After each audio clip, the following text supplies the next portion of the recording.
Your Mind and How to Use It, by William Walker Atkinson. 1. What is the mind? Psychology is generally considered to be the science of mind, although more properly it is the science of mental states, thoughts, feelings, and acts of volition. It was formerly the custom of writers on the subject of psychology to begin by an attempt to define and describe the nature of mind before proceeding to a consideration of the subject of the various mental states and activities. But more recent authorities have rebelled against this demand and have claimed that it is no more reasonable to hold that psychology should be held to an explanation of the ultimate nature of mind than it is that physical science be held to an explanation of the ultimate nature of matter. The attempt to explain the ultimate nature of either is futile. No actual necessity exists for explanation in either case. Physics may explain the phenomena of matter, and psychology the phenomena of mind, without regard to the ultimate nature of the substance of either. The science of physics has progressed steadily during the past century, notwithstanding the fact that the theories regarding the ultimate nature of matter have been revolutionized during that period. The facts of the phenomena of matter remain, notwithstanding the change of theory regarding the nature of matter itself. Science demands and holds fast to facts regarding theories as but working hypotheses at the best. Someone has said that theories are but the bubbles with which the grown-up children of science amuse themselves. Science holds several well-supported, though opposing, theories regarding the nature of electricity. But the facts of the phenomena of electricity and the application thereof are agreed upon by the disputing theorists. And so it is with psychology. The facts regarding mental states are agreed upon, and methods of developing mental powers are effectively employed, without regard to whether mind is a product of the brain or the brain merely an organ of the mind. The fact that the brain and nervous system are employed in the phenomena of thought is conceded by all, and that is all that is necessary for a basis for the science of psychology. Disputes regarding the ultimate nature of mind are now generally passed over to the philosophers and metaphysicians, while psychology devotes its entire attention to studying the laws of mental activities and to discovering methods of mental development. Even philosophy is beginning to tire of the eternal why and is devoting its attention to the how phase of things. The pragmatic spirit has invaded the field of philosophy, expressing itself in the words of Professor William James, who said, "Pragmatism is the attitude of looking away from first things, principles, categories, supposed necessities, and of looking forward toward last things, fruits, consequences, facts." Modern psychology is essentially pragmatic in its treatment of the subject of the mind, leaving to metaphysics the old arguments and disputes regarding the ultimate nature of mind. It bends all its energies upon discovering the laws of mental activities and states and developing methods whereby the mind may be trained to perform better and more work, to conserve its energies, to concentrate its forces. To modern psychology, the mind is something to be used, not merely something about which to speculate and theorize. While the metaphysicians deplore this tendency, the practical people of the world rejoice. Mind defined. Mind is defined as the faculty or power whereby thinking creatures feel, think, and will. This definition is inadequate and circular in nature, but this is unavoidable, for mind can be defined only in its own terms and only by reference to its own processes. Mind, except in reference to its own activities, cannot be defined or conceived. It is known to itself only through its activities. Mind without mental states is a mere abstraction, a word without a corresponding mental image or concept. Sir William Hamilton expressed the matter as clearly as possible when he said, "What we mean by mind is simply that which perceives, thinks, feels, wills, and desires. Without the perceiving, thinking, feeling, willing, and desiring, it is impossible to form a clear conception or mental image of mind. Deprived of its phenomena, it becomes the merest abstraction. Think about that which thinks." Perhaps the simplest method of conveying the idea of the existence and nature of the mind is that attributed to a celebrated German teacher of psychology who was wont to begin his course by bidding his students think of something, his desk, for example. Then he would say, "Now think of that which thinks about the desk." Then, after a pause, he would add, "This thing which thinks about the desk and about which you are now thinking is the subject matter of our study of psychology." The professor could not have said more had he lectured for a month. Professor Gordy has well said on this point, "The mind must either be that which thinks, feels, and wills, or it must be the thoughts, feelings, and acts of will of which we are conscious, mental facts in one word. But what can we know about that which thinks, feels, and wills, and what can we find out about it? Where is it? You will probably say in the brain. But if you are speaking literally, if you say that it is in the brain as a pencil is in the pocket, then you must mean that it takes up room, that it occupies space, and that would make it very much like a material thing. In truth, the more carefully you consider it, the more plainly you will see what thinking men have known for a long time, that we do not know and cannot learn anything about the thing which thinks and feels and wills. It is beyond the range of human knowledge. The books which define psychology as the science of mind have not a word to say about that which thinks and feels and wills. They are entirely taken up with these thoughts and feelings and acts of the will, mental facts, in a word, trying to tell us what they are and to arrange them in classes and tell us the circumstances or conditions under which they exist. It seems to me that it would be better to define psychology as the science of the experiences, phenomena, or facts of the mind, soul, or self of mental facts, in a word, in view of the facts of the case and following the example of the best of the modern authorities. In this book we shall leave the consideration of the question of the ultimate nature of mind to the metaphysicians and shall confine ourselves to the mental facts, the laws governing them, and the best methods of governing and using them in the business of life. The classification and method of development to be followed in this book is as follows. I. The mechanism of mental states, i.e., the brain, nervous system, sense organs, etc. 2. The fact of consciousness and its planes. 3. Mental processes or faculties, i.e., 1. Sensation and perception. 2. Representation, or imagination and memory. 3. Feeling or emotion. 4. Intellect or reason and understanding. 5. Will or volition. Mental states depend upon the physical mechanism for manifestation, whatever may be the ultimate nature of mind. Mental states, whatever their special character, will be found to fit into one of the above 5 general classes of mental activities. 2. The mechanism of mental states. The mechanism of mental states, the mental machinery by means of which we feel, think, and will, consists of the brain, nervous system, and the organs of sense. No matter what may be the real nature of mind, no matter what may be the theory held regarding its activities, it must be admitted that the mind is dependent upon this mechanism for the manifestation of what we know as mental states. Wonderful as is the mind, it is seen to be dependent upon this physical mechanism for the expression of its activities. And this dependence is not upon the brain alone, but also upon the entire nervous system. The best authorities agree that the higher and more complex mental states are but an evolution of simple sensation, and that they are dependent upon sensation for their raw material of feeling and thought.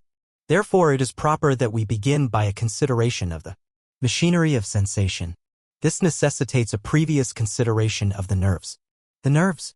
The body is traversed by an intricate system of nerves which has been likened to a great telegraph system. The nerves transmit sensations from the various parts of the body to the great receiving office of the brain. They also serve to transmit the motor impulses from the brain to the various parts of the body, which impulses result in motion of appropriate parts of the body. There are also other nerves with which we have no concern in this book, but which perform certain physiological functions such as digestion, secretion, excretion, and circulation.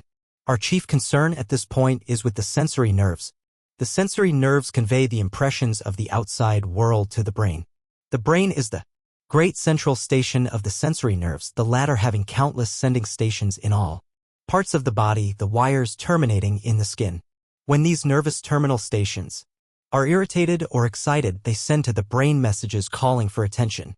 This is true not only of the nerves of touch or feeling, but also of those concerned with the respective senses of sight, smell, taste, and hearing.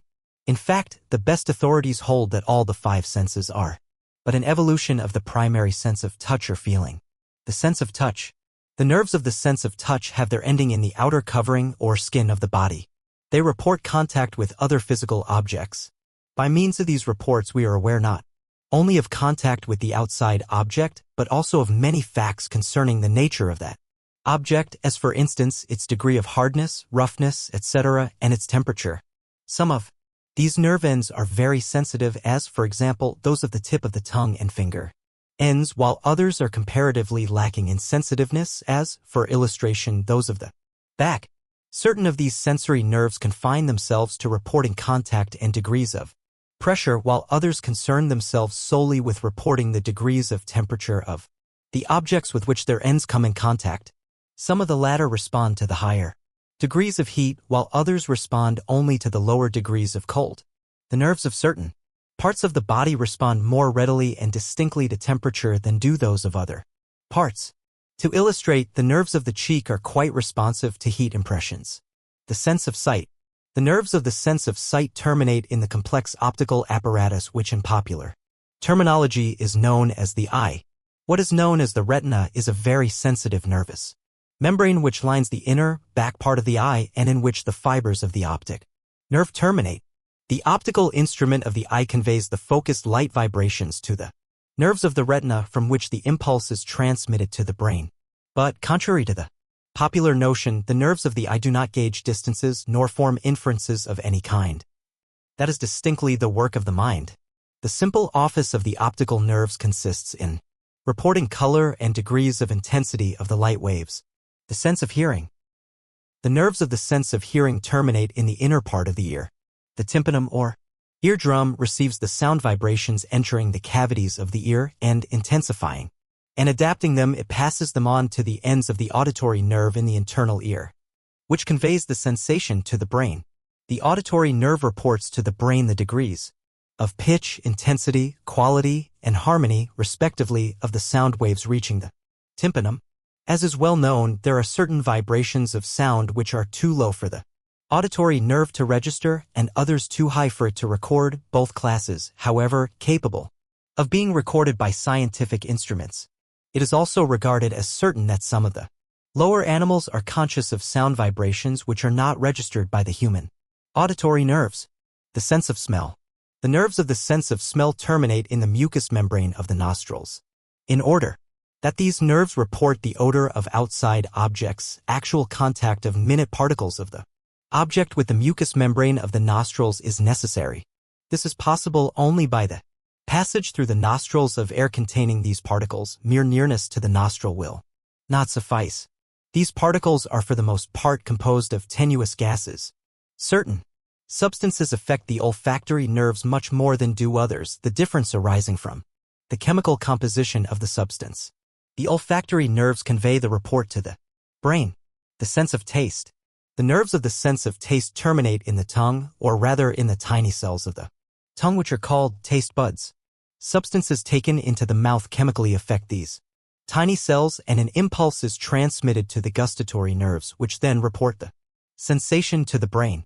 The authorities claim that taste sensations may be reduced to 5 general classes, viz., sweet, bitter, sour, salty, and hot. There are certain nerve centers having important offices in the production and expression of mental states located in the skull and in the spinal column, the brain, and the spinal cord, which we shall consider in the following chapter. 3. The great nerve centers. The great nerve centers which play an important part in the production and expression of mental states are those of the brain and spinal cord, respectively. The spinal cord. The spinal cord is that cord or rope of nerve substance which is enclosed in the spinal column, or backbone. It leaves the lower part of the skull and extends downward in the interior of the spinal column for about 18 inches. It is continuous with the brain, however, and it is difficult to determine where one begins and the other ends. It is composed of a mass of gray matter surrounded by a covering of white matter. From the spinal cord, along its length, emerge 31 pairs of spinal nerves which branch out to each side of the body and connect with the various smaller nerves extending to all parts of the system. The spinal cord is the great central cable of the nervous telegraphic system, and any injury to or obstruction of it cripples or paralyzes those portions of the body the nerves of which enter the spinal cord. Below the seat of the injury or obstruction. Injuries or obstructions of this kind not only inhibit the sensory reports from the affected area, but also inhibit the motor impulses from the brain which are intended to move the limbs or parts of the body.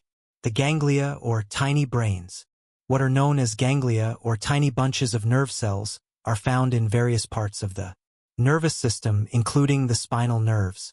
These groups of nerve cells are sometimes called little brains, and perform quite important offices in the mechanism of thought and action. The spinal ganglia receive sensory reports and issue motor impulses in many cases without troubling the central brain regarding the matter. These activities are known as reflex nervous action. Reflex action. What is known as reflex nervous action is one of the most wonderful of the activities of the nervous and mental mechanism, and the knowledge thereof usually comes as a surprise to the average person, for he is generally under the impression that these activities are possible only to the central brain. It is a fact that not only is the central brain really a trinity of three brains, but that, in addition to these, everyone has a great number of little brains distributed over his nervous system, any and all of which are capable of receiving sensory reports and also of sending forth motor impulses. It is quite worthwhile for one to become acquainted with this wonderful form of neuromental activity. A cinder enters the eye, the report reaches a ganglion, a motor impulse is sent forth, and the eyelid closes. The same result ensues if an object approaches the eye but without actually entering it. In either case, the person is not conscious of the sensation and motor impulse until the latter has been accomplished. This is reflex action. The instinctive movement of the tickled foot is another instance. The jerking away of the hand burnt by the lighted end of the cigar or pricked by the point of the pin is another instance. The involuntary activities, and those known as unconscious activities, result from reflex action. More than this, it is a fact that many activities originally voluntary become what is known as acquired reflexes or motor habits, by means of certain nervous centers acquiring the habit of sending forth certain motor impulses in response to certain sensory reports. The familiar movements of our lives are largely performed in this way, as, for instance, walking, using knife and fork, operating typewriters, machines of all kinds, writing, etc. The squirming of a decapitated snake, the muscular movements of a decapitated frog, and the violent struggles, fluttering, and leaps of the decapitated fowl are instances of reflex action. Medical reports indicate that in cases of decapitation even man may manifest similar reflex action in some cases. Thus we may see that we may feel and will by means of our little brains as well as by the central brain or brains. Whatever mind may be, it is certain that in these processes it employs other portions of the nervous system than the central brain. The three brains. What is known as the brain of man is really a trinity of three brains, known respectively as 1. The medulla oblongata, 2. The cerebellum, and 3. The cerebrum. If one wishes to limit the mental activity to conscious intellectual effort, then and then only is he correct in considering the cerebrum or large brain as the brain. The medulla oblongata. The medulla oblongata is an enlargement of the spinal cord at the base of the brain. Its office is that of controlling the involuntary activities of the body, such as respiration, circulation, assimilation, etc. In a broad sense, its activities may be said to be of the nature of highly developed and complex reflex activities. It manifests chiefly through the sympathetic nervous system, which controls the vital functions. It does not need to call on the large brain in these matters ordinarily and is able to perform its tasks without the plane of ordinary consciousness. The cerebellum. The cerebellum, also known as the little brain, lies just above the medulla oblongata and just below the rear portion of the cerebrum or great brain. Combines the nature of a purely reflex center on the one hand with that of habit mind on the other. In short, it fills a place between the activities of the cerebrum and the medulla oblongata, having some of the characteristics of each. It is the organ of a number of important acquired reflexes, such as walking and many other familiar muscular movements which have first been consciously acquired and then become habitual. The skilled skater, bicyclist, typist, or machinist depends upon the cerebellum for the ease and certainty with which he performs his movements without thinking of them. One may be said never to have thoroughly acquired a set of muscular movements such as we have mentioned until the cerebellum has taken over the task and relieved the cerebrum of the conscious effort. One's technique is never perfected until the cerebellum assumes control and direction of the necessary movements and the Impulses are sent forth from below the plane of ordinary consciousness. The cerebrum. The cerebrum, or great brain, which is regarded as the brain by the average person, is situated in the upper portion of the skull and occupies by far the larger portion of the cavity of the skull. It is divided into two great divisions or hemispheres. The best of the modern authorities are agreed that the cerebrum has zones or areas of specialized functioning, some of which receive the sensory reports of the nerves and organs of sense, while others send forth the motor impulses which result in voluntary physical action. Many of these areas or zones have been located by science, while others remain as yet unlocated. The probability is that in time science will succeed in correctly locating the area or zone of each and every class of sensation and motor impulse. The cortex, the area of thought, memory, and imagination, has not been clearly located, except that these mental states are believed to have their seat in the cortex or outer thin rind of gray brain matter which envelopes and covers the mass of brain substance. It is, moreover, considered probable that the higher processes of reasoning are performed in or by the cortex of the frontal lobes. The cortex of a person of average intelligence, if spread out on a flat surface, measures about 4 square feet. The higher the degree of intelligence possessed by a lower animal or human being, as a rule, the deeper and more numerous are the folds or convolutions of the cortex and the finer its structure. It may be stated as a general rule, with but very few exceptions, that the higher the degree of intelligence in a lower animal or human being, the greater is the area of its cortex in proportion to the size of the brain. The cortex, it must be remembered, is folded into deep furrows or convolutions, the brain in shape, divisions, and convolutions resembling the inner portion of an English walnut.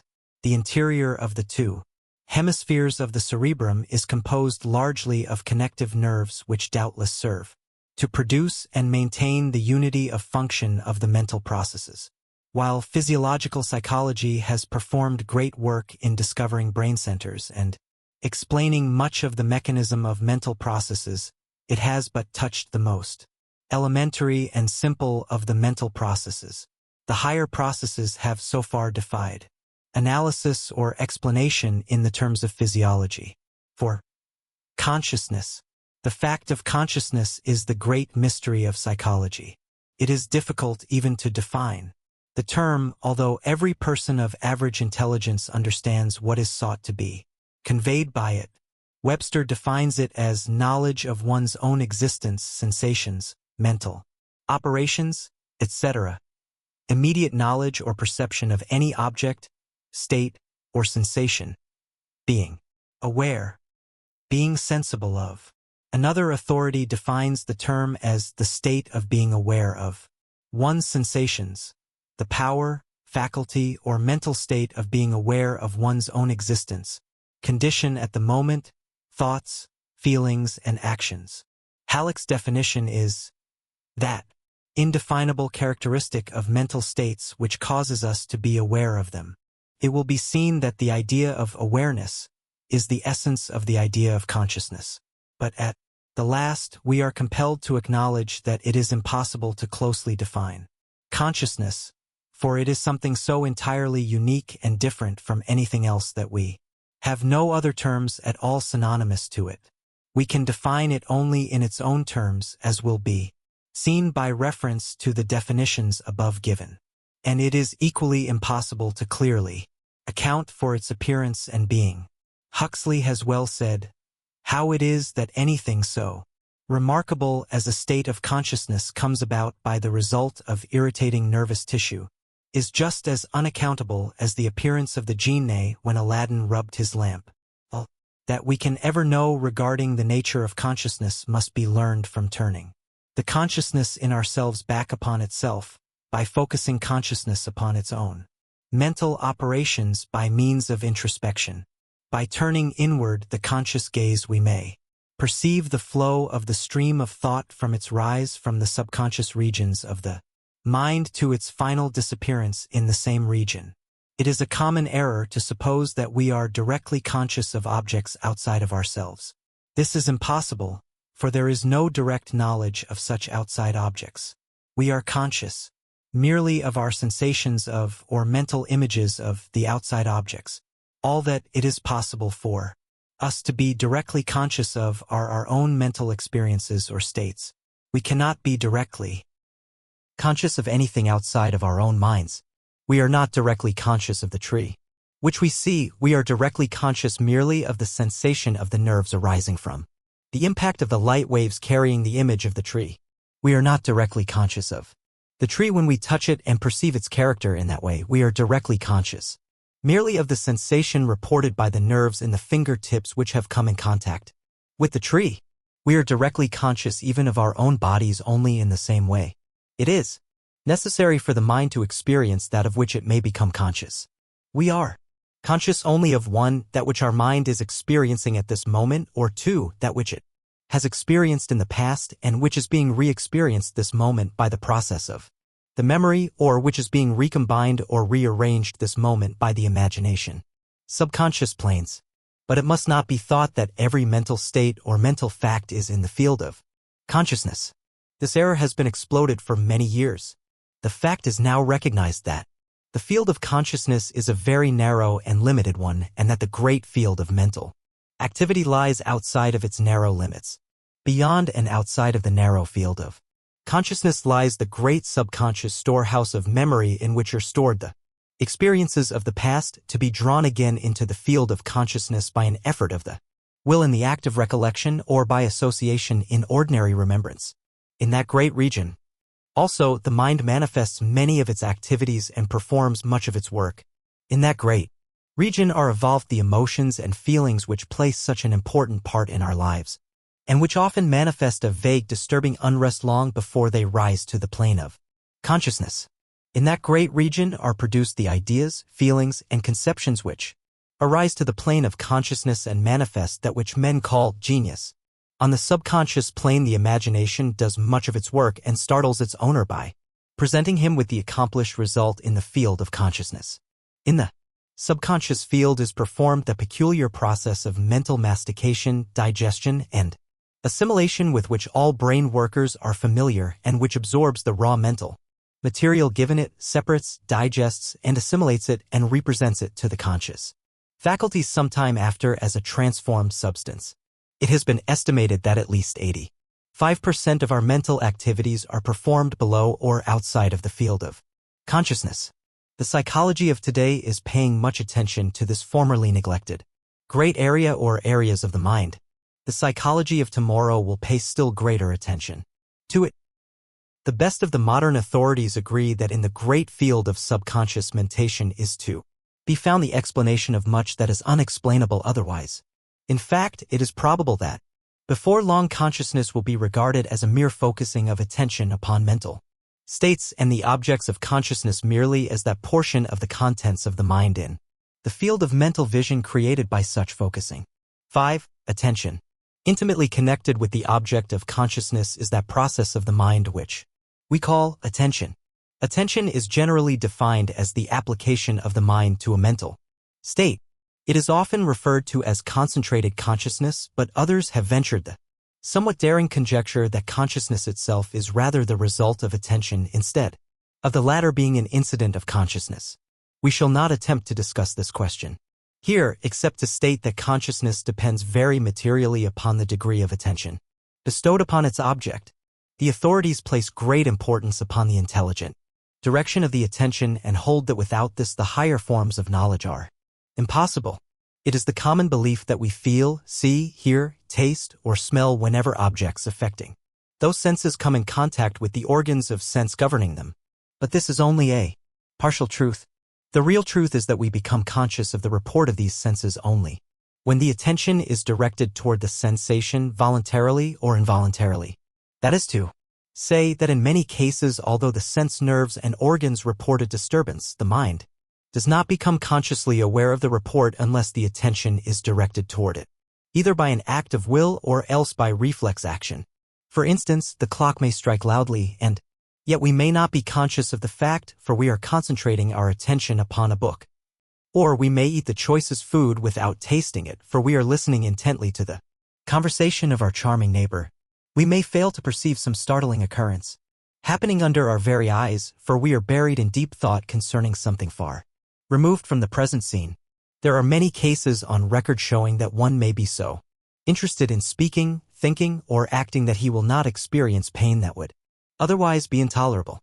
Writers have forgotten their pain in the concentrated interest bestowed upon their work. Mothers have failed to feel pain when their infants required urgent attention. Orators have been so carried away by their own eloquence that they have failed to feel the pricking of the pin by means of which their friends have sought to attract their attention.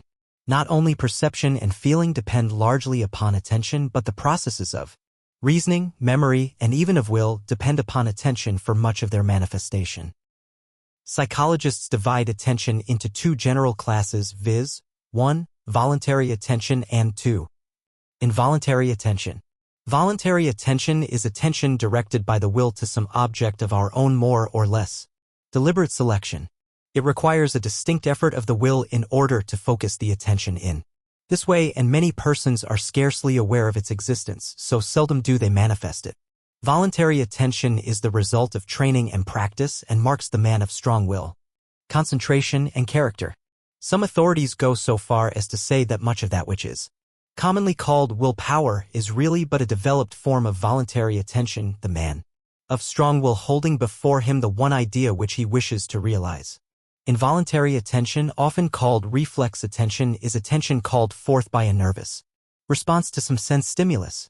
This is the common form of attention and is but the same form which is so strongly manifested by children whose attention is caught by every new object, but which cannot be held for any length of time by a familiar or uninteresting one. It is of the utmost importance that one should cultivate his power of voluntary attention. Not only is the willpower strengthened and developed in this way, but every mental faculty is developed by reason thereof. The training of the voluntary attention is the first step in mental development. Training the attention.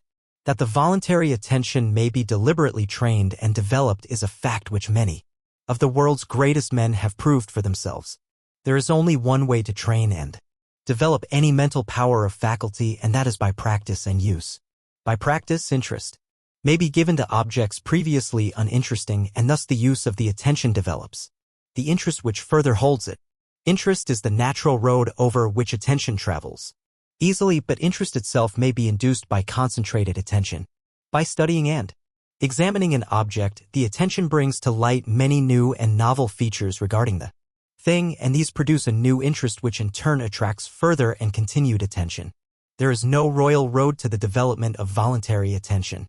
The only true method is work, practice, and use.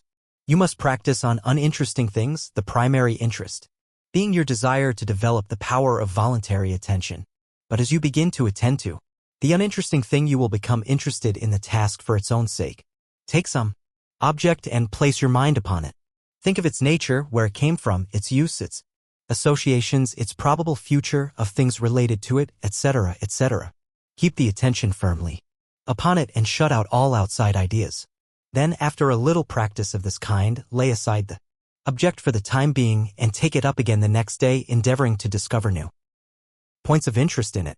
The main thing to be sought is to hold the thing in your mind, and this can be done only by discovering features of interest in it. The interest-loving attention may rebel at this task at first and will seek to wander from the path into the green pastures which are found on each side thereof, but you must bring the mind back to the task again and again. After a time, the mind will become accustomed to the drill and will even begin to enjoy it. Give it some variety by occasionally changing the objects of examination. The object need not always be something to be looked at.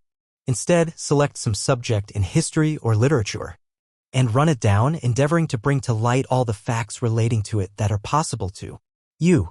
Anything may be used as the subject or object of your inquiry, but what is chosen must be held in the field of conscious attention firmly and fixedly. The habit once acquired, you will find the practice most fascinating. You will invent new subjects or objects of inquiry, investigation, and thought, which in themselves will well repay you for your work and time. But never lose sight of the main point, the development of the power of voluntary attention. In studying the methods of developing and training the voluntary attention, the student should Remember that any exercise which develops the will result in developing the attention. And likewise, any exercise which develops the voluntary attention will tend to strengthen the will. The will and attention are so closely bound together that what affects one also influences the other. This fact should be borne in mind and the exercises and practices based upon it. In practicing concentration of voluntary attention, it should be remembered that concentrating consists not only of focusing the attention upon a given object or subject, but also of the shutting out of impressions from other objects or subjects. Some authorities advise that the student endeavor to listen to one voice among many or one instrument among the many of a band or orchestra. Others advise the practice of concentrating on the reading of a book in a room filled by persons engaged in conversation and similar exercises. Whatever aids in narrowing the circle of attention at a given moment tends to develop the power of voluntary attention. The study of mathematics and logic is also held to be an excellent practice in concentration of voluntary attention inasmuch as these studies require close concentration and attention. Attention is also developed by any study or practice which demands analysis of a whole into its parts and then the synthesis or building up of a whole from its scattered parts. Each of the senses should play a part in the exercises, and in addition to this the mind should be trained to concentrate upon some one idea held within itself, some mental image or abstract idea, existing independently of any object of immediate sense report. 6. Perception. It is a common mistake that we perceive everything that is reported to the mind by the senses. As a matter of fact, we perceive but a very small portion of the reports of the senses. There are thousands of sights reported by our eyes, sounds reported by our ears, smells reported by our nostrils, and contacts reported by our nerves of touch every day of our lives, but which are not perceived or observed by the mind. We perceive and observe only when the attention, reflex, or voluntary is directed to the report of the senses and when the mind interprets the report. While perception depends upon the reports of the senses for its raw material, it depends entirely upon the application of the mind for its complete manifestation. The student usually experiences great difficulty in distinguishing between sensation and perception. A sensation is a simple report of the senses which is received in consciousness. Perception is the thought arising from the feeling of the sensation.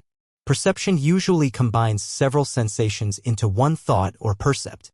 By sensation the mind feels, by perception it knows that it feels and recognizes the object causing the sensation. Sensation merely brings a report from outside objects, while perception identifies the report with the object which caused it. Perception interprets the reports of sensation.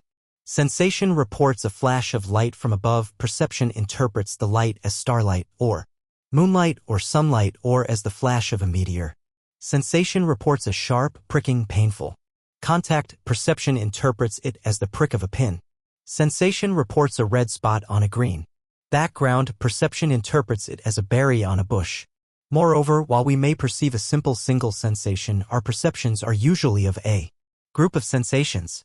Perception is usually employed in grouping sensations and identifying them with the object or objects causing them. In its identification, it draws upon whatever memory of past experiences the mind may possess.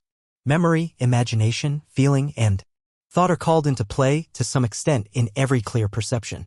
The infant has but feeble perception, but as it gains experience it begins to manifest perceptions and form percepts. Sensations resemble the letters of the alphabet, and perception the forming of words and sentences from the letters.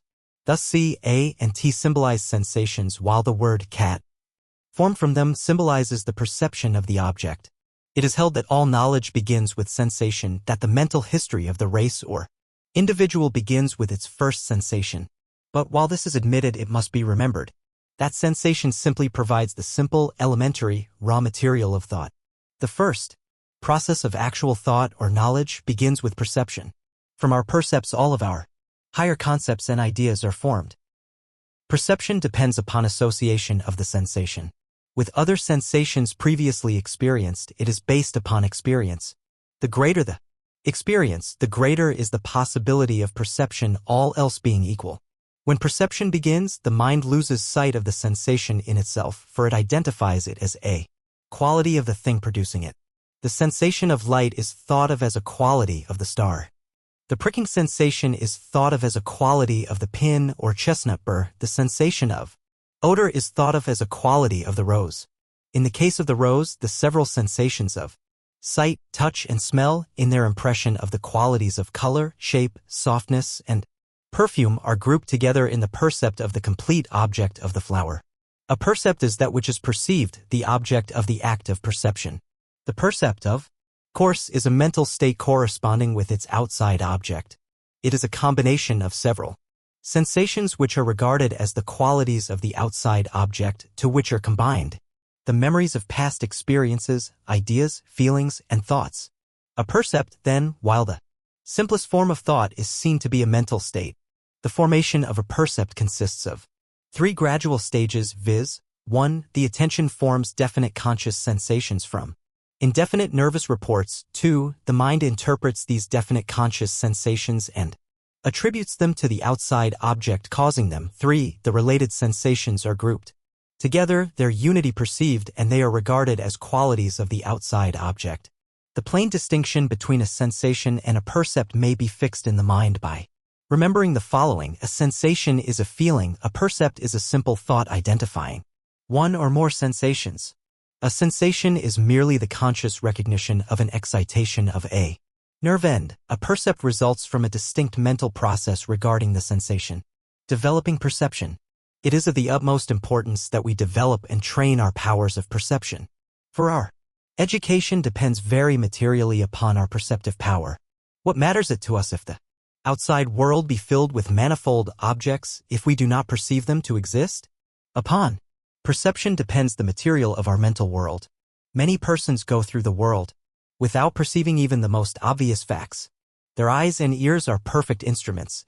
Their nerves convey accurate reports, but the perceptive faculties of the mind fail to observe and interpret the report of the senses. They see and hear distinctly, but the reports of the senses are not observed or noted by them. They mean nothing to them. One may see many things and yet observe but few. It is not upon what we see or hear that our stock of knowledge depends so much as it does upon what we perceive, notice, or observe.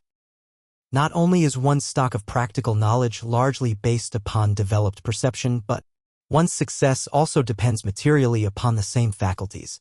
In business and professional life, the successful man is usually he who has developed perceptive powers, he who has learned to perceive, observe, and note. The man who perceives and takes mental notes of what occurs in his world is the man who is apt to know things when such knowledge is needed. In this age of book education, we find that the young people are not nearly so observant as are those children who had to depend upon the powers of perception for their knowledge. The young Arab or Indian will observe more in an hour than the civilized child will in a day. To live in a world of books tends, in many cases, to weaken the powers of observation and perception. Perception may be developed by practice. Begin by taking notice of the things seen and heard. In your usual walks, keep wide open the eyes of the mind. Notice the faces of people there. Walk their characteristics. Look for interesting and odd things and you will see them. Do not go through life in a daydream, but keep a sharp lookout for things of interest and value.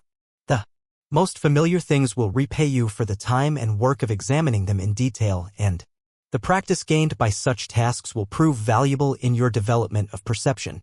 An authority remarks that very few persons, even those living in the country, know whether a cow's ears are above, below, behind, or in front of her horns, nor whether cats descend trees head first or tail first. Very few persons can distinguish between the leaves of the various kinds of familiar trees in their neighborhood. Comparatively few persons are able to describe the house in which they live, at least beyond the most general features. The details are unknown. Houdin, the French conjurer, was able to pass by a shop window and perceive every article in it and then repeat what he had seen. But he acquired the skill only by constant and gradual practice. He himself decried his skill and claimed that it was as nothing compared to that of the fashionable woman who can pass another woman on the street and take in her entire attire from head to foot at one glance and be able to describe not only the fashion and quality of the stuffs, but also say if the lace be real or only machine-made. A former president of Yale is said to have been able to glance at a book and read a quarter of a page at one time. Any study or occupation which requires analysis will develop the power of perception. Consequently, if we will analyze the things we see, resolving them into their parts or elements, we will likewise develop the perceptive faculties. It is a good exercise to examine some small object and endeavor to discover as many separate points of perception as possible, noting them on a sheet of paper. The most familiar object, if carefully examined, will yield rich returns. If two persons will enter into a contest of this kind, the spirit of rivalry and competition will quicken the powers of observation. Those who have had the patience and perseverance to systematically practice exercises of this kind report that they notice a steady improvement from the very start. But even if one does not feel inclined to practice in this way, it will be found possible to begin to take notice of the details of things one sees, the expression of persons' faces, the details of their dress, their tone of voice, the quality of the goods we handle, and the little things especially. Perception, like attention, follows interest, but likewise interest may be created in things by observing their details, peculiarities, and characteristics. The best knowledge gained by one is that resulting from his own personal perception. There is a nearness and trueness about that which one knows in this way which is lacking in that which he merely believes because he has read or heard it. One can make such knowledge a part of himself. Not only is one's knowledge dependent upon what he perceives, but his very character also results from the character of his percepts. The influence of environment is great, and what is environment but things perceived about one? It is not so much what lies outside of one as what part of it gets inside of one by perception. By directing his attention to desirable objects and perceiving as much of them as is possible, one really builds his own character at will. The world needs good perceivers in all the walks of life. It finds a shortage of them and is demanding them loudly, being willing to pay a good price for their services. The person who can voluntarily perceive and observe the details of any profession, business, or trade will go far in that vocation. The education of children should take the faculty of perception into active consideration. The kindergarten has taken some steps in this direction, but there is much more to be done. 7. Memory. Psychologists class as representative mental processes those known as memory and imagination, respectively. The term representation is used in psychology to indicate the processes of representation or presenting again to consciousness that which has formerly been presented to it but which afterward passed from its field. As Hamilton says, the general capability of knowledge necessarily requires that, besides the power of evoking out of unconsciousness one portion of our retained knowledge in preference to another, we possess the faculty of representing in consciousness what is thus evoked. Memory is the primary representative faculty or power of the mind. Imagination depends upon memory for its material, as we shall see when we consider that faculty. Every mental process which involves the remembrance, recollection, or representation of a sensation, perception, mental image, thought, or idea previously experienced must depend upon memory for its material. Memory is the great storehouse of the mind in which are placed the records of previous mental experiences. It is a part of the great subconscious field of mental activity, and the greater part of its work is performed below the plane of consciousness. It is only when its results are passed into the field of consciousness that we are aware of its existence. We know memory only by its works. Of its nature we know but little, although certain of its principal laws and principles have been discovered. It was formerly customary to class memory with the various faculties of the mind, but later psychology no longer so considers it. Memory is now regarded as a power of the general mind, manifesting in connection with every faculty of the mind. It is now regarded as belonging to the great subconscious field of mentation, and its explanation must be sought there. It is utterly unexplainable otherwise. The importance of memory cannot be overestimated. Not only does a man's character and education depend chiefly upon it, but his very mental being is bound up with it. If there were no memory, man would never progress mentally beyond the mental state of the newborn babe.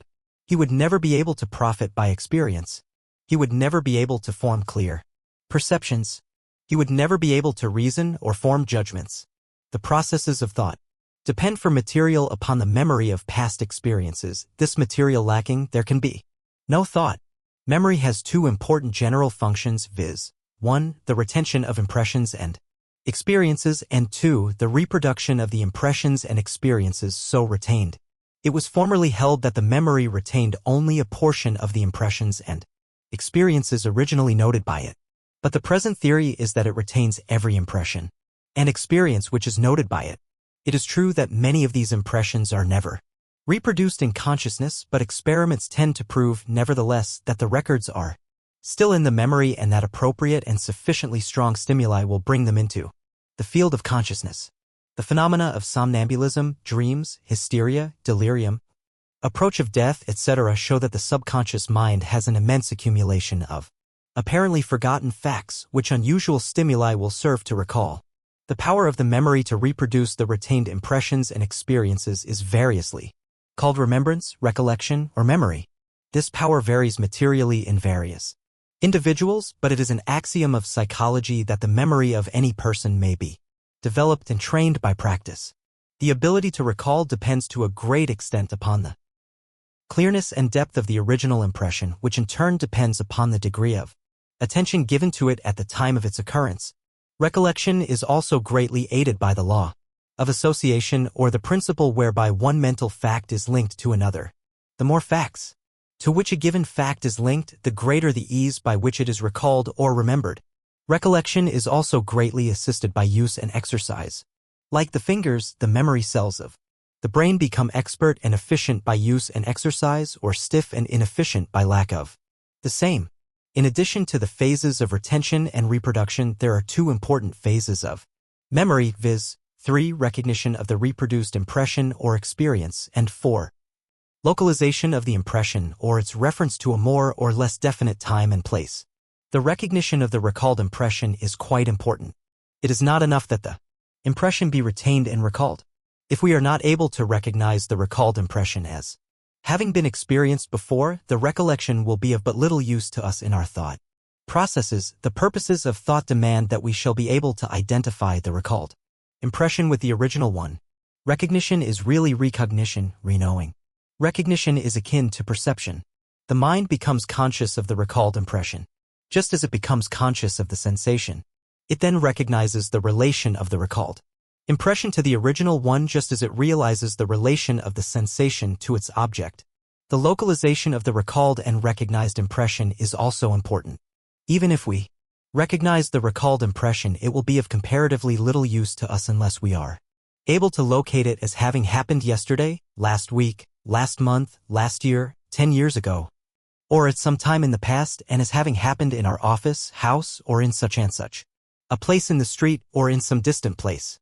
Without the power of localization, we should be unable to connect and associate the remembered fact with the time, place, and persons with which it should be placed to be of use and value to us in our thought processes. Retention. The retention of a mental impression in the memory depends very materially upon the clearness and depth of the original impression. And this clearness and depth, as we have previously stated, depend upon the degree of attention bestowed upon the original impression. Attention, then, is the important factor in the forming and recording of impressions. The rule is slight attention, faint record, marked attention, clear and deep record. To fix this fact in the mind, the student may think of the retentive and reproductive phases of memory as a phonographic record. The receiving diaphragm of the phonograph represents the sense organs, and the recording needle represents the attention. The needle makes the record on the cylinder deep or faint according to the condition of the needle. Loud sound may be recorded but faintly if the needle is not properly adjusted. And further, it must be remembered that the strength of the reproduction depends almost entirely upon the clearness and depth of the original impression on the cylinder. As is the record, so is the reproduction. It will be well for the student to carry this symbol of the phonograph in his mind. It will aid him in developing his powers of memory. In this connection, we should remember that attention depends largely upon interest. Therefore, we would naturally expect to find that we remember interesting things far more readily than those which lack interest. This supposition is borne out in actual experience. This accounts for the fact that everyone remembers a certain class of things better than he does others. One remembers faces, another dates, another spoken conversation, another written words, and so on. it will be found, as a rule, that each person is interested in the class of things which he most easily remembers. The artist easily remembers faces and details of faces, or scenery and details thereof. The musician easily recalls passages or bars of music, often of a most complicated nature. The speculator easily recalls the quotations of his favorite stocks. The racing man recalls without difficulty the odds posted on a certain horse on a certain day, or the details of a race which was run many years ago. The moral is arouse and induce an interest in the things which you wish to remember. This interest may be aroused by studying the things in question, as we have suggested in a preceding chapter. Visualization in memory. Many of the best authorities hold that original impressions may be made clear and deep, and the process of reproduction accordingly rendered more efficient by the practice of visualizing the thing to be remembered. By visualizing is meant the formation of a mental image of the thing in the imagination. If you wish to remember the appearance of anything, look at it closely with attention, and then turning away from it endeavor to reproduce its appearance as a mental picture in the mind. If this is done, a particularly clear impression will be made in the memory, and when you recall the thing you will find that you will also recall the clear mental image of it. Of course, the greater the number of details observed and included in the original mental image, the greater the remembered detail. Perception in memory. Not only is attention necessary in forming clear memory records, but careful perception is also important. Without clear perception, there is a lack of detail in the retained record, and the element of association is lacking. It is not enough to merely remember the thing itself. We should also remember what it is and all about it. The practice of the methods of developing perception, given in a preceding lesson, will tend to develop and train the retentive, reproductive, recognitive, and locative powers of the memory. The rule is, the greater the degree of perception accorded a thing, the greater the detail of the retained impression, and the greater the ease of the recollection, understanding, and memory. Another important point in acquiring impressions in memory is this, that the better the understanding of the subject or object, the clearer the impressions regarding it, and the clearer the recollection of it. This fact is proved by experiment and experience. A subject which will be remembered only with difficulty under ordinary circumstances will be easily remembered if it is fully explained to the person and accompanied by a few familiar illustrations or examples. It is very difficult to remember a meaningless string of words, while a sentence which conveys a clear meaning may be memorized easily. If we understand what a thing is for its uses and employment, we remember it far more easily than if we lack this understanding. Elbringhaus, who conducted a number of experiments along this line, reports that he could memorize a stanza of poetry in about 1/10 the time required to memorize the same amount of nonsense syllables. Gordy states that he once asked a capable student of the Johns Hopkins University to give him an account of a lecture to which he had just listened. "I cannot do it," replied the student. "It was not logical. The rule is, the more one knows about a certain thing, the more easily is that thing remembered." This is a point worth noting. 8. Memory continued. The subject of memory cannot be touched upon intelligently without a consideration of the law of association, one of the important psychological principles.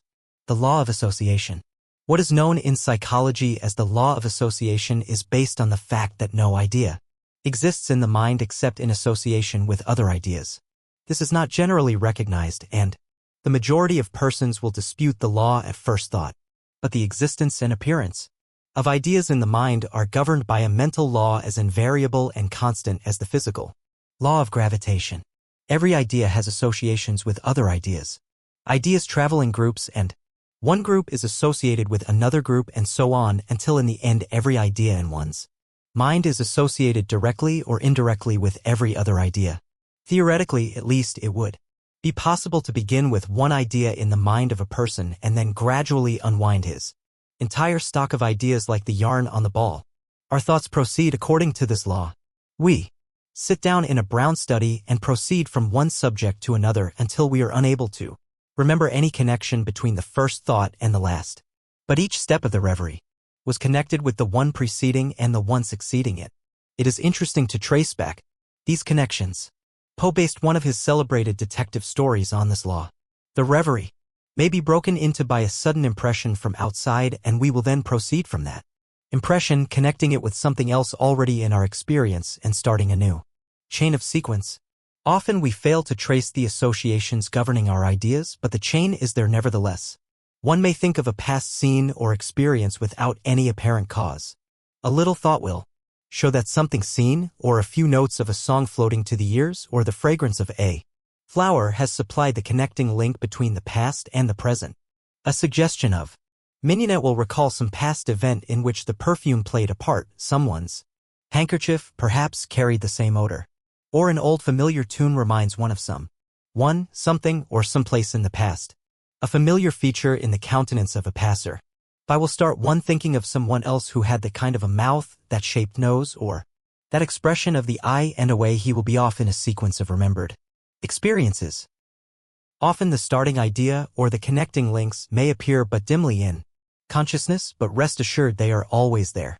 In fact, we frequently accept this law unconsciously and without realizing its actual existence. For instance, one makes a remark, and at once we wonder how did he come to think of that, and if we are shrewd we may discover what was in his mind before he spoke. There are two general classes of association of ideas in memory, viz. 1. Association of contiguity, and 2. Logical association. Association of contiguity is that form of association depending upon the previous association in time or space of ideas which have been impressed on the mind. For instance, if you met Mr. and Mrs. Vetterhorn and were introduced to them one after the other, thereafter you will naturally remember Mr. W. when you think of Mrs. W, and vice versa. You will naturally remember Napoleon when you think of Wellington, or Benedict Arnold when you think of Major André for the same reason. You will also naturally remember B and C when you think of A. Likewise, you will think of abstract time when you think of abstract space, of thunder when you think of lightning, of colic when you recall green apples, of love-making and moonlight nights when you think of college days. In the same way we remember things which occurred just before or just after the event in our mind at the moment, of things near in space to the thing of which we are thinking. Logical association depends upon the relation of likeness or difference between several things thought of. Things thus associated may have never come into the mind at the same previous time, nor are they necessarily connected in time and space. One may think of a book and then proceed by association to think of another book by the same author, or of another author treating of the same subject. Or he may think of a book directly opposed to the first, the relation of distinct difference causing the associated idea. Logical association depends upon inner relations and not upon the outer relations of time and space. This innerness of relation between things not connected in space or time is discovered only by experience and education. The educated man realizes many points of relationship between things that are thought by the uneducated man to be totally unrelated. Wisdom and knowledge consist largely in the recognition of relations between things. Association in memory. It follows from a consideration of the law of association that when one wishes to impress a thing upon the memory he should, as an authority says, multiply associations, entangle the fact you wish to remember in a net of as many associations as possible, especially those that are logical. Hence the advice to place your facts in groups and classes in the memory. As Blackie says, nothing helps the mind so much as order and classification. Classes are always few, individuals many. To know the class well is to know what is most essential in the character of the individual and what burdens the memory least to retain. Repetition in memory. Another important principle of memory is that the impressions acquire depth and clearness by repetition. Repeat a line of poetry once and you may remember it. Repeat it again and your chances of remembering it are greatly increased. Repeat it a sufficient number of times and you cannot escape remembering it. The illustration of the phonograph record will help you to understand the reason of this. The rule is constant repetition deepens memory impressions. Frequent reviewing and recalling what has been memorized tends to keep the records clear and clean, beside deepening the impression at each review. General rules of memory. The following general rules will be of service to the student who wishes to develop his memory. Making impressions. 1. Bestow attention. 2. Cultivate interest. 3. Manifest perception. 4. Cultivate understanding. 5. Form associations. 6. Repeat and review. Recalling impressions. 1. Endeavor to get hold of the loose end of association and then unwind your memory ball of yarn. 2. When you recall an impression, send it back with energy to deepen the impression and attach it to as many new associations as possible. 3. Practice a little memorizing and recalling each day, if only a line of verse. The memory improves by practice and deteriorates by neglect and disuse. 4. Demand good service of your memory and it will learn to respond. Learn to trust it and it will rise to the occasion. How can you expect your memory to give good service when you continually abuse it and tell every one of the wretched memory I have, I can never remember anything? Your memory is very apt to accept your statements as truth. Our mental faculties have an annoying habit of taking us at our word in these matters. Tell your memory what you expect it to do, then trust it and refrain from abusing it and giving it a bad name. Final advice. Finally, remember this rule: you get out of your memory only that which you place in it. Place in it good, clear, deep impressions, and it will reproduce good, clear, strong recollections. Think of your memory as a phonographic record and take care that you place the right kind of impressions upon it. In memory you reap that which you have sown. You must give to the memory before you can receive from it. Of one thing you may rest assured, namely that unless you take sufficient interest in the things to be remembered, you will find that the memory will not take sufficient interest in them to remember them. Memory demands interest before it will take interest in the task. It demands attention before it will give attention. It demands understanding before it will give understanding. It demands association before it will respond to association. It demands repetition before it will repeat. The memory is a splendid instrument, but it stands on its dignity and asserts its rights. Belongs to the old dispensation, it demands compensation and believes in giving only in equal measure to what it receives.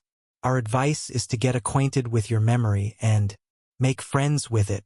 Treat it well and it will serve you well, but neglect it and it will turn its back on you. 9. Imagination. The imagination belongs to the general class of mental processes called the representative faculties, by which is meant the processes in which there are represented or presented again to consciousness impressions previously presented to it.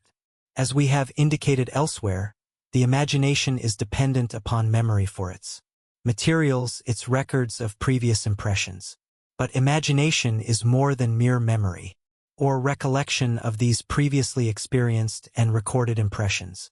There is, in addition to the representation and recollection, a process of arranging the recalled impressions into new forms and new combinations. The imagination not only gathers together the old impressions, but also creates new combinations and forms from the material so gathered. Psychology gives us many hair-splitting definitions and distinctions between simple reproductive imagination and memory, but these distinctions are technical and, as a rule, perplexing to the average student. In truth, there is very little, if any, difference between simple reproductive imagination and memory, although when the imagination indulges in constructive activity, a new feature enters into the process which is absent in pure memory operations. In simple reproductive imagination, there is simply the formation of the mental image of some previous experience, the reproduction of a previous mental image.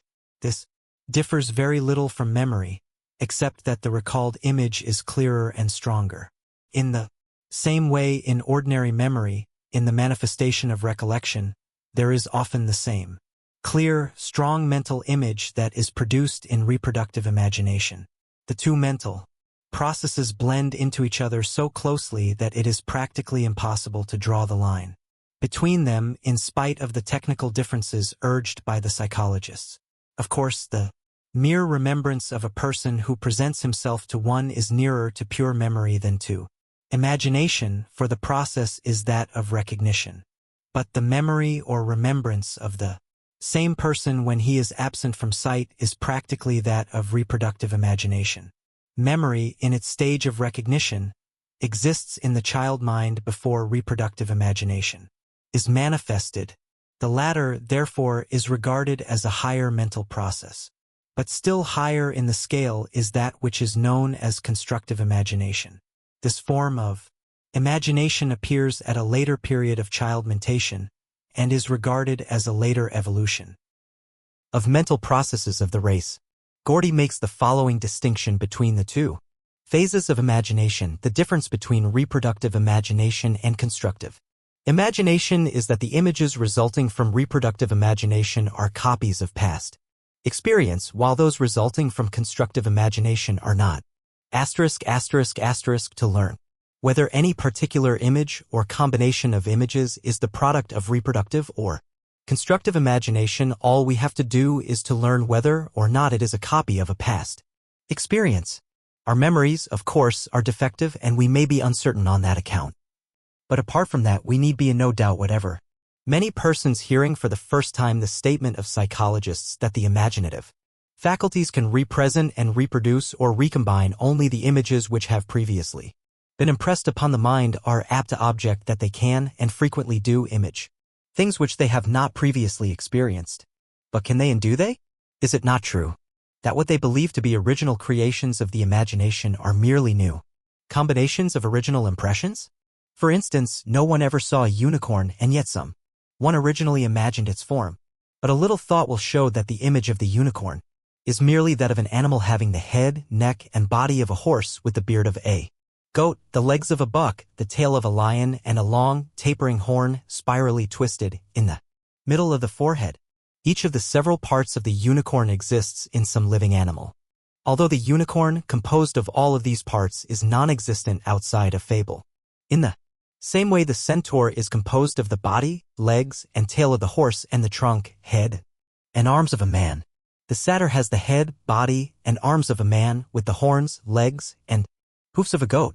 The mermaid has the head, arms, and trunk of a woman joined at the waist to the body and tail of a fish. The mythological devil has the head, body, and arms of a man, with the horns, legs, and cloven foot of the lower animal and a peculiar tail composed of that of some animal but tipped with a spearhead. Each of these characteristics is composed of familiar images of experience. The imagination may occupy itself for a lifetime turning out impossible animals of this kind, but every part thereof will be found to correspond to something existent in nature and experienced by the mind of the person creating the strange beast. In the same way, the imagination may picture a familiar person or thing acting in an unaccustomed manner, the latter having no basis in fact so far as the individual person or thing is concerned, but being warranted by some experience concerning other persons or things. For instance, one may easily form the image of a dog swimming under water like a fish or climbing a tree like a cat. Likewise, one may form a mental image of a learned, bewigged high chancellor or a venerable archbishop of Canterbury dressed like a clown, standing on his head, balancing a colored football on his feet, sticking his tongue in his cheek, and winking at the audience. In the same way, one may imagine a railroad running across a barren desert or a steep mountain upon which there is not as yet a rail laid.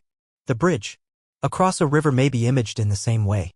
In fact, this is the way that everything is mentally created, constructed, or invented, the old materials being combined in a new way and arranged in a new fashion.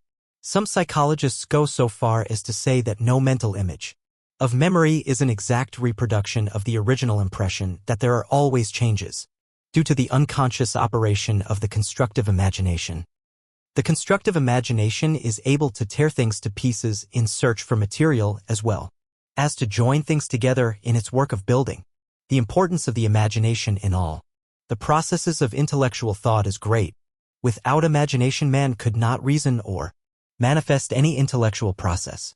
It is impossible to consider the subject of thought without first regarding the processes of imagination.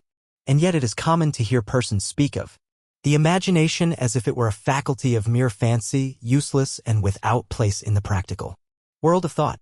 Developing the imagination. The imagination is capable of development and training. The general rules for development of the imagination are practically those which we have stated in connection with the development of the memory. There is the same necessity for plenty of material for the formation of clear and deep impressions and clear-cut mental images, the same necessity for repeated impression, and the frequent use and employment of the faculty. The practice of visualization, of course, strengthens the power of the imagination as it does that of the memory, the two powers being intimately related. The imagination may be strengthened and trained by deliberately recalling previous impressions and then combining them into new relations. The materials of memory may be torn apart and then recombined and regrouped. In the same way, one may enter into the feelings and thoughts of other persons by imagining oneself in their place and endeavoring to act out in imagination the life of such persons. In this way, one may build up a much fuller and broader conception of human nature and human motives. In this place, also, we should caution the student against the common waste of the powers of the imagination and the dissipation of its powers in idle fancies and daydreams. Many persons misuse their imagination in this way and not only weaken its power for effective work but also waste their time and energy. Daydreams are notoriously unfit for the real, practical work of life, imagination, and ideals. And finally, the student should remember that in the category of the imaginative powers must be placed that phase of mental activity which has so much to do with the making or marring of one's life, the formation of ideals. Our ideals are the patterns after which we shape our life. According to the nature of our ideals is the character of the life we lead. Our ideals are the supports of that which we call character. It is a truth old as the race and now being perceived most clearly by thinkers that indeed as a man thinketh in his heart so is he. The influence of our ideals is perceived to affect not only our character but also our place and degree of success in life. We grow to be that of which we have held ideals. If we create an ideal either of general qualities or else these qualities as manifested by some person living or dead, and keep that ideal ever before us, we cannot help developing traits and qualities corresponding to those of our ideal. Careful thought will show that character depends greatly upon the nature of our ideals. Therefore we see the effect of the imagination in character building. Moreover, our imagination has an important bearing on our actions. Many a man has committed an imprudent or immoral act which he would not have done had he been possessed of an imagination which showed him the probable results of the action. In the same way, many men have been inspired to great deeds and achievements by reason of their imagination picturing to them the possible results of certain action. The big things in all walks of life have been performed by men who had sufficient imagination to picture the possibilities of certain courses or plans. The railroads, bridges, telegraph lines, cable lines, and other works of man are the results of the imagination of some men. The good fairy godmother always provides a vivid and lively imagination among the gifts she bestows upon her beloved godchildren. Well did the old philosopher pray to the gods, and withal give unto me a clear and active imagination. The dramatic values of life depend upon the quality of the imagination. Life without imagination is mechanical and dreary. Imagination may increase the susceptibility to pain, but it pays for this by increasing the capacity for joy and happiness. The pig has but little imagination, little pain and little joy, but who envies the pig? The person with a clear and active imagination is in a measure a creator of his world, or at least a recreator. He takes an active part in the creative activities of the universe, instead of being a mere pawn pushed here and there in the game of life. Again, the divine gift of sympathy and understanding depends materially upon the possession of a good imagination. One can never understand the pain or problems of another unless he first can imagine himself in the place of the other. Imagination is at the very heart of sympathy. One may be possessed of great capacity for feeling, but owing to his lack of imagination may never have this feeling called into action. The person who would sympathize with others must first learn to understand them and feel their emotions. This he can do only if he has the proper degree of imagination. Those who reach the heart of the people must first be reached by the feelings of the people, and this is possible only to him whose imagination enables him to picture himself in the same condition as others, and thus awaken his latent feelings and sympathies and understanding. Thus it is seen that the Imagination touches not only our intellectual life but also our emotional nature. Imagination is the very life of the soul. 10. The feelings. In thinking of the mind and its activities, we are accustomed to the general idea that the mental processes are chiefly those of intellect, reason, thought. But, as a fact, the greater part of the mental activities are those concerned with feeling and emotion. The intellect is the youngest child of the mind, and while making its presence strenuously known in the manner of all youngest children, so that one is perhaps justified in regarding it as the whole thing in the family, nevertheless it really plays but a comparatively small part in the general work of the mental family. The activities of the feeling side of life greatly outnumber those of the thinking side, are far stronger in their influence and effect as a rule, and, in fact, so color the intellectual processes unconsciously as to constitute their distinctive quality, except in the case of a very few advanced thinkers. But there is a difference between feeling and emotion, as the terms are employed in psychology.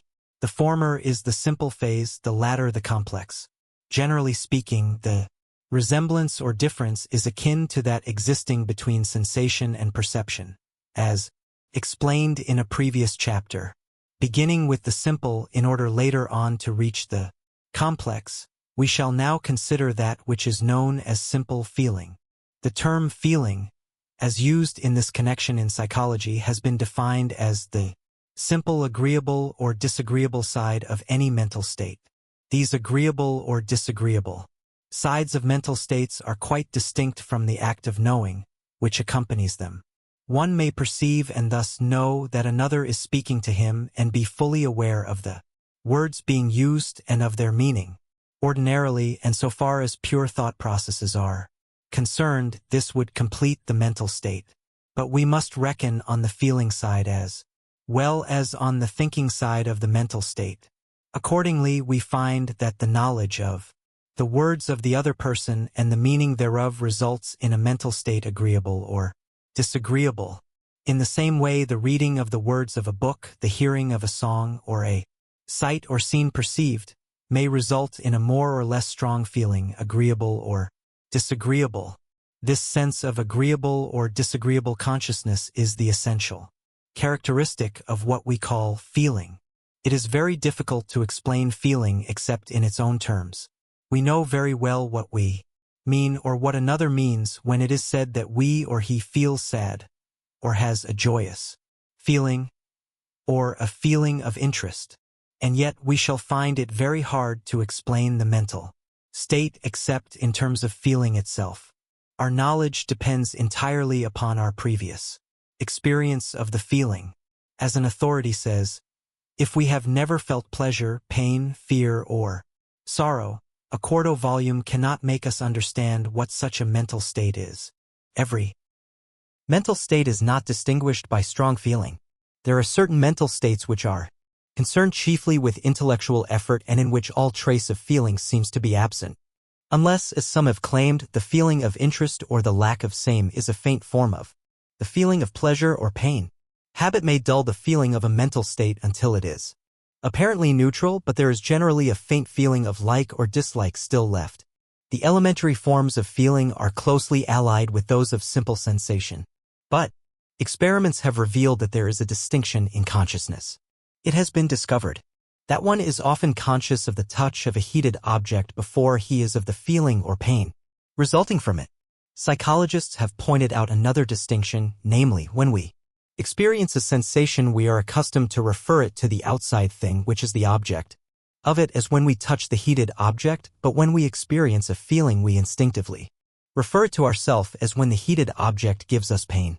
As an authority has said, my feelings belong to me, but my sensations seem to belong to the object which caused them. Another proof of the difference and distinction between sensation and feeling is the fact that the same sensation will produce different feelings in different persons experiencing the former even at the same time. For instance, the same sight will cause one person to feel elated and the other depressed. The same words will produce a feeling of joy in one and a feeling of sorrow in another. The same sensation will produce different feelings in the same person at different times. An authority well says you drop your purse and you see it lying on the ground as you stoop to pick it up with no feeling either of pleasure or pain. But if you see it after you have lost it and have hunted for it a long time in vain, you have a pronounced feeling of pleasure. There is a vast range of degree and kind in feeling. Gordy says all forms of pleasure and pain are called feelings. Between the pleasure which comes from eating a peach and that which results from solving a difficult problem or learning good news of a friend or thinking of the progress of civilization, between the pain that results from a cut in the hand and that which results from the failure of a long-cherished plan or the death of a friend, there is a long distance. But the one group are all pleasures, the other all pains. And whatever the source of the pleasure or pain, it is a like feeling. There are many different kinds of feelings. Some arise from sensations of physical comfort or discomfort, others from purely physiological conditions, others from the satisfaction of accustomed tastes or the dissatisfaction arising from the stimulation of unaccustomed tastes, others from the presence or absence of comfort, others from the presence or absence of things or persons for whom we have an affection or liking.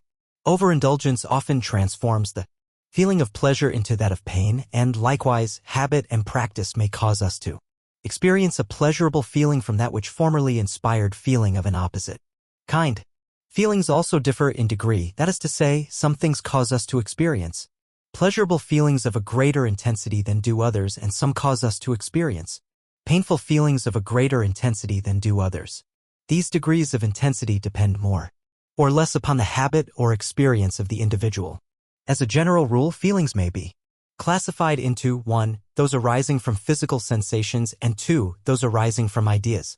The feelings depending upon physical sensations arise either from inherited tendencies and inclinations or from acquired habits and experience. It is an axiom of the evolutionary school that any physical activity that has been a habit of the race, long continued, becomes an instinctive pleasure-giving activity in the individual.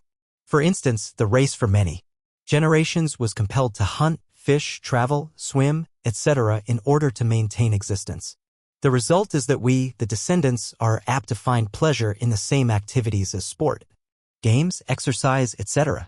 Many of our tendencies and feelings are inherited in this way. To these, we have added many acquired habits of physical activity which follow the same rule, i.e., that habit and practice impart more or less pleasurable feeling. We find more pleasure in doing those things which we can do easily or quite well than in the opposite kind of things. The feelings depending upon ideas may also arise from inheritance. Many of our mental tendencies and inclinations have come down to us from the past. There are certain feelings that are born in one without a doubt, that is to say, there is a great capacity for such feelings, which will be transformed into manifestation upon the presentation of the proper stimulus. Other mental feelings depend upon our individual past experience, association, or suggestions from others, upon our past environment. In fact, the ideals of those around us will cause us to experience pleasure or pain as the case may be under certain circumstances. The force of suggestion along these lines is very strong indeed. Not only do we experience feelings in response to present sensations, but the recollection of some previous experience will also arouse feeling. In fact, feelings of this kind are closely bound up with memory and imagination. Persons of vivid imagination are apt to feel far more than others. They suffer more and enjoy more. Our sympathies, which depend largely upon our imaginative power, are the cause of many of our feelings of this kind. Many of the facts which we generally ascribe to feeling are really a part of the phenomena of emotion, the latter being the more complex phase of feeling. For the purposes of this consideration, we have regarded simple feeling as the raw material of emotion, the relation being compared to that existing between sensation and perception. In our consideration of emotion, we shall see the fuller manifestation of feeling and its more complex expressions. 11. The emotions. As we have seen in the preceding lessons, an emotion is the more complex phase of feeling. As a rule, an emotion arises from a number of feelings. Moreover, it is of a higher order of mental activity. As we have seen, a feeling may arise either from a physical sensation or from an idea. Emotion, however, as a rule, is dependent upon an idea for its expression, and always upon an idea for its direction and its continuance. Feeling, of course, is the elemental spirit of all emotional states, and, as an authority has said, is the thread upon which the emotional states are strung. Halleck says, when representative ideas appear, the feeling in combination with them produces emotion. After the waters of the Missouri combine with another stream, they receive a different name, although they flow toward the Gulf in as great volume as before. Suppose we liken the feeling due to sensation to the Missouri River, the train of representative ideas to the Mississippi before its junction with the Missouri. Emotion may then be likened to the Mississippi after its junction, after feeling has combined with representative ideas. The emotional stream will not be broader and deeper than before.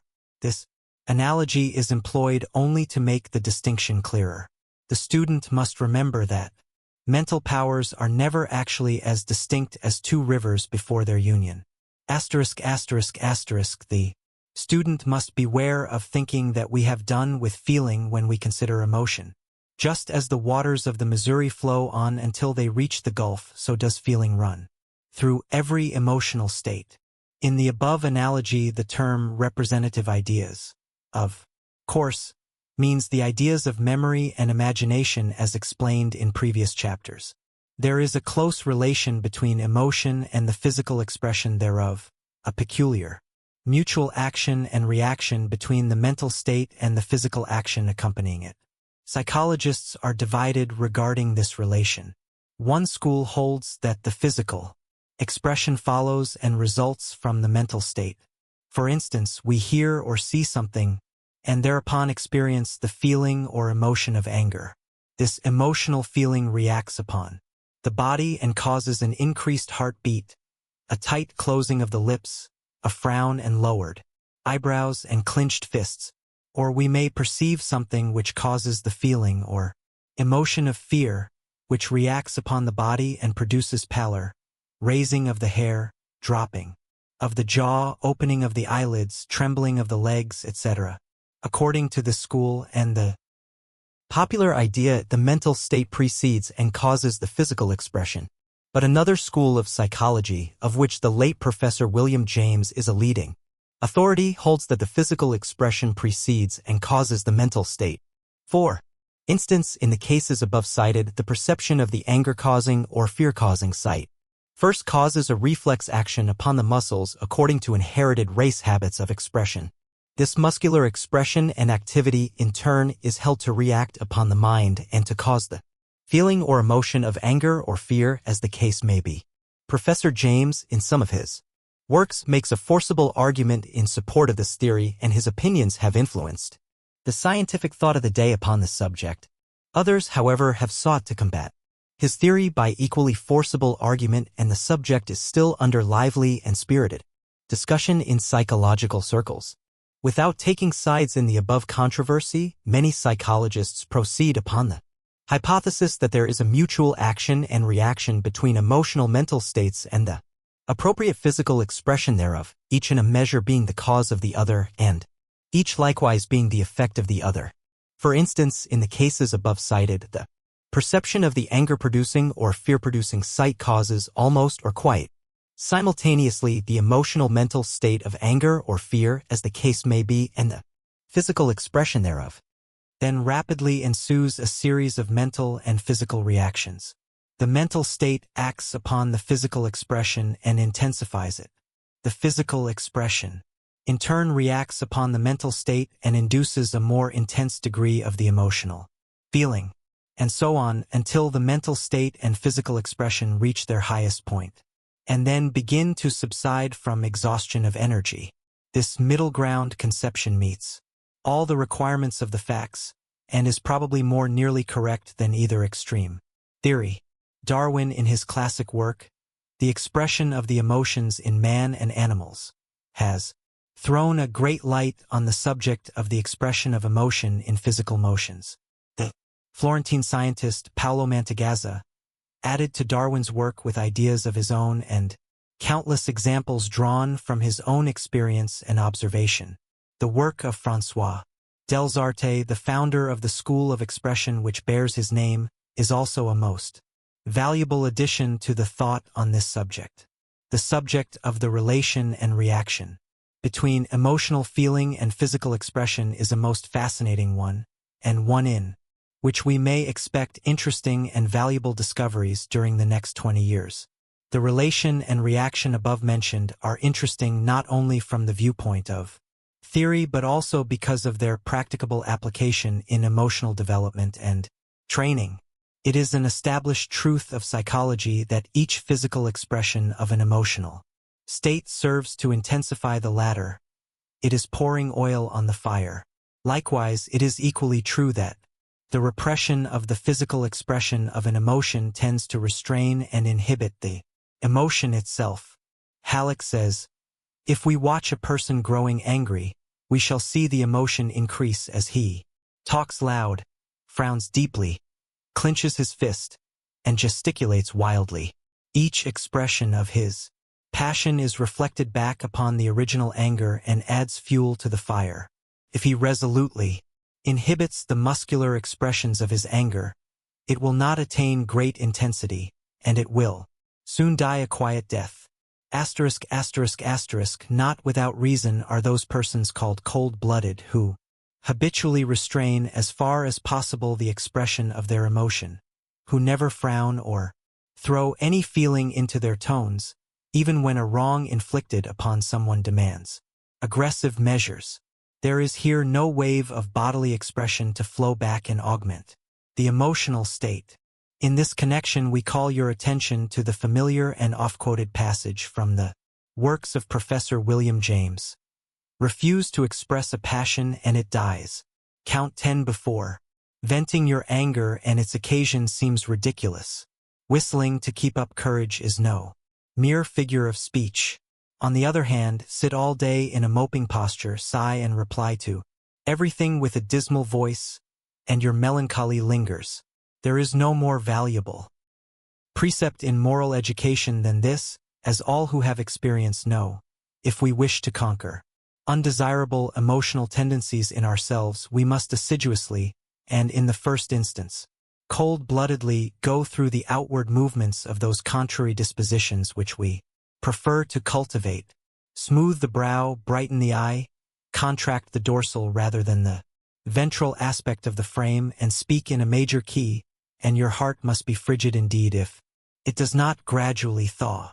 Along the same lines, Halleck says, "Actors have frequently testified to the fact that emotion will arise if they go through the appropriate muscular movements. In talking to a character on the stage, if they clench the fists and frown, they often find themselves becoming really angry. If they start with counterfeit laughter, they find themselves growing cheerful." German professor says that he cannot walk with a schoolgirl's mincing step and air without feeling frivolous. The wise student will acquire a great control over his emotional nature if he will reread and study the above statements and quotations until he has grasped their spirit and essence. In those few lines, he is given a philosophy of self-control and self-mastery that will be worth much to him if he will but apply it in practice. Patience, perseverance, practice, and will are required, but the reward is great, even to those who have not the persistency to apply this truth fully. There will be a partial reward if they will use it to the extent of restraining so far as possible any undue physical expression of undesirable emotional excitement. Some writers seem to regard capacity for great emotional excitement and expression as a mark of a rich and full character or noble soul. This is far from being true. While it is a fact that the cultivation of certain emotions tends to create a noble character and a full life, it is equally true that the tendency to gush and indulge in hysterical or sentimental excesses is a mark of an ill-controlled nature and a weak, rather than strong character. Moreover, it is a fact that excess in emotional excitement and expression tends toward the dissipation of the finer and nobler feelings which otherwise would seek an outlet in actual doing and practical action. In the language of the old Scotch engineer in the story, they are like the old Locomotive which spends the much steam at the wustle that she hay none left to gie by. Emotional excitement and expression are largely dependent upon habit and indulgence, although there is a great difference, of course, in the emotional nature and tendencies of various persons. Emotions, like physical actions or intellectual processes, become habitual by repetition, and habit renders all physical or mental actions easy of repetition. Each time one manifests anger, the deeper the mental path is made, and the easier it is to travel that path the next time. In the same way, each time that anger is conquered and inhibited, the easier will it be to restrain it the next time. In the same way, desirable habits of emotion and expression may be formed. Another point in the cultivation, training, and restraint of the emotions is that which has to do with the control of the ideas which we allow to come into the mind. Ideative habits may be are formed, in fact, by the majority of persons. We may cultivate the habit of looking on the bright side of things, of looking for the best in those we meet, of expecting the best things instead of the worst, by resolutely refusing to give welcome to ideas calculated to arouse certain emotions, feelings, passions, desires, sentiments, or similar mental states. We may do much to prevent the arousing of the emotion itself. Emotions usually are called forth by some idea, and if we shut out the idea, we may prevent the emotional feeling from appearing. In this connection, the universal rule of psychology may be applied. A mental state may be inhibited or restrained by turning the attention to the opposite mental state. The control of the attention is really the control of every mental state. We may use the will in the direction of the control of the attention, the development and direction of voluntary attention, and thus actually control every phase of mental activity. The will is nearest to the ego or central being of man, and the attention is the chief tool and instrument of the will. This fact cannot be repeated too often. If it is impressed upon the mind, it will prove to be useful and valuable in many emergencies of mental life. He who controls his attention controls his mind, and in controlling his mind, controls himself. 12. The instinctive emotions. Many attempts to classify the emotions have been made by the psychologists, but the best authorities hold that beyond the purpose of ordinary convenience in considering the subject, any classification is scientifically useless by reason of its incompleteness. As James cleverly puts it, any classification of the emotions is seen to be as true and as natural as any other if it only serves some purpose. The difficulty attending the attempted classification arises from the fact that every emotion is more or less complex and is made up of various feelings and shades of emotional excitement. Each emotion blends into others, just as a few elements of matter may be grouped into hundreds of thousands of combinations, so the elements of feeling may be grouped into thousands of shades of emotion. It is said that the two elements of carbon and hydrogen form combinations resulting in 5,000 varieties of material substance, from anthracite to marsh gas, from black coke to colorless naphtha. The same thing may be said of the emotional combinations formed from two principal elements of feeling. Moreover, the close distinction between sensation and feeling on the one hand, and between feeling and emotion on the other, serves to further complicate the task. For the purposes of our consideration, let us divide the emotions into 5 general classes as follows. 1. Instinctive emotions. 2. Social emotions. 3. Religious emotions. 4. Aesthetic emotions. 5. Intellectual emotions. We shall now consider each of the above 5 classes in turn. The instinctive emotions. Instinct is defined as unconscious, involuntary, or unreasoning prompting to any action, or the natural unreasoning impulse by which an animal is guided to the performance of any action, without thought of improving the method. An authority says, instinct is a natural impulse leading animals, even prior to all experience, to perform certain actions tending to the welfare of the individual or the perpetuation of the species, apparently without understanding the object at which they may be supposed to aim, or deliberating as to the best methods to employ. In many cases, as in the construction of the cells of the bee, there is a perfection about the result which reasoning man could not have equaled, except by an application of the higher mathematics to direct the operations carried out. Mr. Darwin considers that animals, in time past as now, have varied in their mental qualities and that those variations are inherited. Instincts also vary slightly in a state of nature. This being so, natural selection can ultimately bring them to a high degree of perfection. It was formerly the fashion to ascribe instinct in the lower animals, and in man to something akin to innate ideas implanted in each species and thereafter continued by inheritance. But the application of the idea of evolution to the science of psychology has resulted in brushing away these old ideas. Today it holds that which we call instinct is the result of gradual development in the course of evolution, the accumulated experience of the race being stored away in the race memory, each individual adding a little thereto by his acquired habits and experiences. Psychologists now hold that the lower forms of these race tendencies are closely akin to purely reflex actions, and the higher forms, which are known as instinctive emotions, are phenomena of the subconscious mind resulting from race memory and race experience. Claude says, instinct is the higher form of reflex action. The salmon migrates from sea to river. The bird makes its nest or migrates from one zone to another by an unvarying route, even leaving its young behind to perish. The bee builds its six-sided cell. The spider spins its web. The chick breaks its way through the shell, balances itself, and picks up grains of corn. The newborn babe sucks its mother's breast, all in virtue of like acts on the part of their ancestors, which, arising in the needs of the creature and gradually becoming automatic, have not varied during long ages, the tendency to repeat them being transmitted within the germ from which insect, fish, bird, and man have severally sprung. Schneider says it is a fact that men, especially in childhood, fear to go into a dark cavern or a gloomy wood.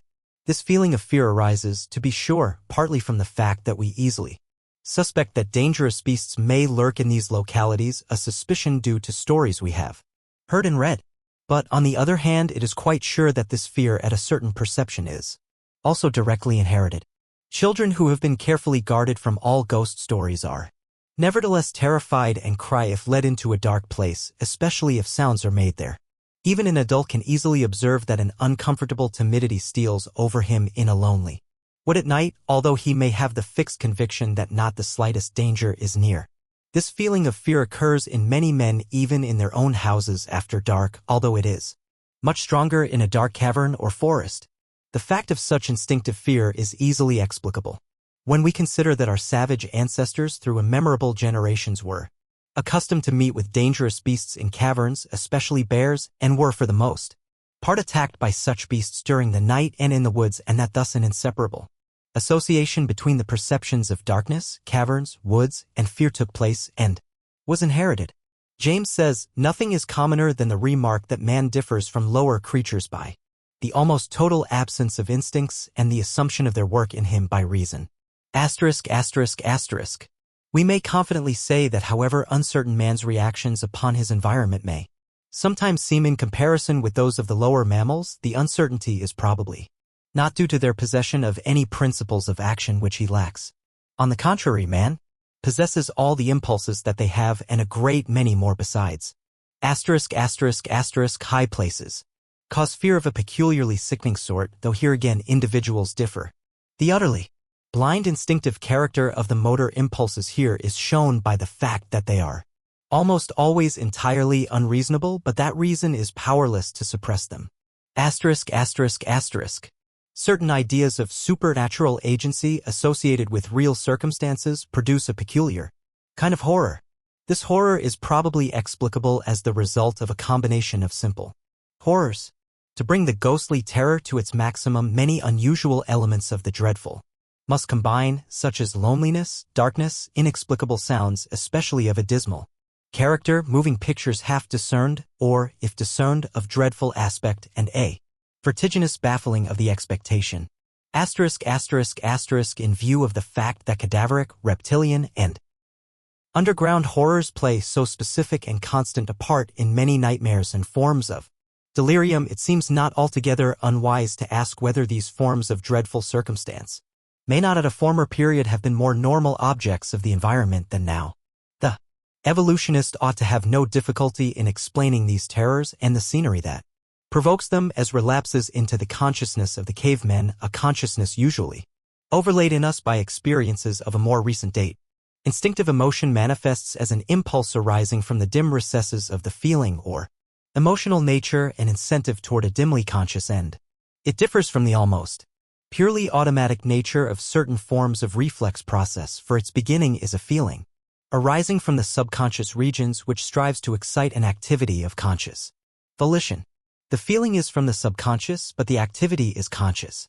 The end may not be perceived in consciousness, or at least is but dimly perceived, but the action leading to the end is in full consciousness. Instinct is seen to have its origin in the past experiences of the race, transmitted by heredity and preserved in the race memory. It has for its object the preservation of the individual and of the species. Its end is often something far removed in time from the moment or the welfare of the species rather than that of the individual. For instance, the caterpillar providing for its future states, or the bird building its nest, or the bees building cells and providing honey for their successors, for very few bees live to partake of the honey which they have gathered and stored. They are animated by the spirit of the hive. The most elementary forms of the instinctive emotions are those which have to do with the preservation of the individual, his comfort and personal physical welfare. This class of emotions comprises what are generally known as purely selfish feelings, having little or no concern for the welfare of others. In this class we find the emotional feelings which have to do with the satisfaction of hunger and thirst, the securing of comfortable quarters and warm clothing, and the spirit of combat and strife arising from the desire to obtain these. These elemental feelings had their birth early in the history of life, and indeed life itself depended very materially upon them for its preservation and continuance. It was necessary for the primitive living thing to be selfish. When man appeared, only those survived who manifested these feelings strongly. The others were pushed to the wall and perished. Even in our civilization, the man below the average in this class of feelings will find it difficult to survive. 13. The passions. Arising from the most elemental instinctive emotions, we find what may be termed the passions. By the term passion is meant those strong feelings in which the elemental selfish instincts are manifested in relation to other persons, either in the phase of attraction or repulsion. In this class we find the elementary phases of love, and the feelings of hate, anger, jealousy, revenge, etc. This class of emotions usually manifests violently as compared with the other emotions.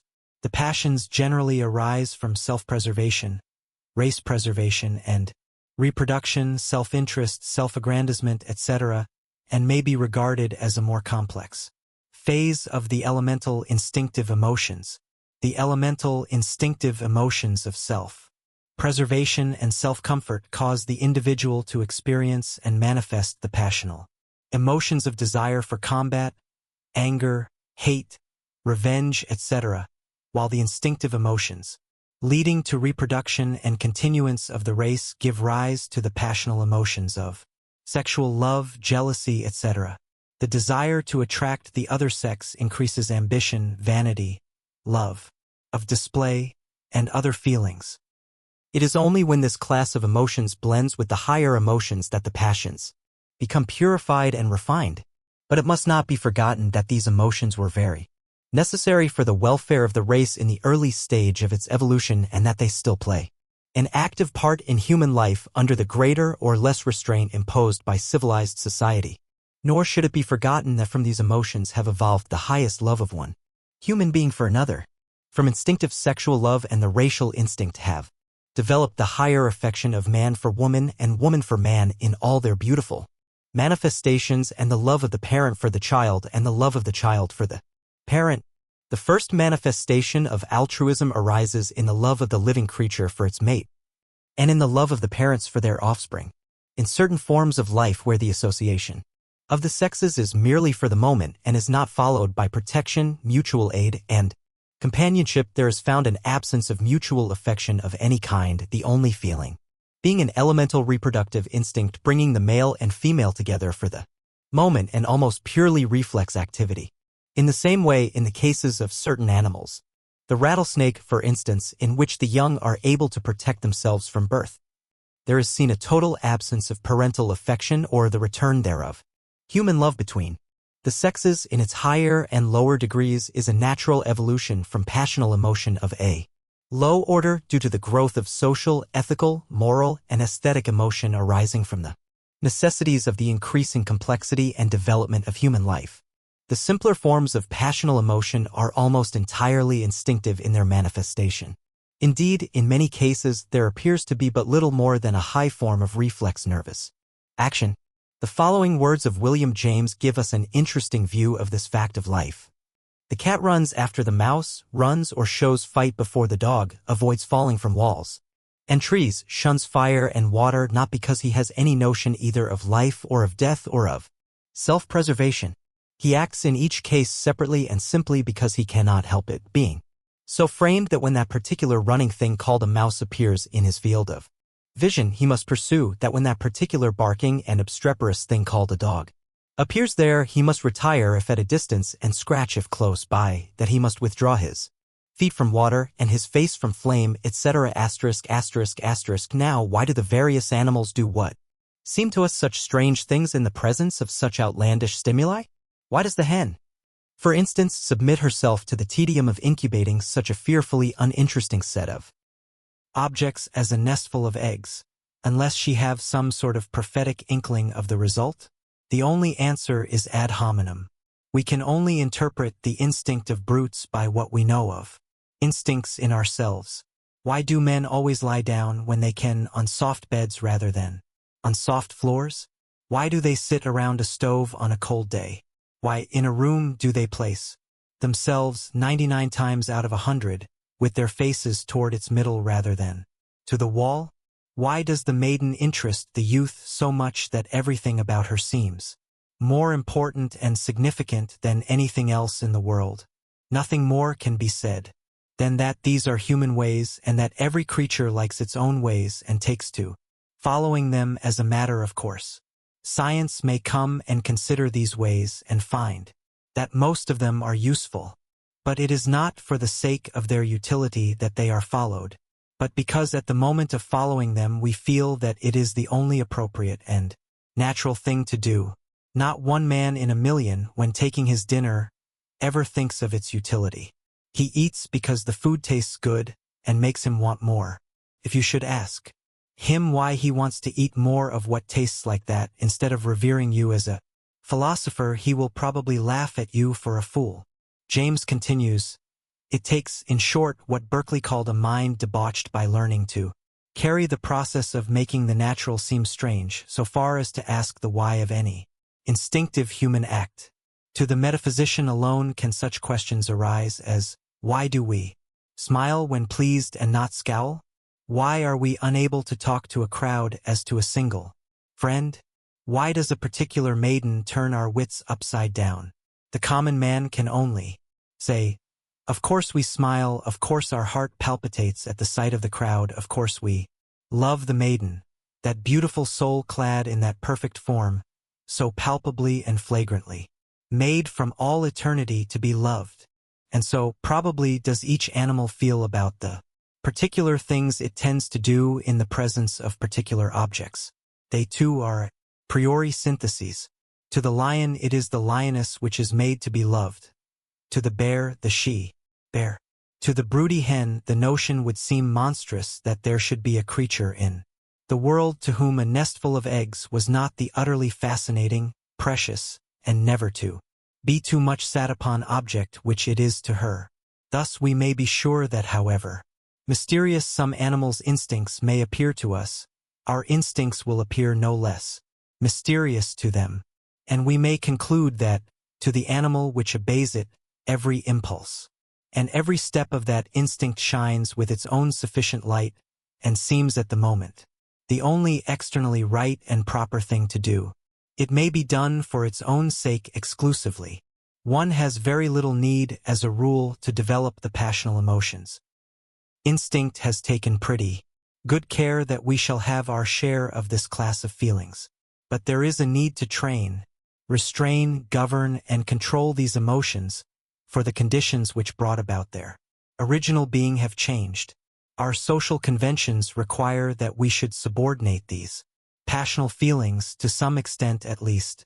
Society insists that we must restrict our love impulses to certain limits and to certain quarters, and that we subdue our anger and hate, except toward the enemies of our land, the disturbers of public peace, and the menacers of the social conventions of our time and land.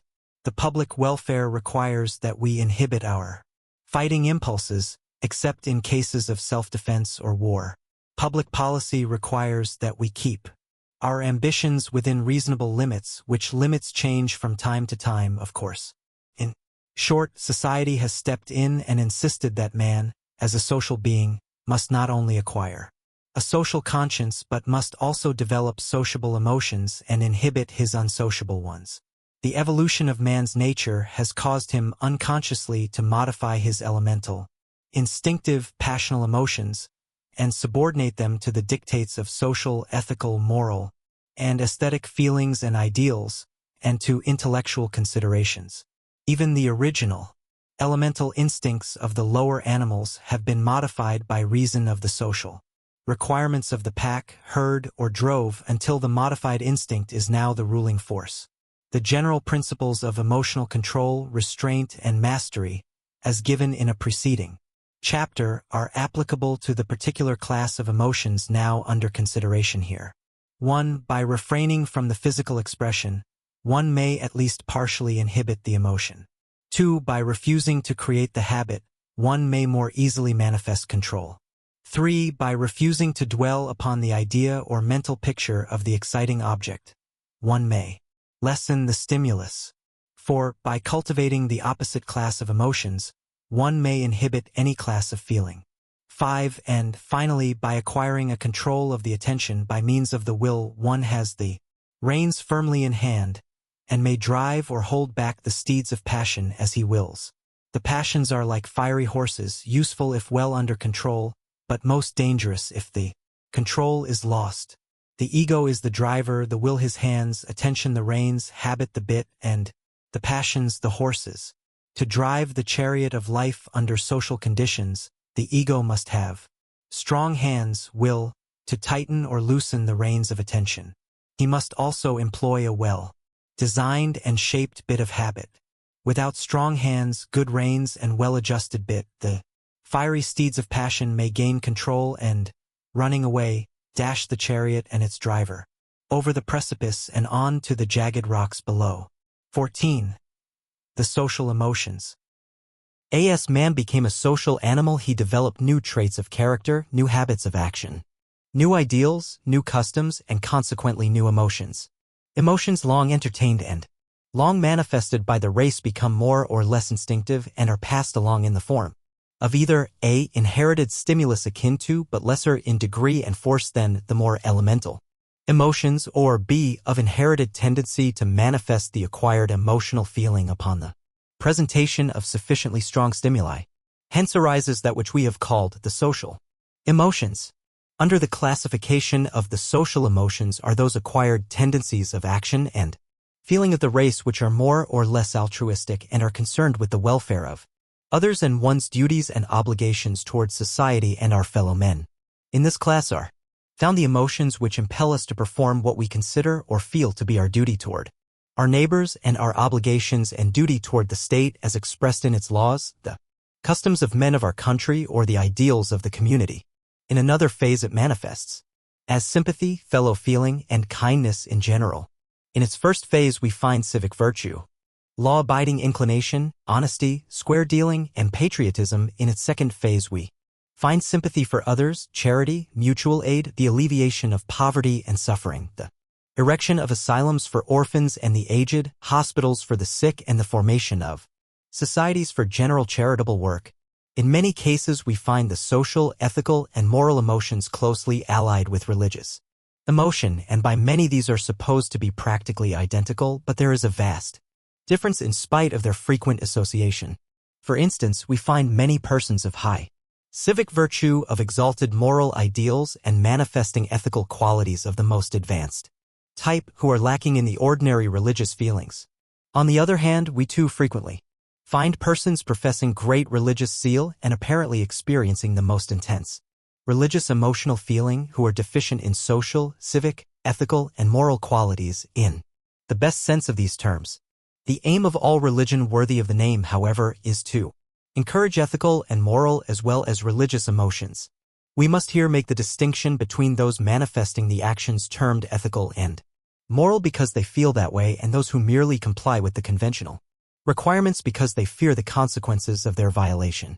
The first class have the true social, ethical, and moral feelings, tastes, ideals, and inclinations, while the second manifest merely the elementary feelings of self-preservation and selfish prudence. The first class are good because they feel that way and find it natural to be so, while the others are good merely because they have to be or be punished by legal penalty or public opinion, loss of prestige, loss of financial support, etc. The social, moral, and ethical emotions are believed to have arisen in the race by reason of the association of individuals in communities and the rise of the necessity for mutual aid and forbearance. Even many of the species of the lower animals have social, moral, or ethical codes of their own based on the experience of the species or family infractions of which they punish severely. In the same way, sympathy and the altruistic feelings are supposed to have arisen. The community of interest and understanding in the tribe, family, or clan brought not only the feeling of natural defense and protection but also the finer, inner sympathetic feeling of the pains and sufferings of their associates. This, in the progress of the race, has developed into broader and more complex ideals and feelings. Theology explains the moral feelings as resulting from conscience, which it holds to be a special faculty of the mind or soul divinely given. Science, while admitting the existence of the state of feelings which we call conscience, denies its supernatural origin and ascribes it to the result of evolution, heredity, experience, education, and suggestion. Conscience, according to science, is a compound of intellectual and emotional states. Conscience is not an invariable or infallible guide, but depends entirely upon the heredity, education, experience, and environment of the individual. It accompanies the moral and ethical codes of the race, which vary with time and with country.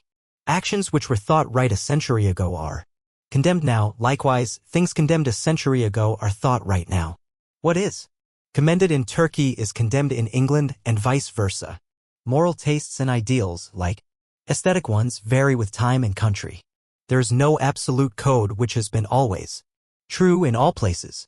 There is an evolution in the ideals of morals and ethics as in everything else, and conscience and the moral and ethical emotions accompany the changing ideals.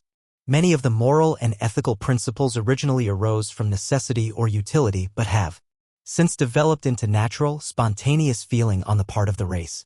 It is held that the race is rapidly developing a social conscience which will cause the wiping out of many social conditions which are now the disgrace of civilization. It is predicted that in time the race will look back upon the existence of poverty in our civilization as our generation now looks back upon the existence of slavery, imprisonment for debt, capital punishment for the theft of a loaf of bread, the killing of prisoners of war, etc.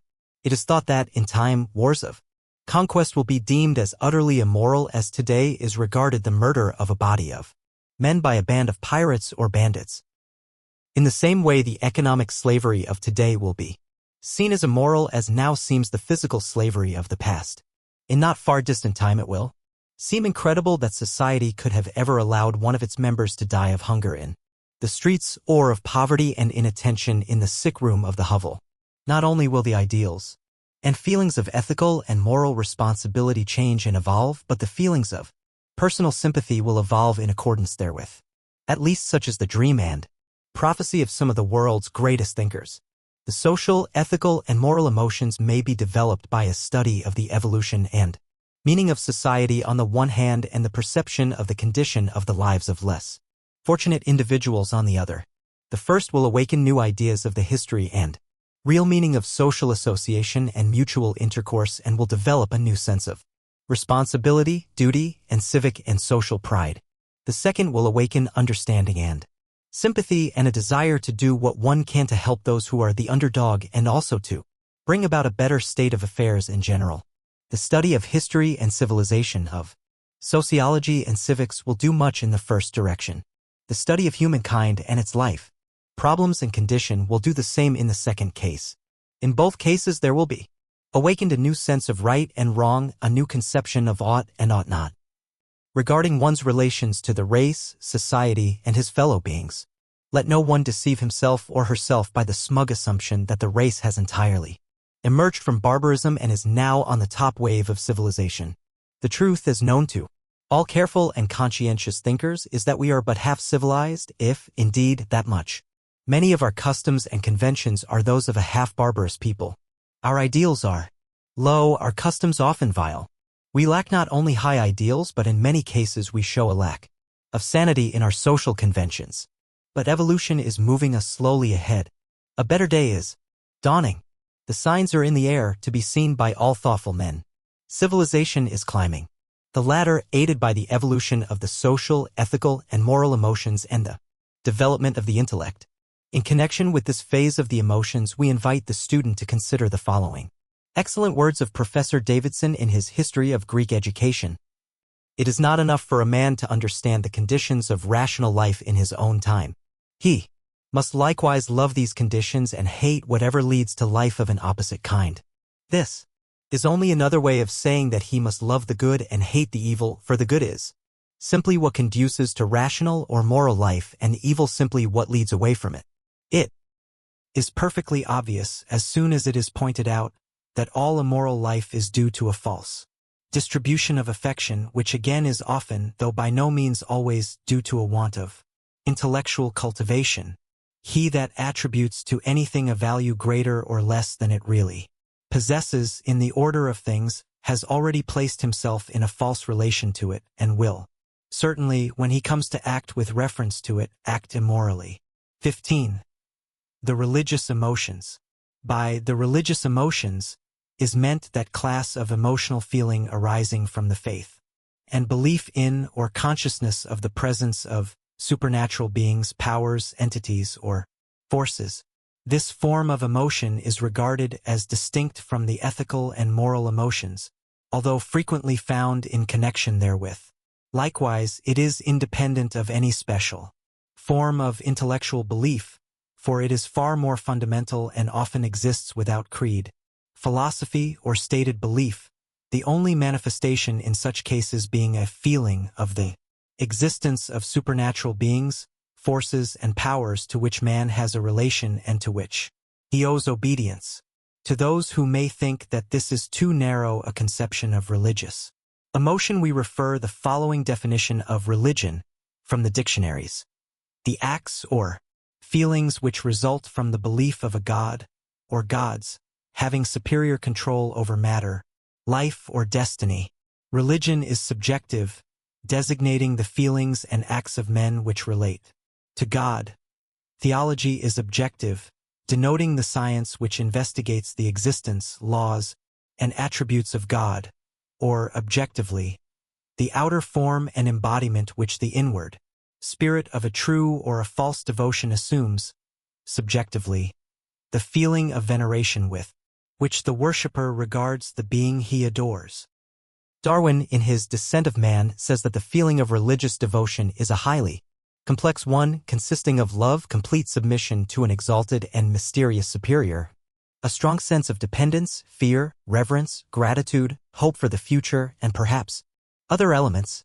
He is of the opinion that no man can experience so complex an emotion until advanced in his intellectual and moral faculties to at least a moderately high level. The authorities generally agree with Darwin, although the more recent study of the history of religion has shown that religious feeling has a far more primitive origin than that indicated by Darwin. It is true that the lower animals are not deemed capable of anything approaching religious feeling unless there is a feeling approaching it in the attitude of the dog and horse and other domestic animals toward their masters.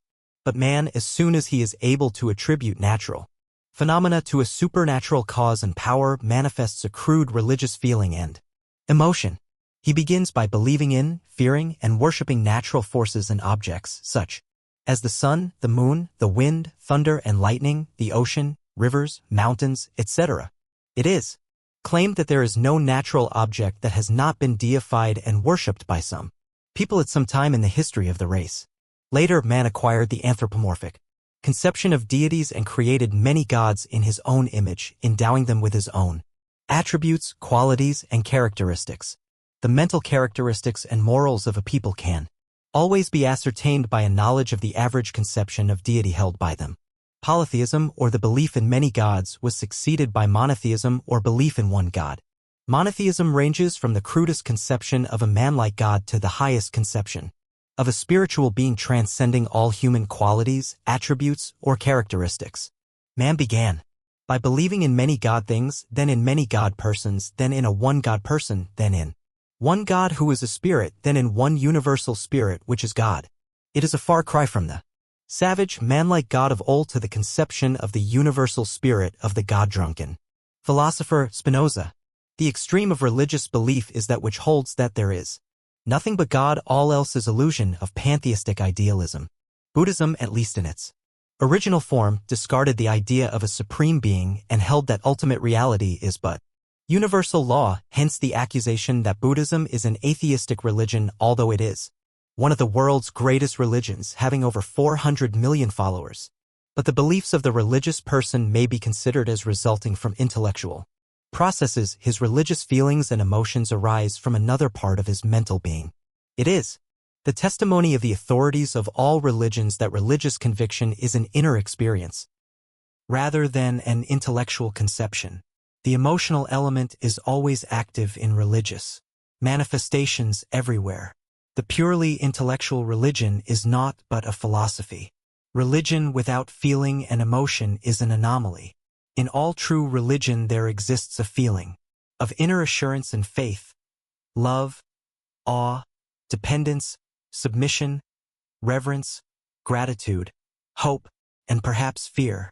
The emotional element must always be present, not necessarily in the form of emotional excess, as in the case of revival hysteria or the dance of the whirling dervishes, but at least in the form of the calm, fervent feeling of that peace which passeth understanding. When religion departs from the emotional phase, it becomes merely a school of philosophy or an ethical culture society. The student must not lose sight of the uplifting influence of true religious emotion by reason of his knowledge of its lowly origin.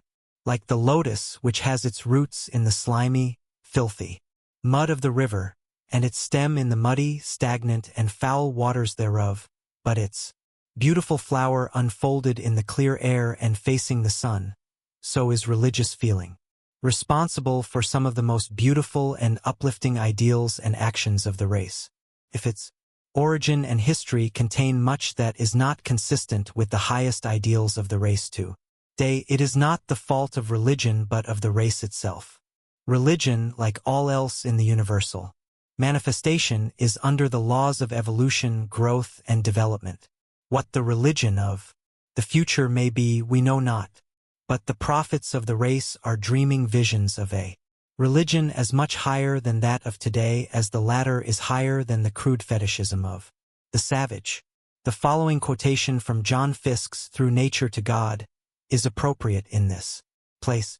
Fiske says, "My aim is to show that other influence, that inward conviction, the craving for a final cause, the theistic assumption, is itself one of the master facts of the universe, and as much entitled to respect as any fact in physical nature can possibly be." The argument flashed upon me about 10 years ago while reading Herbert Spencer's controversy with Frederick Harrison concerning the nature and reality of religion, because Spencer derived historically the greater part of modern belief in an unseen world from the savage's primeval world of dreams and ghosts. Some of his critics maintained that logical consistency required him to dismiss the modern belief as utterly false. Otherwise he would be guilty of seeking to evolve truth from falsehood. "By no means," replied Spencer. "Contrariwise, the ultimate form of the religious consciousness is the final development of a consciousness which at the outset contained a germ of truth obscured by multitudinous errors." Fiske, in this connection, quotes the Tennysonian question, "Who forged that other influence, that heat of inward evidence, by which he doubts against the sense, The religious emotions may be developed by allowing the mind to dwell upon the power underlying the universe of fleeting, changing forms by reading prose and poetry in which an appeal is made to the religious instinct, by listening to music which awakens the emotion of reverence and awe, and finally by meditating upon the inner spirit immanent in every living being. As an old Hindu sage once said, there are many paths by which men arrive at a knowledge of the presence of God, but there is but one goal and destination. 16. The aesthetic emotions. By the aesthetic emotions is meant those emotional feelings which are concerned with the perception of beauty or taste, and by reason of which we like or dislike certain perceptions of sensory impressions. In order to get a clearer idea, let us consider what is meant by beauty and taste. Beauty is defined as that quality or assemblage of qualities in an object which gives the eye or the ear intense pleasure, or that characteristic in an object which gratifies the intellect or moral feeling. Taste, in this sense of the term, is defined as nice perception, or the power of perceiving and relishing excellence in human performances, the power of appreciating the finer qualities of art, the faculty of discerning beauty, order, congruity, proportion, symmetry, or whatever constitutes excellence, particularly in the fine arts or literature, the faculty of the mind by which we both perceive and enjoy whatever is beautiful or sublime in the works of nature and art. The possession of taste ensures grace and beauty in the works of an artist and the avoidance of all that is low or mean. It is as often the result of an innate sense of beauty or propriety as of art education, and no genius can compensate for the want of it. Tastes differ so much among individuals, nations, or in different ages and conditions of civilization that it is utterly impossible to set up a standard of taste applicable to all men and to all stages in the evolution of society. The aesthetic sense, feeling, and emotion are products of the later stages of the evolution of the mind of man. Their roots, however, may be seen in the crude attempts at decoration and adornment in the savage, and still further back in the tendency of certain birds to adorn their nests or bowers. Moreover, some sense of beauty must exist in the lower animals, which are influenced thereby in the selection of their mates, the bright plumage of the birds, and the coloring of the insects, and higher animals evidencing the existence of at least a primitive aesthetic sense. Herbert Spencer says that one characteristic of the aesthetic feelings is that they are separated from the functions vitally requisite and necessary to sustain life, and it is not until the latter are reasonably well satisfied that the former begin to manifest in force. The authorities hold that the basic element concerned in the manifestation of the aesthetic emotional feeling is the sensory element, which consists of the pleasure arising from the perception of objects of vision or hearing which are deemed beautiful. There is a certain nervous satisfaction which arises from the perception of the sensation of the sight of a beautiful thing, or of the hearing of beautiful sound. Just why certain sights prove agreeable and others disagreeable, or certain sounds pleasant and others unpleasant, is very difficult to determine. Association and habit may have something to do with the beauty of sight object, and there may be natural harmony of vibration in colors as there is in sound. In the case of sounds, there is undoubtedly a natural harmony between the vibrations of certain notes of the scale and inharmony between others. Some have held that the secret of the enjoyment of music is found in the natural appreciation of rhythm, as rhythm is a cosmic manifestation, evident in everything from great to small. But these theories do not account for the differences existing in the tastes regarding color and music manifested by different individuals, races, and classes of people. Grant Allen says, "The vulgar are pleased with great masses of color, especially red, orange, and purple, which give their coarse, nervous organization the requisite stimulus. The refined, with nerves of less caliber but greater discriminativeness, require delicate combinations of complementaries and prefer neutral tints to the glare of the primary hues. Children and savages love to dress in all the colors of the rainbow. In the same way, persons of certain types of taste are pleased with ragtime and cheap, rollicking songs or dances, while others shudder at these and find delight in the classic productions of the great composers. There is also the intellectual element to be reckoned with in the aesthetic emotions. The intellect must discover the beauty in certain objects before the emotion is aroused by the perception. Halleck says, every time the mind discerns unity amid variety, order, rhythm, proportion, or symmetry, an aesthetic emotion arises. ****** The traveler with a trained Intellect will see far more beauty than an ignorant one. In looking at a cathedral, a large part of the aesthetic enjoyment comes from tracing out the symmetry from comparing part with part. Not until this process is complete will the full beauty of the structure as a whole be perceived. If the traveler knows something of medieval architecture before starting on his European trip, he will see far more beauty. The opposite of the aesthetic, which we call the ugly, is the unsymmetrical, the disorderly, that in which we can discover no rhythm, plan, or beauty. The element of associative suggestion also enters into the manifestation of aesthetic emotional feeling. The mind accepts the suggestion of the beauty of certain styles of art or the excellence of certain classes of music. There are fashions in art and music as in clothes, and what is thought beautiful today may be deemed hideous tomorrow. This is not entirely due to the evolution of taste, for in many cases the old fashions are revived and again deemed beautiful. There is, moreover, the effect of the association of the object of emotion with certain events or persons. This association renders the thing popular and therefore agreeable and beautiful for the time being. The suggestion in a story will often cause the beauty of a certain scene or the harmony of a certain piece of music to dawn upon thousands of persons.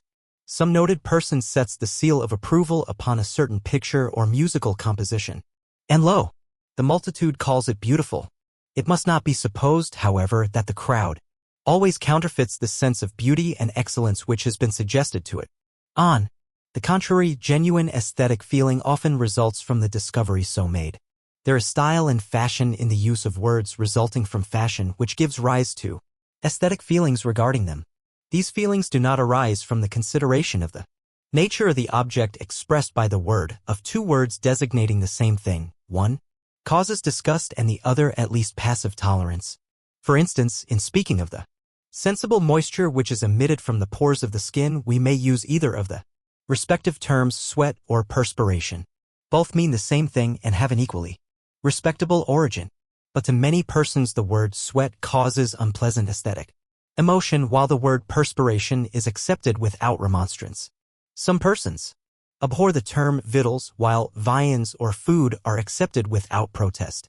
There is often an unpleasant, low, vulgar association connected with some words which accounts for the disfavor with which they are received, and which association is absent from the more polite terms employed to indicate the same thing. But in other cases there is nothing but the simple suggestion of fashion and style to account for the aesthetic acceptance or rejection. It is possible that some psychologist of the future will establish the truth of the theory now tentatively advanced by a few investigators, namely that taste and the sense of beauty depend almost entirely upon the element of suggestion manifested as association, influence of authority, habit, fashion, imitation, etc. It is known that the emotional nature is peculiarly liable to suggestion and that tastes may be created or destroyed by repeated suggestion under the most favorable circumstances. It is thought likely that if we could trace back to its roots every emotion of taste, we would find it arising from some associative, suggestive influence, connected with another and more elemental class of emotions. Regarding the fact that there is no universal standard of taste or beauty, Halleck says, it has been said that aesthetics cannot be treated in a scientific way because there is no standard of taste. De gustibus non est disputandum, there is no disputing about tastes, is an old proverb.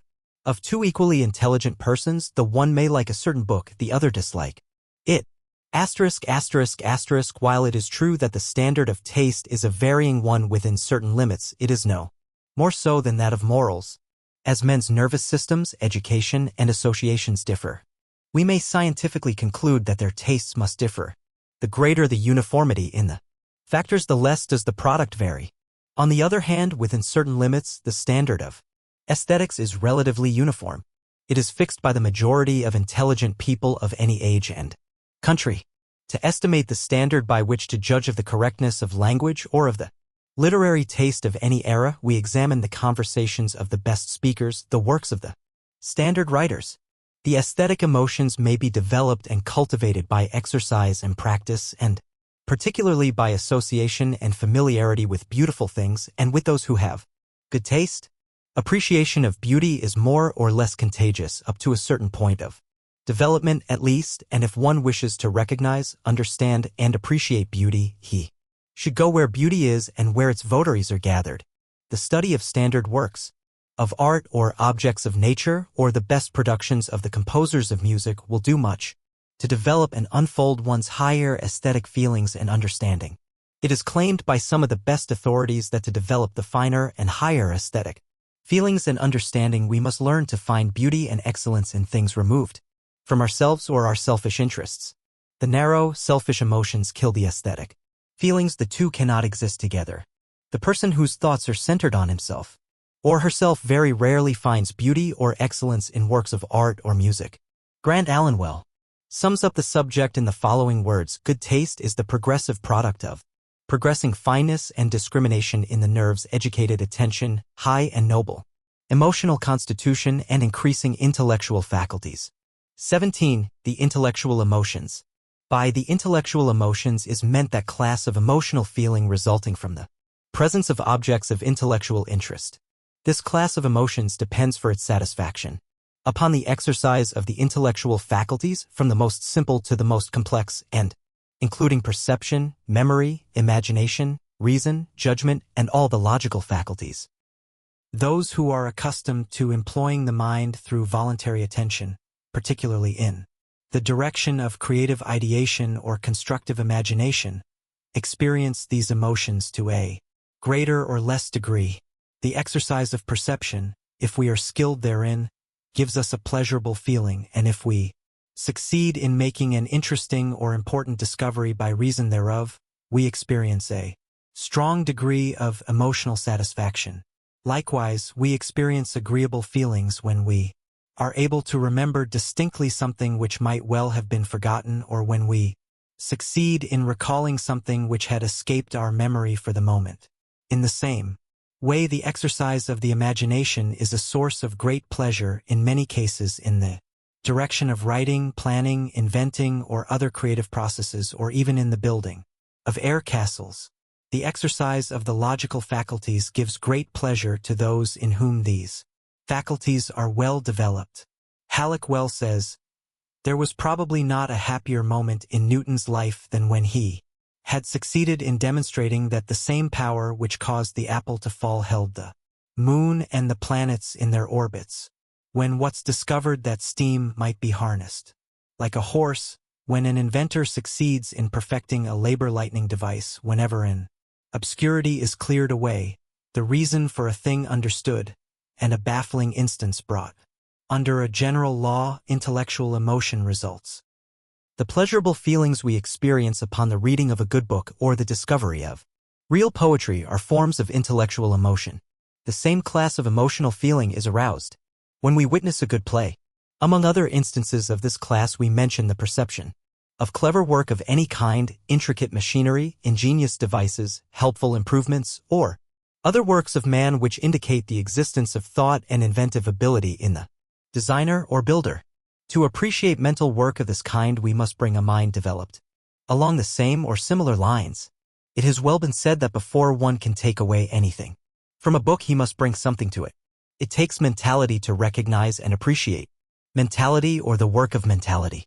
The study of scientific subjects is a source of great pleasure to those who are inclined to such pursuits. To the scientific mind the study of the latest work on the favorite branch gives a joy which nothing else is capable of arousing. To the philosopher the works of other philosophers of the same school give intense satisfaction. It is claimed that the sense of humor and wit is an intellectual emotion, for it depends upon the detection of the ludicrous features of a happening. Certain psychologists have held that the distinctive element of humor is the feeling attendant upon the perception of incongruity, while that of wit is the feeling of superiority on the part of the witty person and the corresponding chagrin of the object of his wit. It would seem, however, that the appreciation of wit must depend upon the intellectual perception of cleverness of expression and the pleasure resulting from the discovery thereof, and that the feeling of humor is aroused principally by reason of the incongruous element, the feeling of self-satisfaction as contrasted with the discomfiture of the other person belongs to the more selfish emotions. An authority says, humor is a mental faculty which tends to discover incongruous resemblances between things which essentially differ, or essential differences between things put forth as the same, the result being internal mirth or an outburst of laughter. Wit does so likewise, but the two are different. Humor has deep human sympathy and loves men while raising a laugh against their weaknesses. Wit is deficient in sympathy, and there is often a sting in its ridicule. Somewhat contemptuous of mankind, it has not the patience to study them thoroughly, but must content itself with noting superficial resemblances or differences.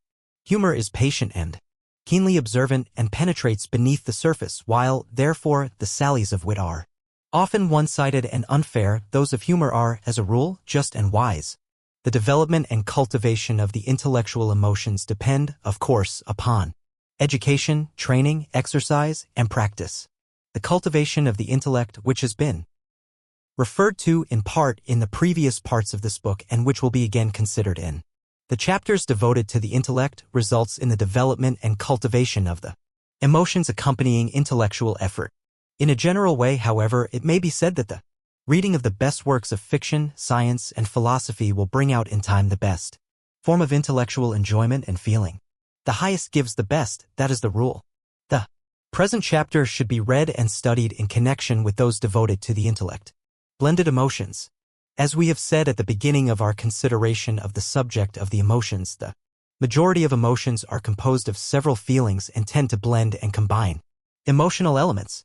For instance, the emotion of sexual love certainly has its origin in the instinctive feelings of the race, and its motive element is that of passion. But passion is far from being all there is in human sexual love.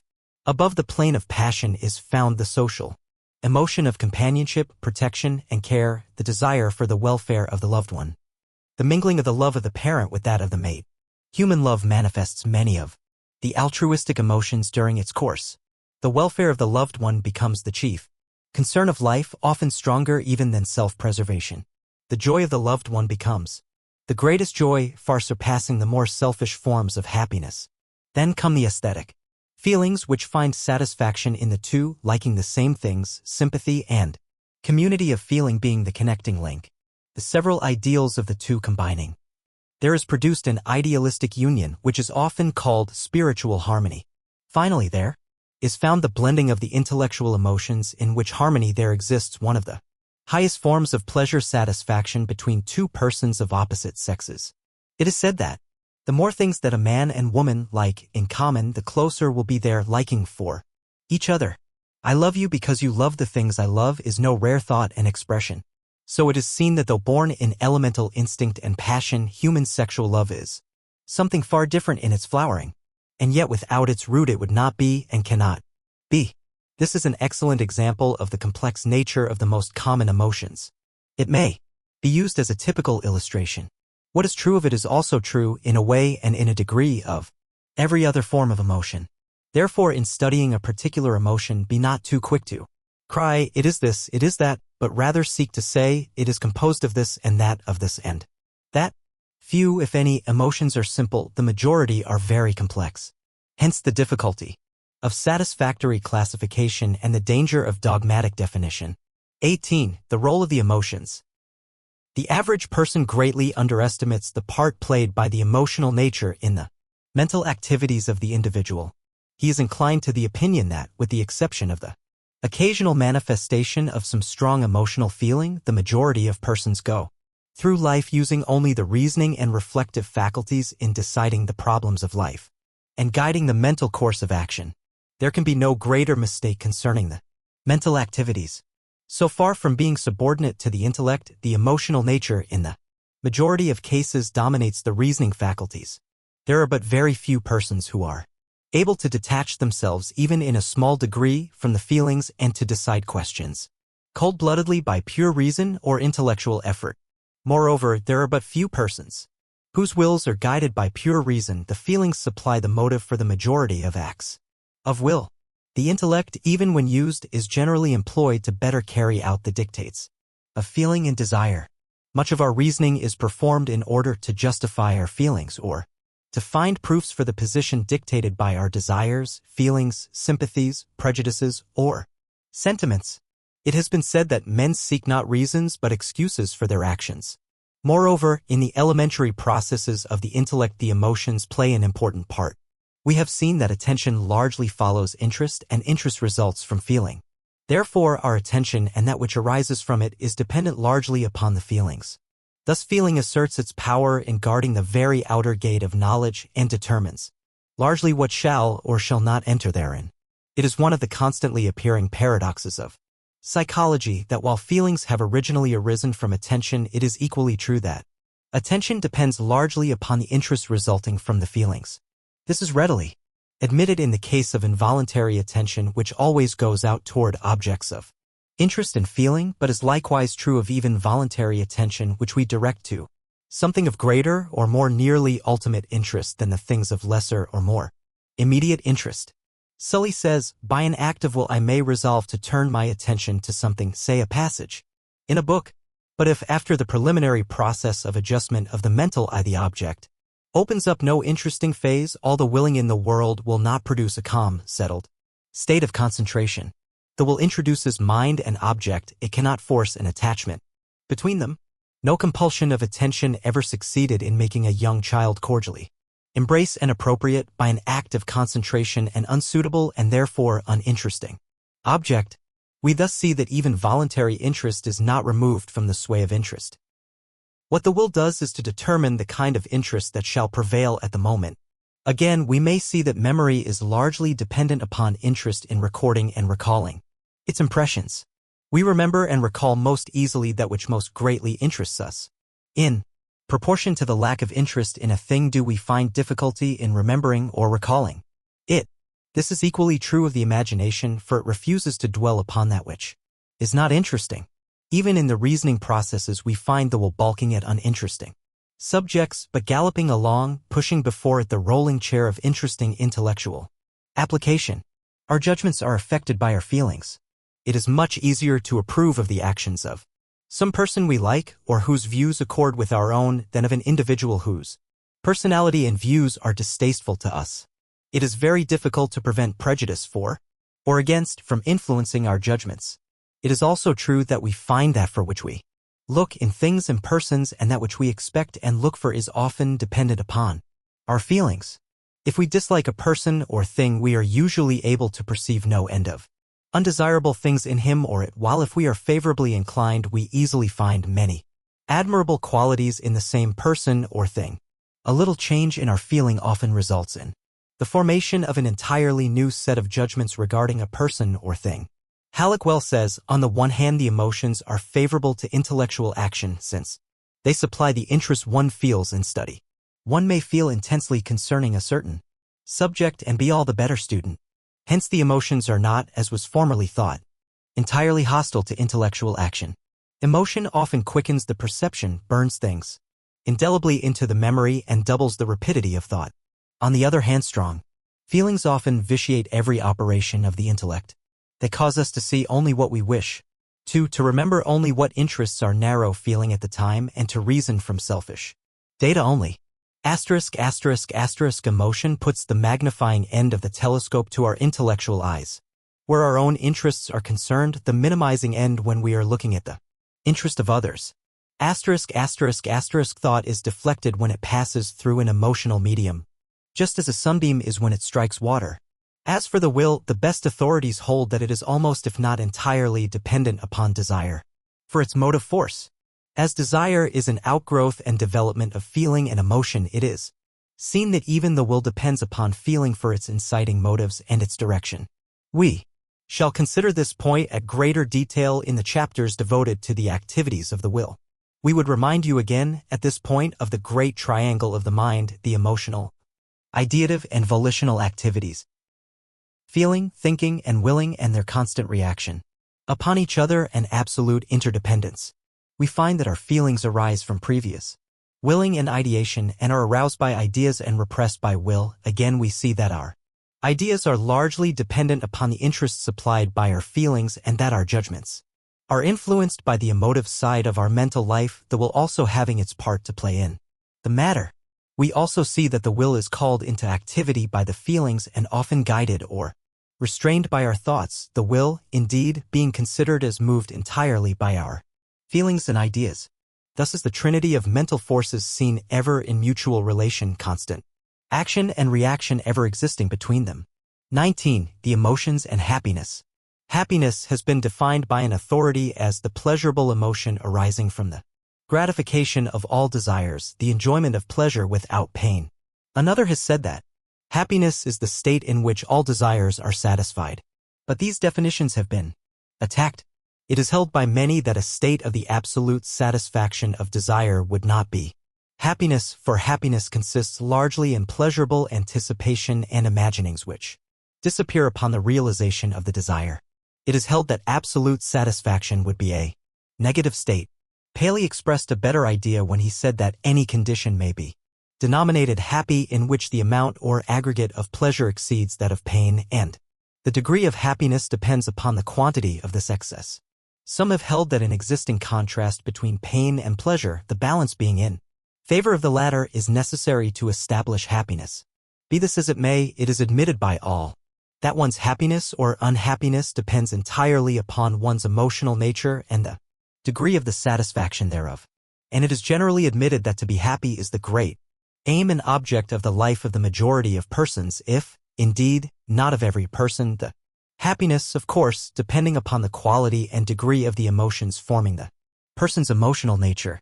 Thus it is seen that we are dependent upon the emotional side of our mental life in this as in nearly everything else making life worthwhile. Theologians have often sought to point out that happiness is not the goal of life and living. But human nature has always insisted that happiness is the greatest end, and philosophy has generally supported it.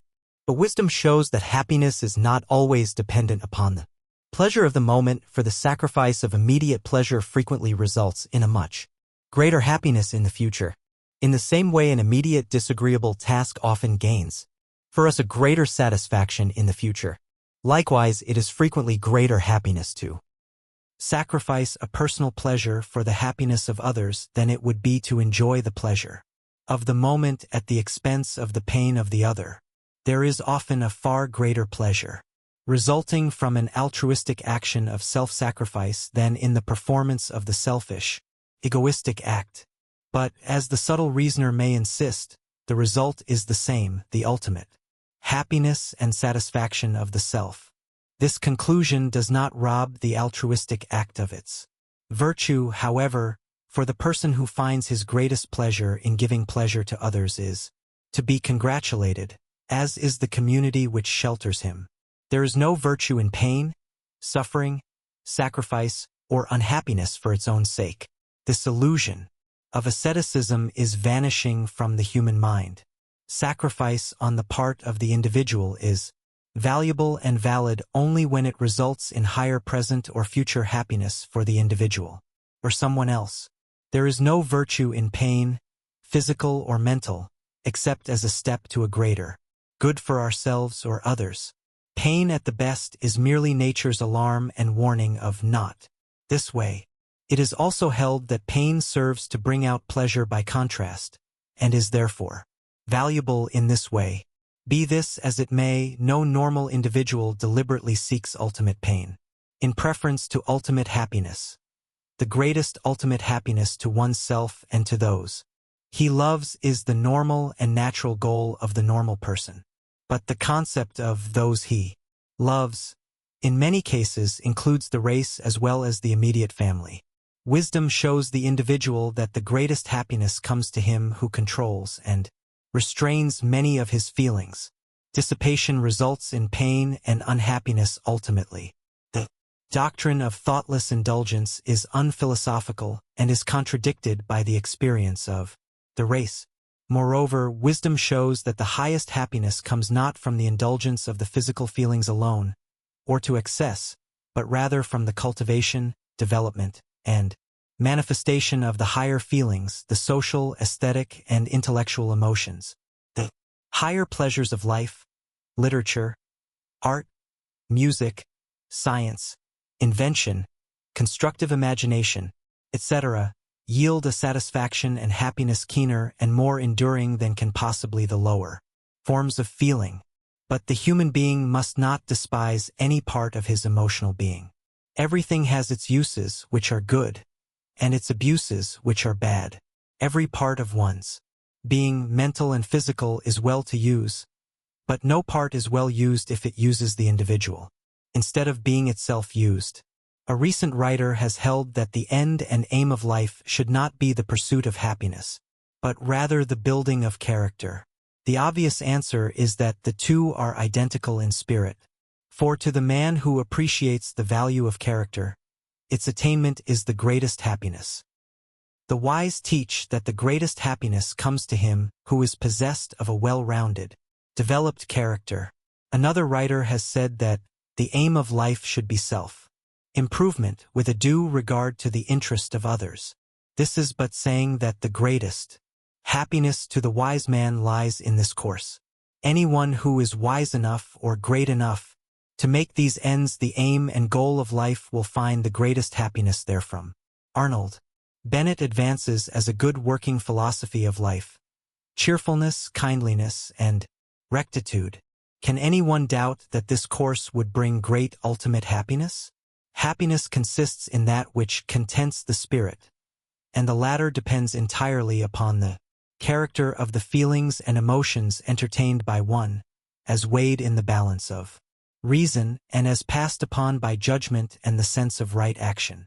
The greatest degree of happiness, or at least the greatest ratio of pleasure over pain, is obtained by a careful and intelligent cultivation of the feeling side of one's being in connection with the cultivation of the intellect and the mastery of the will, to be able to bring the capacity for enjoyment to its highest, to be able to intelligently choose that which will bring the greatest ultimate happiness, in accordance with right action, and finally to be able to use the will in the direction of holding fast to that which is good and rejecting that which is bad. This is the power of creating happiness. The feelings, the intellect, and the will here as ever combine to manifest the result. Finally, it must be remembered that all human happiness consists in part of the ability to bear pain, to suffer. There must be the dash of stoicism in the wise Epicurean. One must learn to pluck from pain, suffering, and unhappiness the secret drop of honey which lies at its heart, and which consists in the knowledge of the meaning and use of pain and the means whereby it may be transmuted into knowledge and experience from which later happiness may be distilled. To profit by pain, to transmute suffering into joy, to transform present unhappiness into a future greater happiness, this is the privilege of the philosopher. The mental states and activities known as desire are a direct development of the feeling and emotional phase of the mind and form the motive power of the will.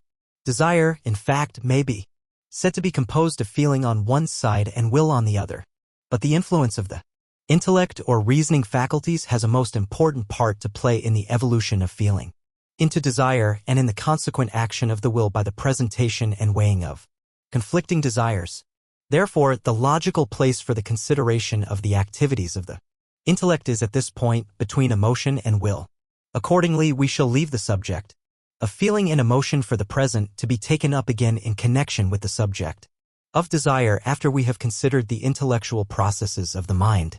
But as has been indicated, we shall see the presence and influence of the feelings and emotions even in the activities of the intellect.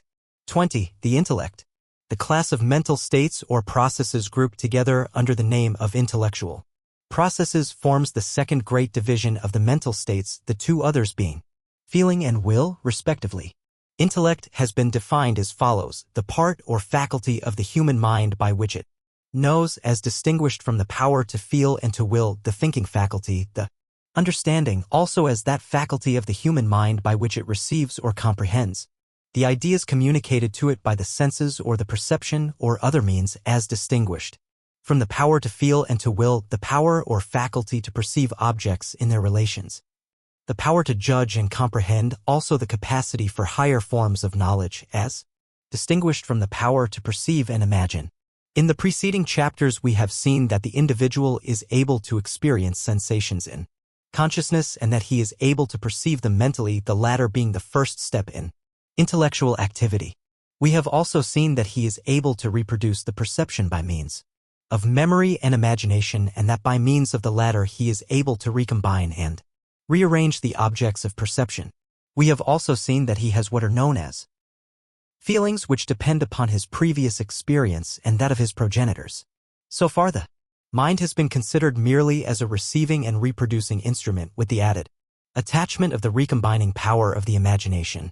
Up to this point, the mind may be compared to the phonographic cylinder with an attachment capable of recombining its recorded impressions. The impressions are received and perceived, are stored away, are reproduced, and by the use of the imagination are recombined. Up to this point, the mind is seen to be more or less of an automatic, instinctive faculty. It may be traced from the purely reflex activity of the lowest forms of life up through the lower animals step by step until a very high degree of mental power is perceived in animals like the horse, dog, or elephant. But there is something lacking. There is missing the peculiar power of thinking in symbols and abstract conceptions which distinguishes the human race, and which is closely bound up with the faculty of language or expressing thoughts in words. The comparatively high mental process of the lower animals is dwarfed by the human faculty of thinking, and thinking is the manifestation of the intellect. What is it to think? Strange to say, very few persons can answer this question correctly at first. They find themselves inclined to answer the inquiry in the words of the child, why to think is to think. Let us see if we can make it plain. The dictionary definition is a little too technical to be of much use to the beginner, but here it is: to employ any of the intellectual powers except that of simple perception through the senses.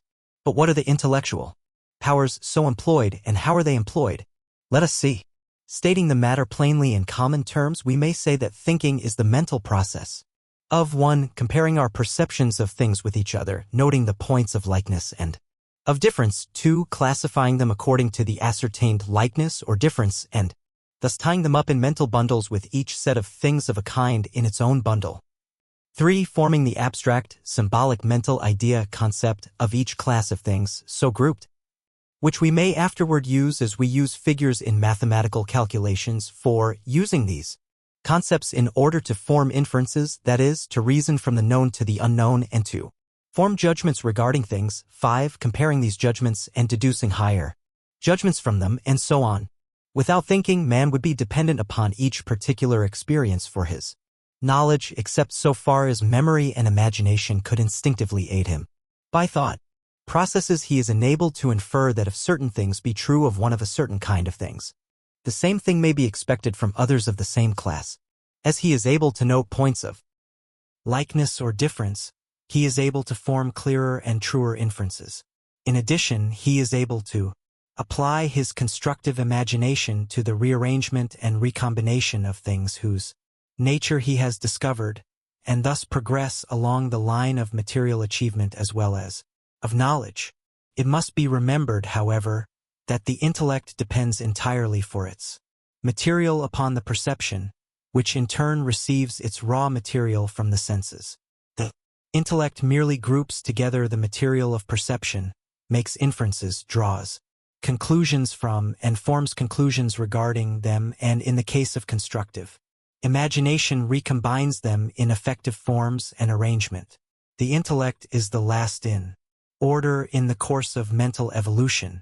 It appears last in order in the mind of the child, but it often persists in old age after the feelings have grown dim and the memory weak. Concepts. What is known as the concept is the first fruit of the elemental processes of thought.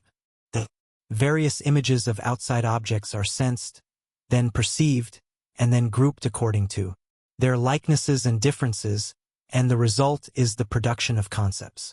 It is difficult to define a concept so as to convey any meaning to the beginner. For instance, the dictionaries give the definition as an abstract, general conception, idea, or notion formed in the mind. Not very clear this, is it? Perhaps we can understand it better if we say that the terms dog, cat, man, horse, house, etc. each expresses a concept. Every term expresses a concept. Every general name of a thing or quality is a term applied to the concept. We shall see this a little clearer as we proceed. We form a concept in this way. 1. We perceive a number of things. 2. Then we notice certain qualities possessed by things, certain properties, attributes, or characteristics which make the thing what it is. 3. Then we compare these qualities of the thing with the qualities of other things and see that there is a likeness in some cases in various degrees and a difference in other cases in various degrees, for then we generalize or classify the perceived things according to their ascertained likenesses and differences.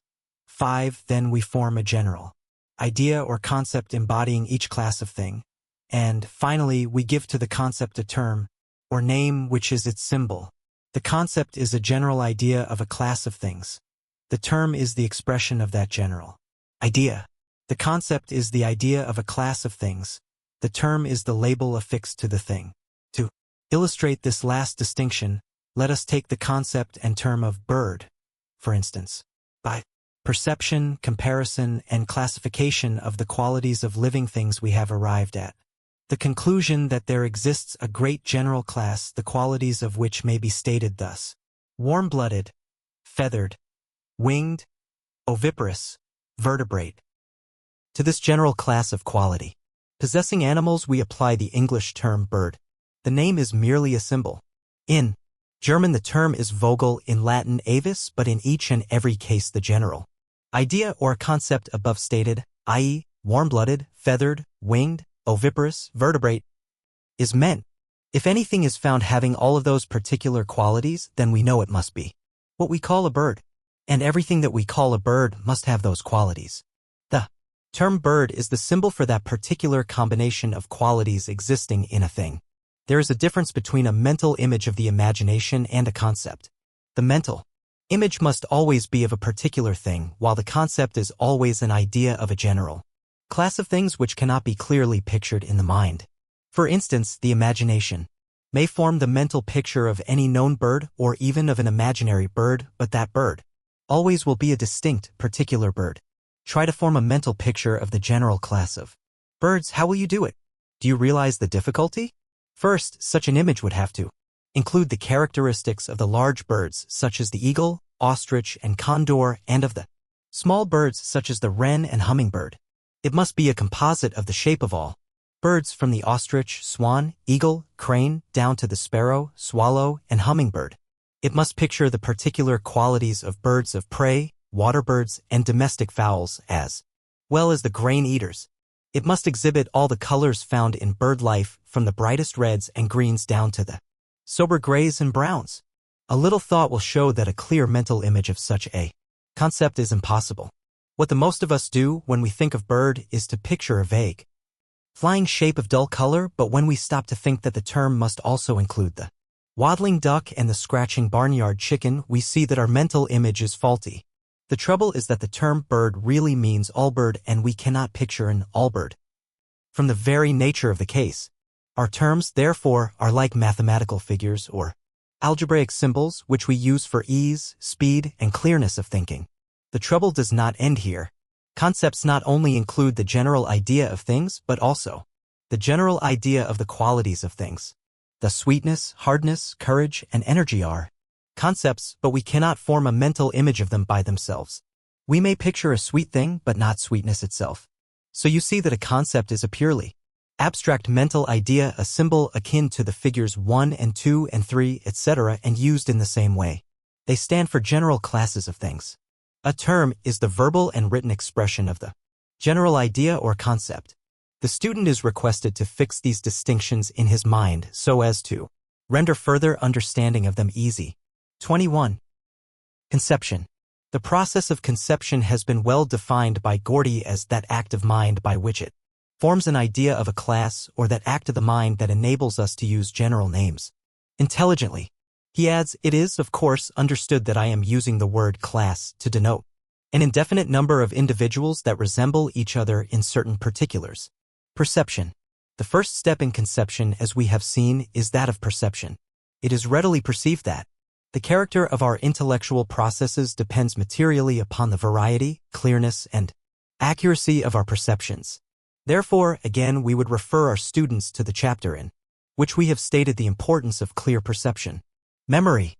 The future steps of conception depend materially upon the clearness of the memory, as we can classify objects only by remembering their qualities beyond the immediate moment of actual, original perception. Therefore, the memory should be strengthened for this as well as other objects. Abstraction. The second step in conception is that of the mental abstraction of qualities from the observed thing. That is, we must perceive and then mentally set aside the observed qualities of the thing. For instance, man first perceived the existence of certain qualities and things. He found that a certain number of things possessed some of these qualities in common, while others possessed other qualities in the same way, and thus arose classification from comparison. But both comparison and classification are possible only by abstraction or the perception of the quality as a thing, thus the abstraction of the idea of the quality of sweetness from the idea of sugar. Sweetness is a quality rather than a thing itself. It is something possessed by sugar, which helps to make sugar what it is. Color, shape, size, mental qualities, habits of action, these are some of the qualities first observed in things and abstracted from them in thought. Redness, sweetness, hardness, softness, largeness, smallness, fragrance, swiftness, slowness, fierceness, gentleness, warmness, coldness, etc. These are abstracted qualities of things. Of course, these qualities are really never divorced from things, but the mind divorces them in order to make thinking easier. An authority says animals are incapable of making abstractions, and that is the reason why they cannot develop formal thought. Asterisk, asterisk, asterisk, abstract thought is identical with rational thought, which is the characteristic feature of the thought of speaking beings. This is the reason why abstract thought is upon earth the exclusive property of man, and why brutes are incapable of abstract thought. The process of naming is the mechanism of abstraction, for names establish the mental independence of the objects named. The processes of abstraction depend upon attention, concentrated attention.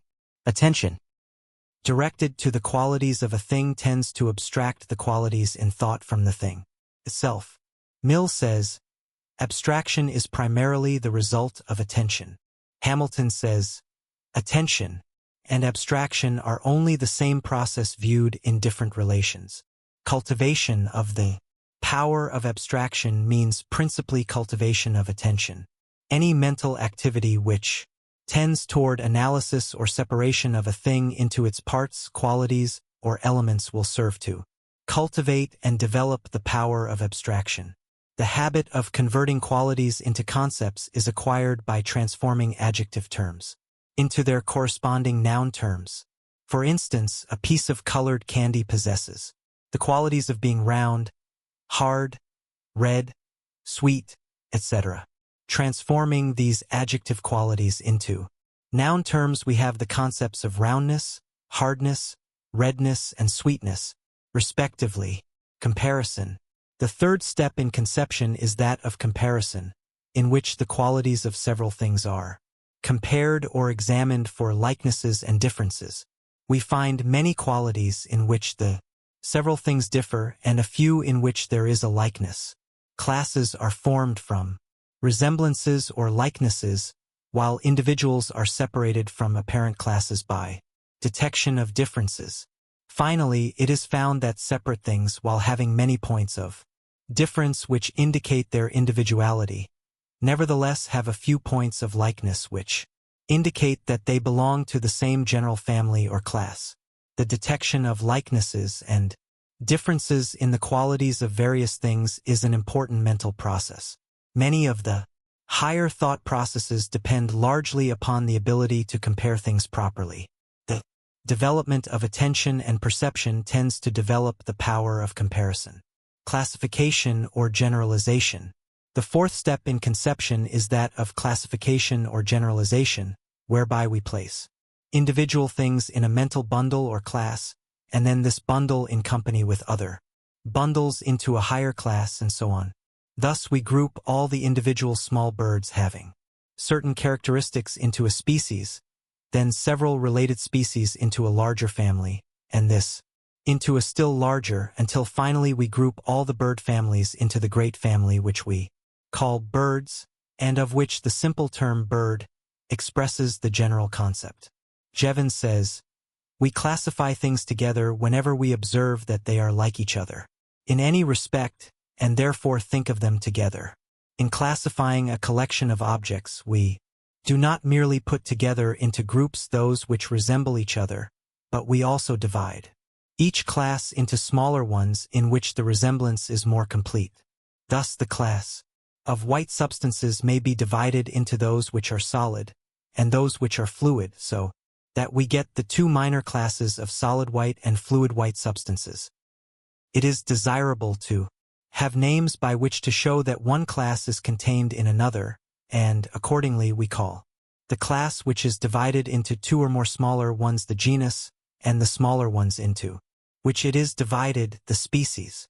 Every species is a small family of the individuals composing it, and at the same time is an individual species of the genus just above it. The genus, in turn, is a family of several species, and at the same time an individual genus in the greater family or genus above it. The student may familiarize himself with the idea of generalization by considering himself as an individual John Smith. John represents that unit of generalization. The next step is to combine John with the other Smiths of his immediate family. Then this family may be grouped with his near blood relations and so on until finally all the related Smiths near and remote are grouped together in a great Smith family. Or, in the same way, the family group may be enlarged until it takes in all the white people in a county, then all the white people in the state, then all in the United States, then all the white races, then all the white and other light-skinned races, then all mankind. Then, if one is inclined, the process may be continued until it embraces every living creature from monoran to man. Reversing the process, living creatures may be divided and subdivided until all mankind is seen to stand as a class. Then the race of man may be divided into subraces according to color. Then the white race may be subdivided into Americans and non-Americans. Then the Americans may be divided into inhabitants of the several states or into Indianans and non-Indianans, then into the inhabitants of the several counties of Indiana, and thus the Posey Countyans are reached. Then the Posey County people are divided into Smiths and non-Smiths, then the Smith family into its constituent family groups, and then into the smaller families, and so on until the classification reaches one particular John Smith, who at last is found to be an individual in a class by himself. This is the story of the ascending and descending processes of generalization. 22. Classes of concepts. In the preceding chapter we have seen the process of conception of the forming of concepts. The idea of a general class of things or qualities is a concept. Each concept contains the qualities which are common to all the individuals composing the class, but not those qualities which pertain only to the minor classes or the individuals. For instance, the concept of bird will necessarily include the common qualities of warm-bloodedness, featheredness, wingedness, oviparousness, and vertebrateness, but it will not include color, special shape, size, or special features or characteristics of the subfamilies or individuals composing the great class. The class comprises the individuals and subclasses composing it. The concept includes the general and common qualities which all in the class possess. A percept is the mental image of a particular thing. A concept is the mental idea of the general qualities of a class of things.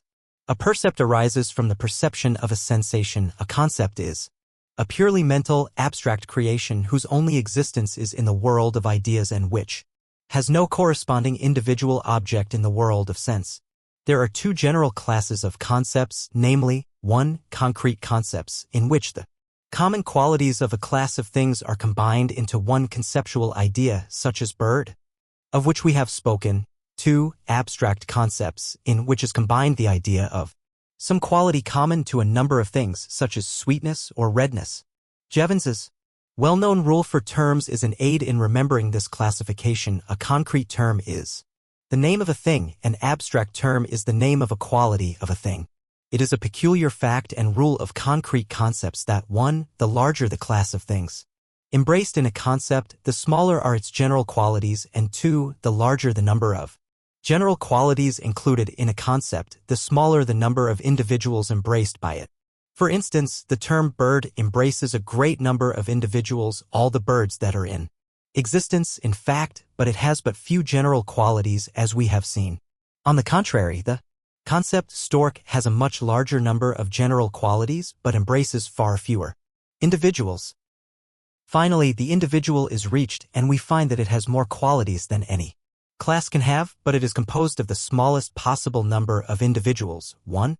The secret is this: no two individuals can have as many qualities in common as each has individually unless they are precisely alike, which is impossible in nature.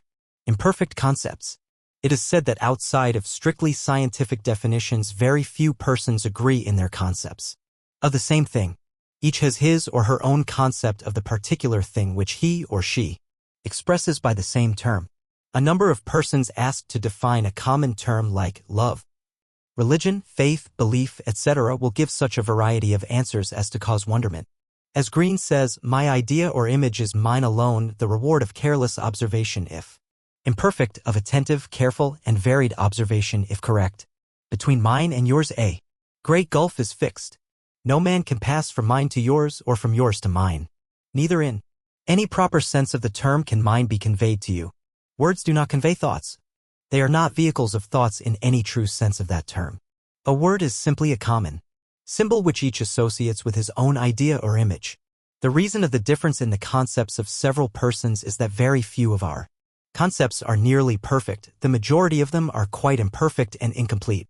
Jevons gives us an idea of this in his remarks on classification. Things may seem to be very much like each other which are not so.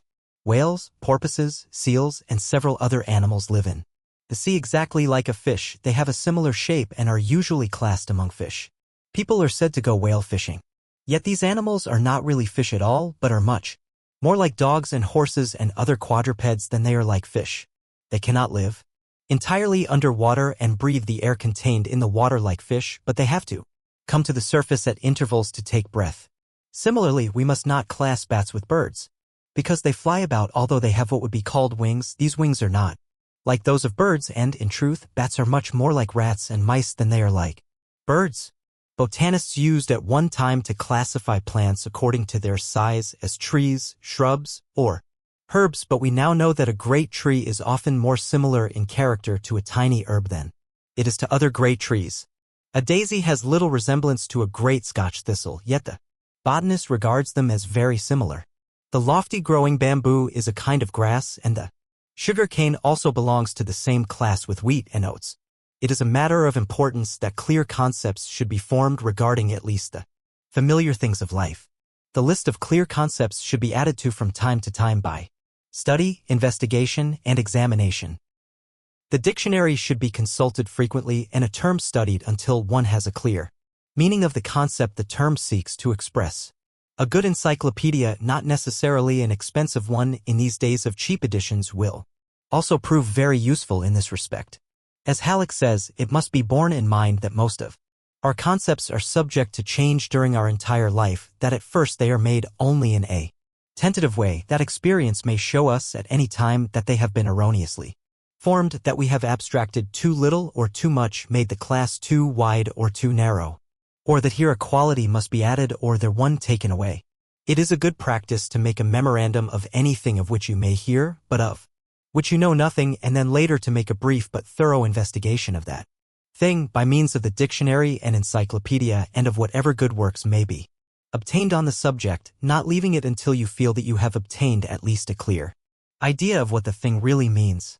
A half-hour each evening devoted to exercise of this kind will result in a wonderful increase of general information. We have heard of a man who made a practice of reading a short article in the encyclopedia every evening, giving preference to subjects generally classed as familiar. In a year he made a noticeable advance in general knowledge as well as habits of thought. In 5 years he was looked upon by his associates as a man of a remarkably large field of general information and of more than ordinary intelligence, which verdict was a just one. As a rule, we waste far more time on worthless fiction than we are willing to devote to a little self-improvement of this kind. We shrink at the idea of a general course of instructive reading, little realizing that we can take our study in small installments and at a very little cost in time or labor. Our concepts form the material which our intellect uses in its reasoning processes. No matter how good a reasoner one may be, unless he has a good supply of general information about the things of which he is reasoning, he will not make much real headway. We must begin at the bottom and build a firm foundation upon which the intellectual structure may be erected. This foundation is composed of facts. These facts are represented by our clear and correct concepts.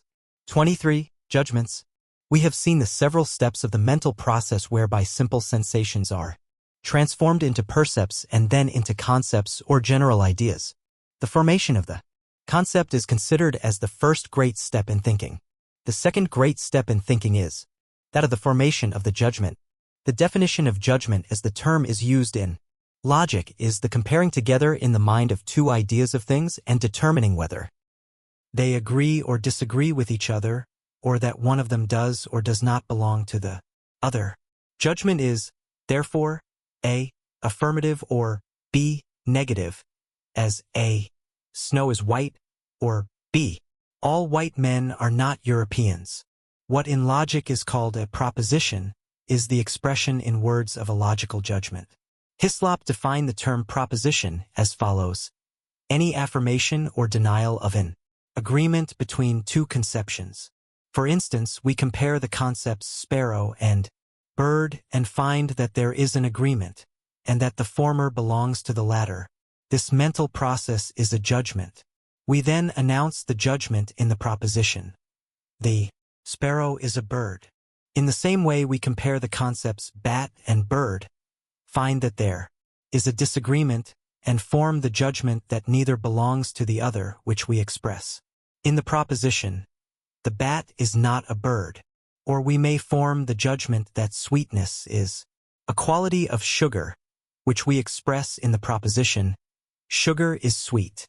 Likewise, we may form the judgment which results in the proposition, vinegar is not sweet. While the process of judgment is generally considered as constituting the second great step of thinking, coming after the formation of the concept, and consisting of the comparing of concepts, it must be remembered that the act of judging is far more elementary than this, for it is found still farther back in the history of thought processes. By that peculiar law of paradox which we find everywhere operative in mind processes, the same process of forming judgments which is used in comparing concepts also has been used in forming the same concepts in the stage of comparison. In fact, the result of all comparison, high or low, must be a judgment. Halleck says, judgment is necessary in forming concepts. When we decide that a quality is or is not common to a class, we are really judging. This is another evidence of the complexity and unified action of the mind. Brooks says, the power of judgment is of great value in its products. It is involved in or accompanies every act of the intellect, and thus lies at the foundation of all intellectual activity. It operates directly in every act of the understanding, and even aids the other faculties of the mind in completing their activities and products. Strictly speaking, every intelligent act of the mind is accompanied with a judgment. To know is to discriminate and, therefore, to judge. Every sensation or cognition involves a knowledge, and so a judgment that it exists. The mind cannot think at all without judging. To think is to judge. Even in forming the notions which judgment compares, the mind judges. Every notion or concept implies a previous act of judgment to form it. In forming a concept we compare the common attributes before we unite them, and comparison is judgment. It is thus true that every concept is a contracted judgment. Every judgment an expanded concept. It is needless to say that as judgments lie at the base of our thinking and also appear in every part of its higher structure, the importance of correct judgment in thought cannot be overestimated. But it is often very difficult to form correct judgment even regarding the most familiar things around us. Halleck says, in actual life things present themselves to us with their qualities disguised or obscured by other conflicting qualities. Men had for ages seen burning substances and had formed a concept of them. A certain hard, black, stony substance had often been noticed and a concept had been formed of it. This concept was imperfect, but it is very seldom that we meet with perfect, sharply defined concepts in actual life. So it happened that for ages the concept of burning substance was never linked by judgment to the concept of stone coal. The combustible quality in the coal was overshadowed by its stony attributes. Of course stone will not burn, people said. One cannot tell how long the development of mankind was retarded for that very reason. England would not today be manufacturing products for the rest of the world had not someone judged coal to be a combustible substance. Judgment is ever silently working and comparing things that to Past ages seem dissimilar, and it is constantly abstracting and leaving out of the field of view those qualities which have simply served to obscure the point at issue.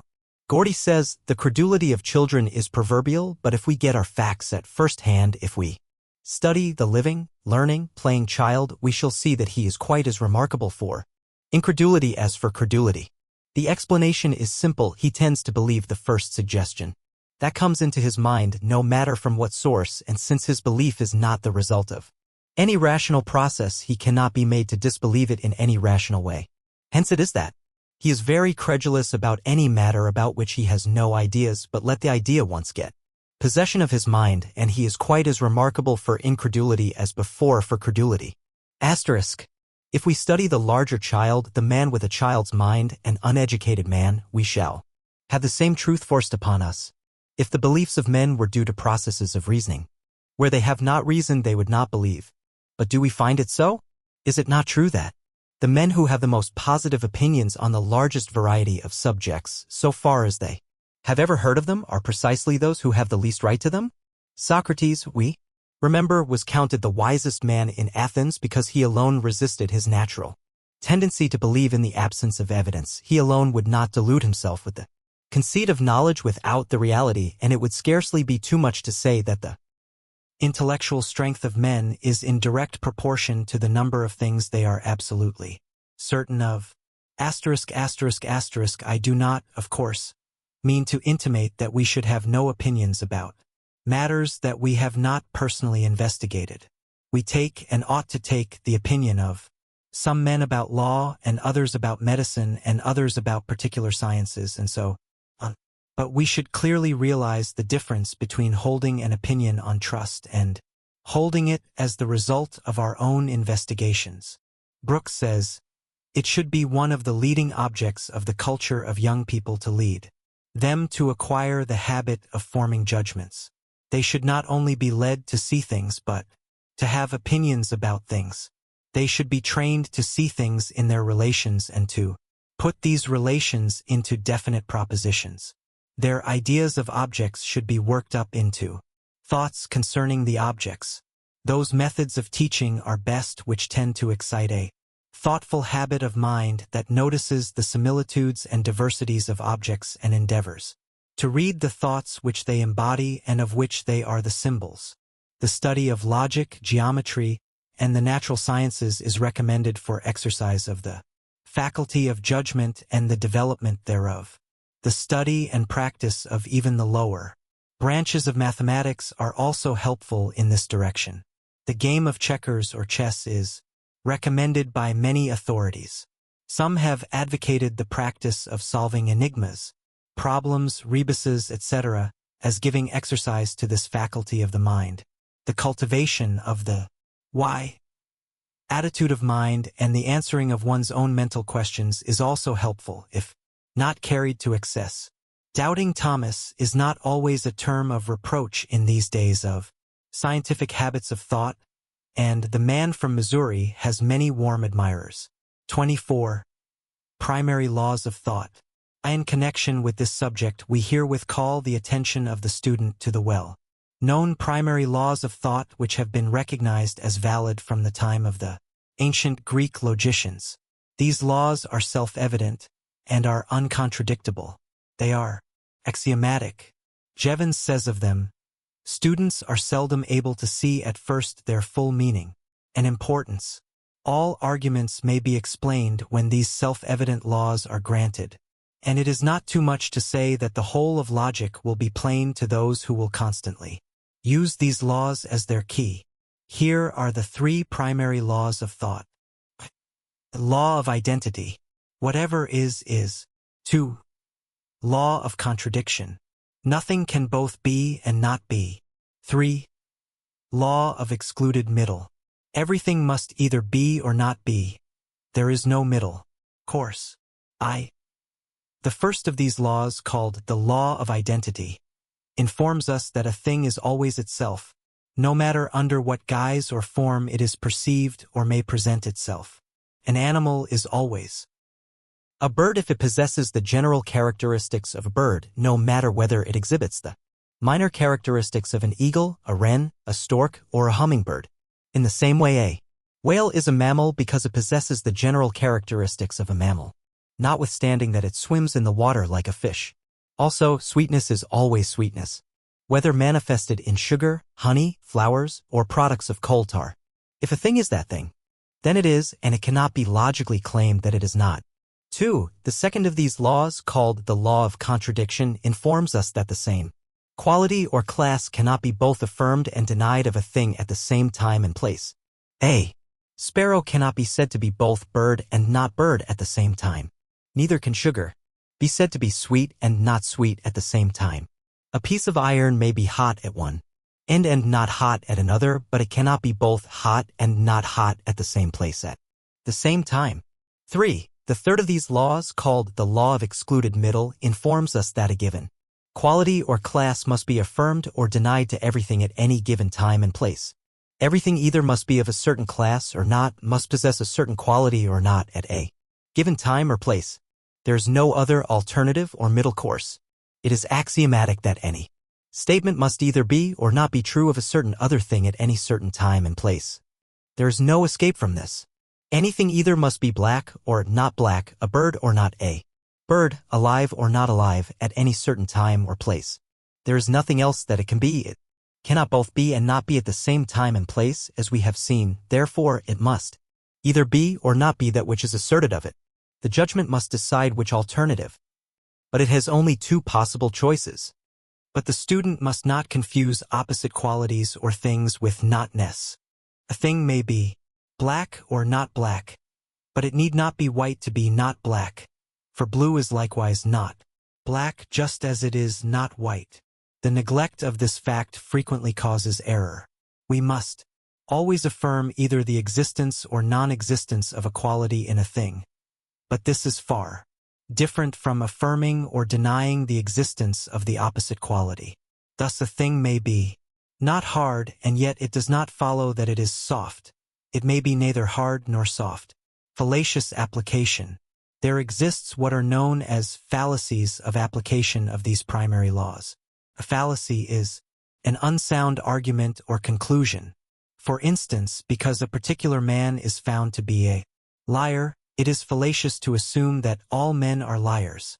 For lying is a particular quality of the individual man and not a general quality of the family of men. In the same way, because a stork has long legs and a long bill, it does not follow that all birds must have these characteristics simply because the stork is a bird. It is fallacious to extend an individual quality to a class, but it is sound judgment to assume that a class quality must be possessed by all individuals in that class. It is a far different proposition which asserts that some birds are black from that which asserts that all birds are black. The same rule, of course, is true regarding negative propositions. Another fallacy is that which assumes that because the affirmative or negative proposition has not been or cannot be proved, it follows that the opposite proposition must be true. The true judgment is simply not proven. Another fallacious judgment is that which is based on attributing absolute quality to that which is but relative or comparative. For instance, the terms hot and cold are relative and comparative and simply denote one's relative opinion regarding a fixed and certain degree of temperature. The certain thing is the degree of temperature, say 75 degrees Fahrenheit. Of this, we may logically claim that it is or is not true at a certain time or place. It either is 75 degrees Fahrenheit or it is not. But to one man this may seem warm and to another cold. Both are right in their judgments so far as their own relative feelings are concerned. But neither can claim absolutely that it is warm or cold. Therefore, it is a fallacy to ascribe absolute quality to a relative one.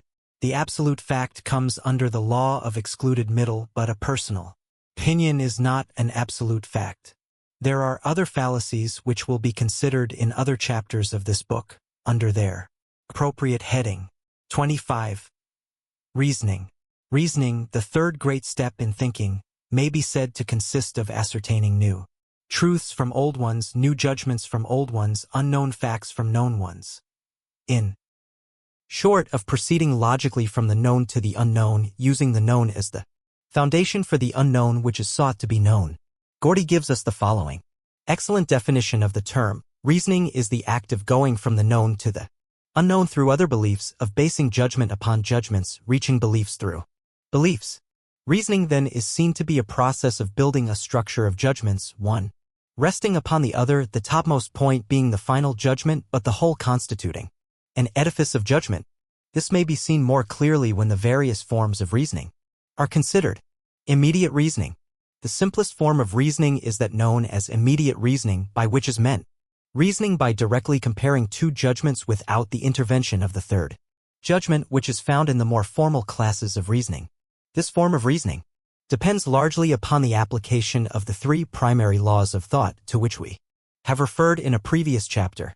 It will be seen that if A, a thing is always itself, then B, all that is included in it must partake of its nature. Thus, the bird family has certain class characteristics, therefore by immediate reasoning we know that any member of that family must possess those class characteristics, whatever particular characteristics it may have in addition. And we likewise know that we cannot attribute the particular characteristics as a matter of course to the other members of the class.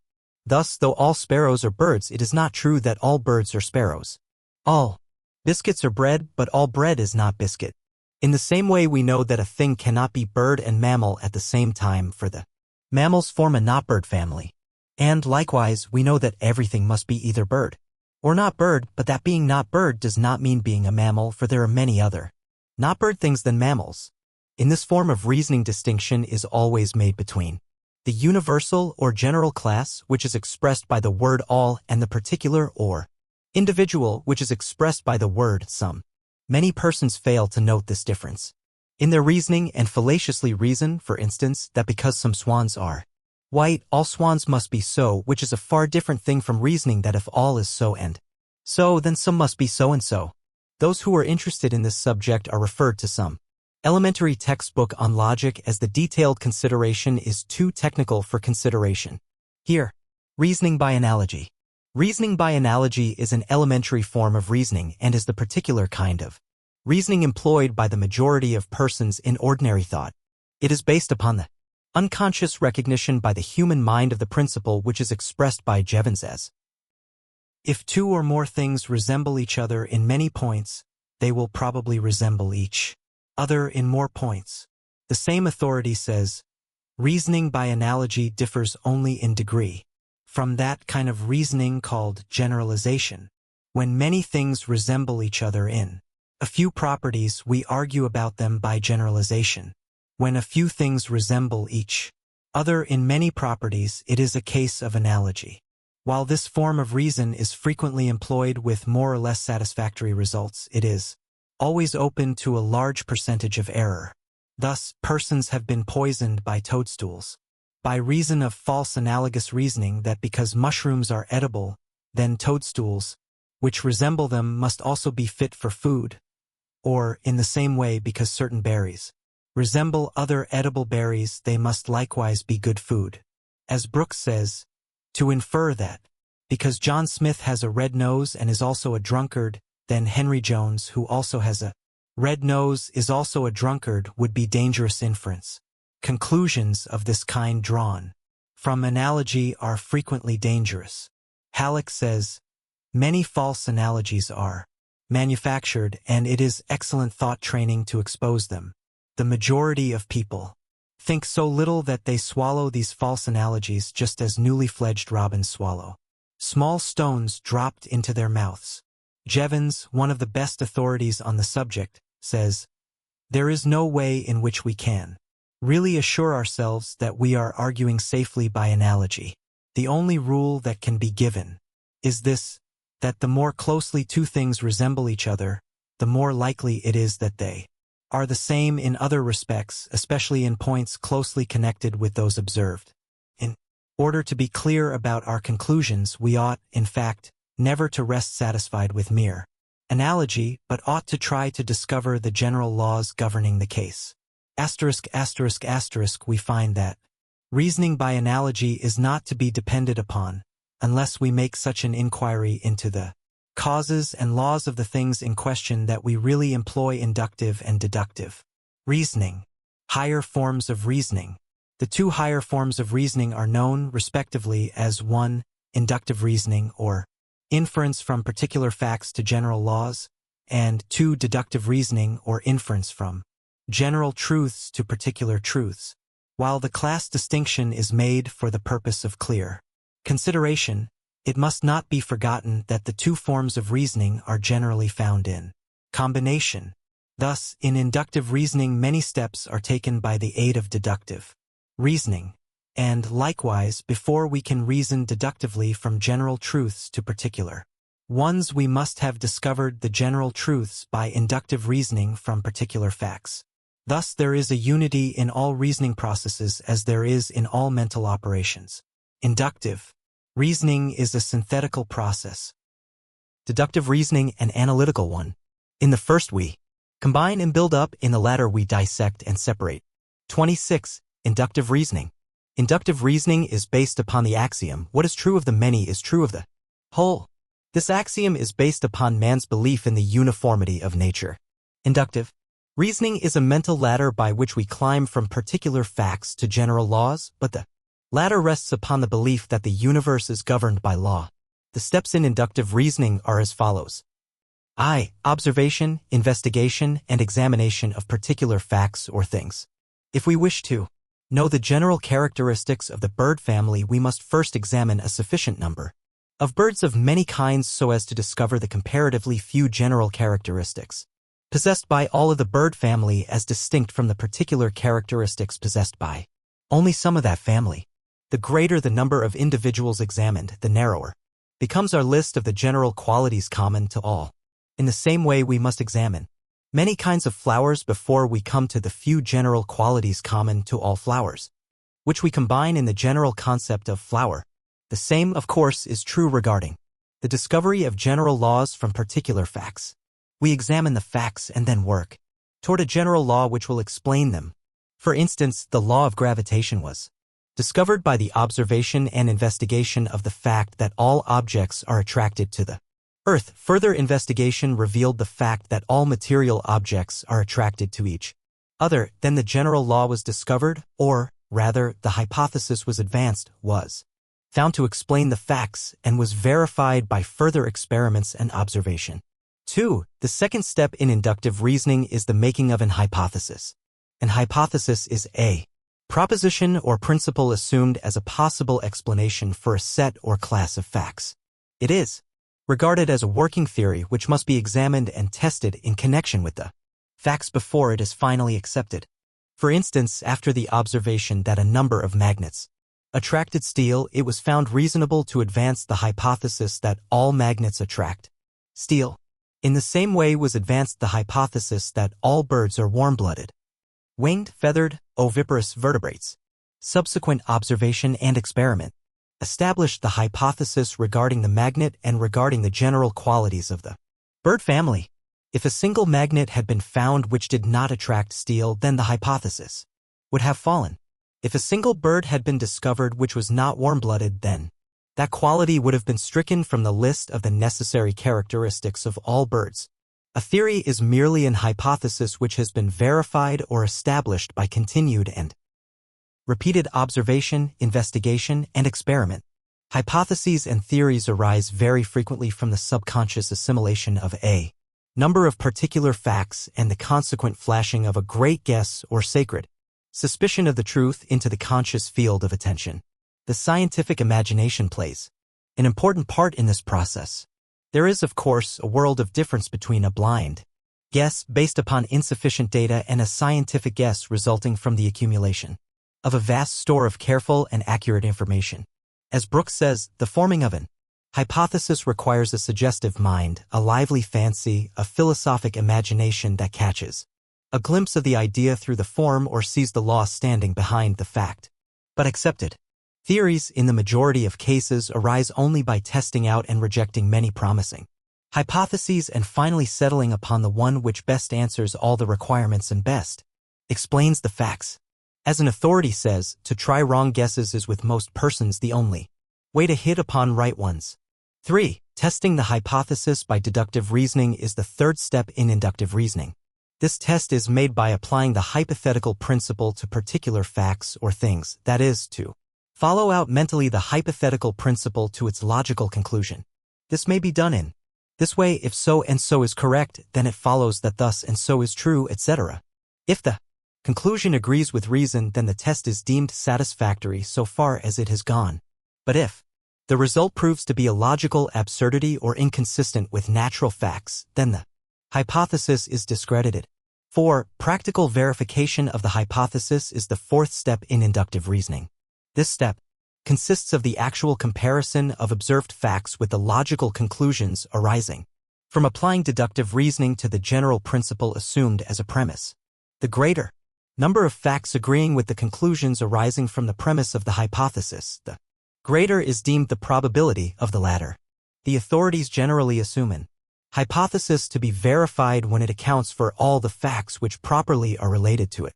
Some extremists contend, however, that before an hypothesis may be considered as absolutely verified, it must not only account for all the associated facts, but that also there must be no other possible hypothesis to account for the same facts. The facts referred to in this connection may be either 1. Observed phenomena, or 2. The conclusions of deductive reasoning arising from the assumption of the hypothesis, or 3. The agreement between the observed facts and the logical conclusions. The last combination is generally regarded as the most logical. The verification of an hypothesis must be an all-around one, and there must be an agreement between the observed facts and the logical conclusions in the case. The hypothesis must fit the facts, and the facts must fit the hypothesis. The facts are the glass slipper of the Cinderella legend. The several sisters of Cinderella were discarded.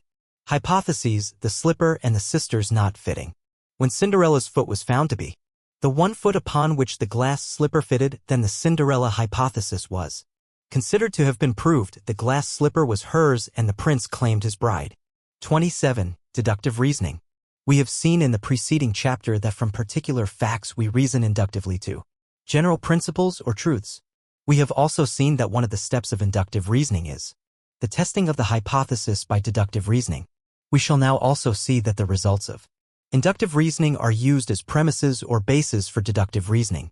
These two forms of reasoning are opposites and yet complementary to each other. They are in a sense independent and yet are interdependent. Brooks says the two methods of reasoning are the reverse of each other. One goes from particulars to generals, the other from generals to particulars. One is a process of analysis, the other is a process of synthesis. One rises from facts to laws, the other descends from laws to facts. Each is independent of the other, and each is a valid and essential method of inference. Halleck well expresses the spirit of deductive reasoning as follows: after induction has classified certain phenomena and thus given us a major premise, we may proceed deductively to apply the inference to any new specimen that can be shown to belong to that class. Induction hands over to deduction a ready-made premise. Deduction takes that as a fact, making no inquiry regarding its truth. Only after general laws have been laid down, after objects have been classified, after major premises have been formed, can deduction be employed. Deductive reasoning proceeds from general principles to particular facts. It is a descending process, analytical in its nature. It rests upon the fundamental axiomatic basis that whatever is true of the whole is true of its parts, or whatever is true of the universal is true of the particulars. The process of deductive reasoning may be stated briefly as follows. 1. A general principle of a class is stated as a major premise. 2. A particular thing is stated as belonging to that general class, this statement being the minor premise. Therefore, 3. The general class principle is held to apply to the particular thing, this last statement being the conclusion. A premise is a proposition assumed to be true. The following gives us an illustration of the above process. Major premise: a bird is a warm-blooded, feathered, winged, oviparous vertebrate. 2. Minor premise: the sparrow is a bird, therefore. 3. Conclusion: the sparrow is a warm-blooded, feathered, winged, oviparous vertebrate. Or, again, major premise: rattlesnakes frequently bite when enraged, and their bite is poisonous. 2. Minor premise: this snake before me is a rattlesnake, therefore. 3. Conclusion: this snake before me may bite when enraged, and its bite will be poisonous. The average person may be inclined to object that he is not conscious of going through this complicated process when he reasons about sparrows or rattlesnakes. But he does. Nevertheless, he is not conscious of the steps because mental habit has accustomed him to the process, and it is performed more or less automatically. But these 3 steps manifest in all processes of deductive reasoning, even the simplest. The average person is like the character in the French play who was surprised to learn that he had been talking prose for 40 years without knowing it. Jevons says that the majority of persons are equally surprised when they find out that they have been using logical forms more or less correctly, without having realized it. He says a large number even of educated persons have no clear idea of what logic is. Yet, in a certain way, everyone must have been a logician since he began to speak. There are many technical rules and principles of logic which we cannot attempt to consider here. There are, however, a few elementary principles of correct reasoning which should have a place here. What is known as a syllogism is the expression in words of the various parts of the complete process of reasoning or argument. Whately defines it as follows: A syllogism is an argument expressed in strict logical form so that its conclusiveness is manifest from the structure of the expression alone without any regard to the meaning of the term. In short, if the 2 premises are accepted as correct, it follows that there can be only one true logical conclusion resulting therefrom. In abstract or theoretical reasoning, the word if is assumed to precede each of the 2 premises, the therefore before the conclusion resulting from the if, of course. The following are the general rules governing the syllogism. Every syllogism must consist of 3 and no more than 3 propositions, namely 1. The major premise, 2. The minor premise, and 3. The conclusion. 2. The conclusion must naturally follow from the premises, otherwise the syllogism is invalid and constitutes a fallacy or sophism. 3. One premise at least must be affirmative. 4. If one premise is negative, the conclusion must be negative. One premise at least must be universal or general. 6. If one premise is particular, the conclusion also must be particular. The last 2 rules, V and 6, contain the essential principles of all the rules regarding syllogisms, and any syllogism which breaks them will be found also to break other rules, some of which are not stated here for the reason that they are too technical. These 2 rules may be tested by constructing syllogisms in violation of their principles. The reason for them is as follows: Rule V, because from 2 particular premises no conclusion can be drawn. As, for instance, 1. Some men are mortal, 2. John is a man. We cannot reason from this either that John is or is not mortal. The major premise should read all men. Rule 6. Because a universal conclusion can be drawn only from 2 universal premises, an example being needless here as the conclusion is so obvious. Cultivation of reasoning faculties. There is no royal road to the cultivation of the reasoning faculties. There is but the old, familiar rule: practice, exercise, use. Nevertheless, there are certain studies which tend to develop the faculties in question. The study of arithmetic, especially mental arithmetic, tends to develop correct habits of reasoning from one truth to another, from cause to effect. Better still is the study of geometry, and best of all, of course, is the study of logic and the practice of working out its problems and examples. The study of philosophy and psychology also is useful in this way. Many lawyers and teachers have drilled themselves in geometry solely for the purpose of developing their logical reasoning powers. Brooks says, so valuable is geometry as a discipline that many lawyers and others review their geometry every year in order to keep the mind drilled to logical habits of thinking. *****. The study of logic will aid in the development of the power of deductive reasoning. It does this first by showing the method by which we reason, to know how we reason, to see the laws which govern the reasoning process, to analyze the syllogism and see its conformity to the laws of thought is not only an exercise of reasoning but gives that knowledge of the process that will be both a stimulus and a guide to thought. No one can trace the principles and processes of thought without receiving thereby an impetus to thought. In the second place, the study of logic is probably even more valuable because it gives practice in deductive thinking. This, perhaps, is its principal value, since the mind reasons instinctively without knowing how it reasons. One can think without the knowledge of the science of thinking, just as one can use language correctly without a knowledge of grammar, yet as the study of grammar improves one's speech, so the study of logic can but improve one's thought. In the opinion of the writer hereof, one of the best though simple methods of cultivating the faculties of reasoning is to acquaint one's self thoroughly with the more common fallacies or forms of false reasoning, so thoroughly that not only is the false reasoning detected at once, but also the reason of its falsity is readily understood. To understand the wrong ways of reasoning is to be on guard against them. By guarding against them, we tend to eliminate them from our thought processes. If we eliminate the false, we have the true left in its place. Therefore, we recommend the weeding of the logical garden of the common fallacies to the end that the flowers of pure reason may flourish in their stead. Accordingly, we think it well to call your attention in the next chapter to the more common fallacies and the reason of their falsity. 28. Fallacious reasoning. Fallacy is defined as an unsound argument or mode of arguing which, while appearing to be decisive of a question, is in reality not so, or a fallacious statement or proposition in which the error is not readily apparent. When a fallacy is used to deceive others, it is called sophistry. It is important that the student should understand the nature of the fallacy and understand its most common forms. As Jevons says, in learning how to do right, it is always desirable to be informed as to the ways in which we are likely to go wrong. In describing to a man the road which he should follow, we ought to tell him not only the turnings which he is to take, but also the turnings which he is to avoid. Similarly, it is a useful part of logic which teaches us the ways and turnings by which people most commonly go astray in reasoning. In presenting the following brief statement regarding the more common forms of fallacy, we omit so far as possible the technical details which belong to textbooks on logic. Fallacies. True collective but false particular.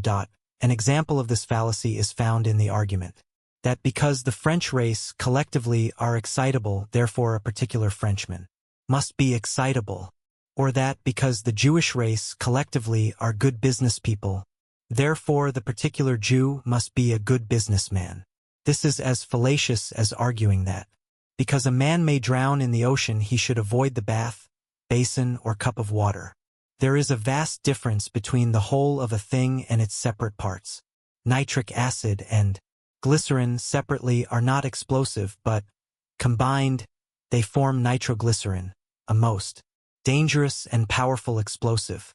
Reversing this form of illustration, we remind you of the old saying, salt is a good thing, but one doesn't want to be put in pickle. 2. Irrelevant conclusion. This fallacy consists in introducing in the conclusion matter not contained in the premises or in the confusing of the issue. For instance, 1. All men are sinful. 2. John Smith is a man. Therefore, 3. John Smith is a horse thief. This may sound absurd, but many arguments are as fallacious as this, and for the same reason. Or another and more subtle form. 1. All thieves are liars. 2. John Smith is a liar. Therefore, 3. John Smith is a thief. The first example arises from the introduction of new matter, and the last from the confusion of the issue. 3. False cause. This fallacy consists in attributing cause to a thing which is merely coincident with or precedent to the effect. For instance, 1. The cock crows just before or at the moment of sunrise. Therefore, 2. The cock crowing is the cause of the sunrise. Or again, 1. Bad crops followed the election of a Whig president. Therefore, 2. The Whig party is the cause of the bad crops. Or again, 1. Where civilization is the highest, there we find the greatest number of high hats. Therefore, 2. High hats are the cause of civilization. 4. Circular reasoning. In this form of fallacy, the person reasoning or arguing endeavors to explain or prove a thing by itself or its own terms. For instance, 1. The Whig party is honest because it advocates honest principles. 2. The Whig principles are honest because they are advocated by an honest party. A common form of this fallacy in its phase of sophistry is the use of synonyms in such a manner that they seem to express more than the original conception, whereas they are really but other terms for the same thing. An historic example of circular reasoning is the following. 1. The Church of England is the true church because it was established by God. 2. It must have been established by God because it is the true church. This form of sophistry is most effective when employed in long arguments in which it is difficult to detect it. Begging the question. This fallacy arises from the use of a false premise, or at least of a premise the truth of which is not admitted by the opponent. It may be stated simply as the unwarranted assumption of a premise, generally the major premise. Many persons in public life argue in this way. They boldly assert an unwarranted premise and then proceed to argue logically from it. The result is confusing to the average person, for the steps of the reasoning being logical, it seems as if the argument is sound, the fact of the unwarranted premise being overlooked. The person using this form of sophistry proceeds on Aaron Burr's theory of truth, being that which is boldly asserted and plausibly maintained. Bulwer makes one of his characters mention a particularly atrocious form of this fallacy, although an amusing one, in the following words: whenever you are about to utter something astonishingly false, always begin with, "It is an acknowledged fact," etc. Sir Robert Filmer was a master of this manner of writing. Thus, with what a solemn face that great man attempted to cheat, he would say, "It is a truth undeniable that there cannot be any multitude of men whatsoever, either great or small, etc., but that in the same multitude there is one man among them that in nature hath a right to be king of all the rest, as being the next heir of Adam." Look carefully for the major premise of propositions advanced in argument, spoken or written. Be sure that the person making the proposition is not begging the question by the unwarranted assumption of the premise. General rule of inference. Hislop says concerning valid inferences and fallacious ones, we cannot infer anything we please from any premises we please. We must conform to certain definite rules or principles. Any violation of them will be a fallacy. There are two simple rules which should not be violated. 1. The subject matter in the conclusion should be of the same general kind as in the premises. 2. The facts constituting the premises must be accepted and must not be fictitious. A close observance of these rules will result in the detection and avoidance of the principal forms of fallacious reasoning and sophistry. Sophistical arguments. There are a number of tricky practices resorted to by persons in argument that are fallacious in intent and result, which we do not consider here in detail as they scarcely belong to the particular subject of this book. A brief mention, however, may be permitted in the interest of general information. Here are the principal ones. 1. Arguing that a proposition is correct because the opponent cannot prove the contrary. The fallacy is seen when we realize that the statement, "the moon is made of green cheese," is not proved because we cannot prove the contrary. No amount of failure to disprove a proposition really proves it, and no amount of failure to prove a proposition really disproves it. As a general rule, the burden of proof rests upon the person stating the proposition, and his opponent is not called upon to disprove it or else have it considered proved. The old cry of "you cannot prove that it is not so" is based upon a fallacious conception. 2. Abuse of the opponent, his party, or his cause. This is no real argument or reasoning. It is akin to proving a point by beating the opponent over the head. 3. Arguing that an opponent does not live up to his principles is no argument against the principles he advocates. A man may advocate the principle of temperance and yet drink to excess. This simply proves that he preaches better than he practices, but the truth of the principle of temperance is not affected in any way thereby. The proof of this is that he may change his practices, and it cannot be held that the change of his personal habits improves or changes the nature of the principle. 4. Argument of authority is not based on logic. Authority is valuable when really worthy, and merely as corroboration or adding weight, but it is not logical argument. The reasons of the authority alone constitute a real argument. The abuse of this form of argument is shown in the above reference to begging the question in the quotation from Bulwer. 5. Appeal to prejudice or public opinion is not a valid argument, for public opinion is frequently wrong and prejudice is often unwarranted, and at the best they have nothing to do with the case from the standpoint of logic. The abuse of testimony and claimed evidence is also worthy of examination, but we cannot go into the subject here. Fallacies of prejudice. But perhaps the most dangerous of all fallacies in the search for truth on the part of the most of us are those which arise from the following. 1. The tendency to reason from what we feel and wish to be true rather than from the actual facts of the case, which causes us unconsciously to assume the mental attitude of "if the facts agree with our likes and pet theories, all is well. If they do not, so much the worse for the facts.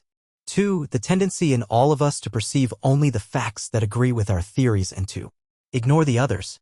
We find that for which we seek and overlook that which does not interest us.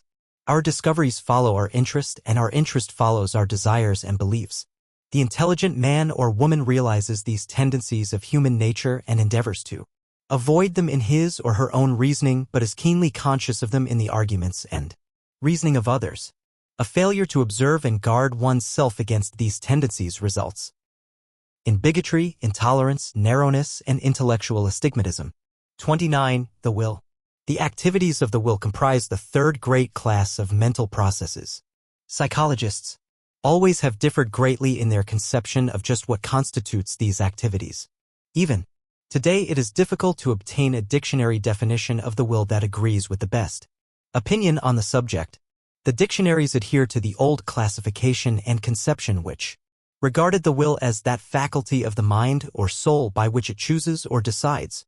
But with the growth of the idea that the will acts according to the strongest motive and that the motive is supplied by the average struck between the desires of the moment under the supervision of the intellect, the conception of will as the choosing and deciding faculty is passing from favor. In the place of the older conception has come the newer one which holds that the will is primarily concerned with action. It is difficult to place the will in the category of mental processes, but it is generally agreed that it abides in the very center of the mental being and is closely associated with what is called the ego or self. The will seems to have at least three general phases, viz. 1. The phase of desire, 2. The phase of deliberation or choice, and 3. The phase of expression in action. In order to understand the will, it is necessary to consider each of these three phases of its activities. 1. Desire. The first phase of will, which is called desire, is in itself somewhat complex. On its lower side it touches and, in fact, blends into feeling and emotion. Its center consists of a state of tension akin to that of a coiled spring or a cat crouching ready for a spring. On its higher side it touches, penetrates, and blends into the other phases of the will which we have mentioned.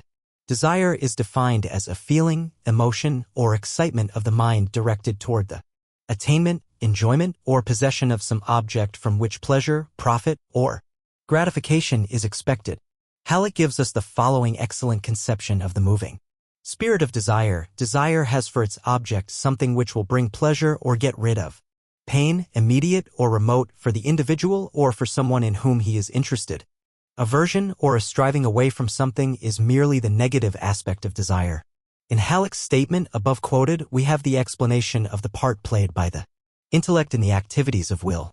The intellect is able to perceive the relations between present action and future results and is able to point the way toward the suppression of some desires, in order that other and better ones may be manifested. It also serves its purposes in regulating the striking of the average between conflicting desires.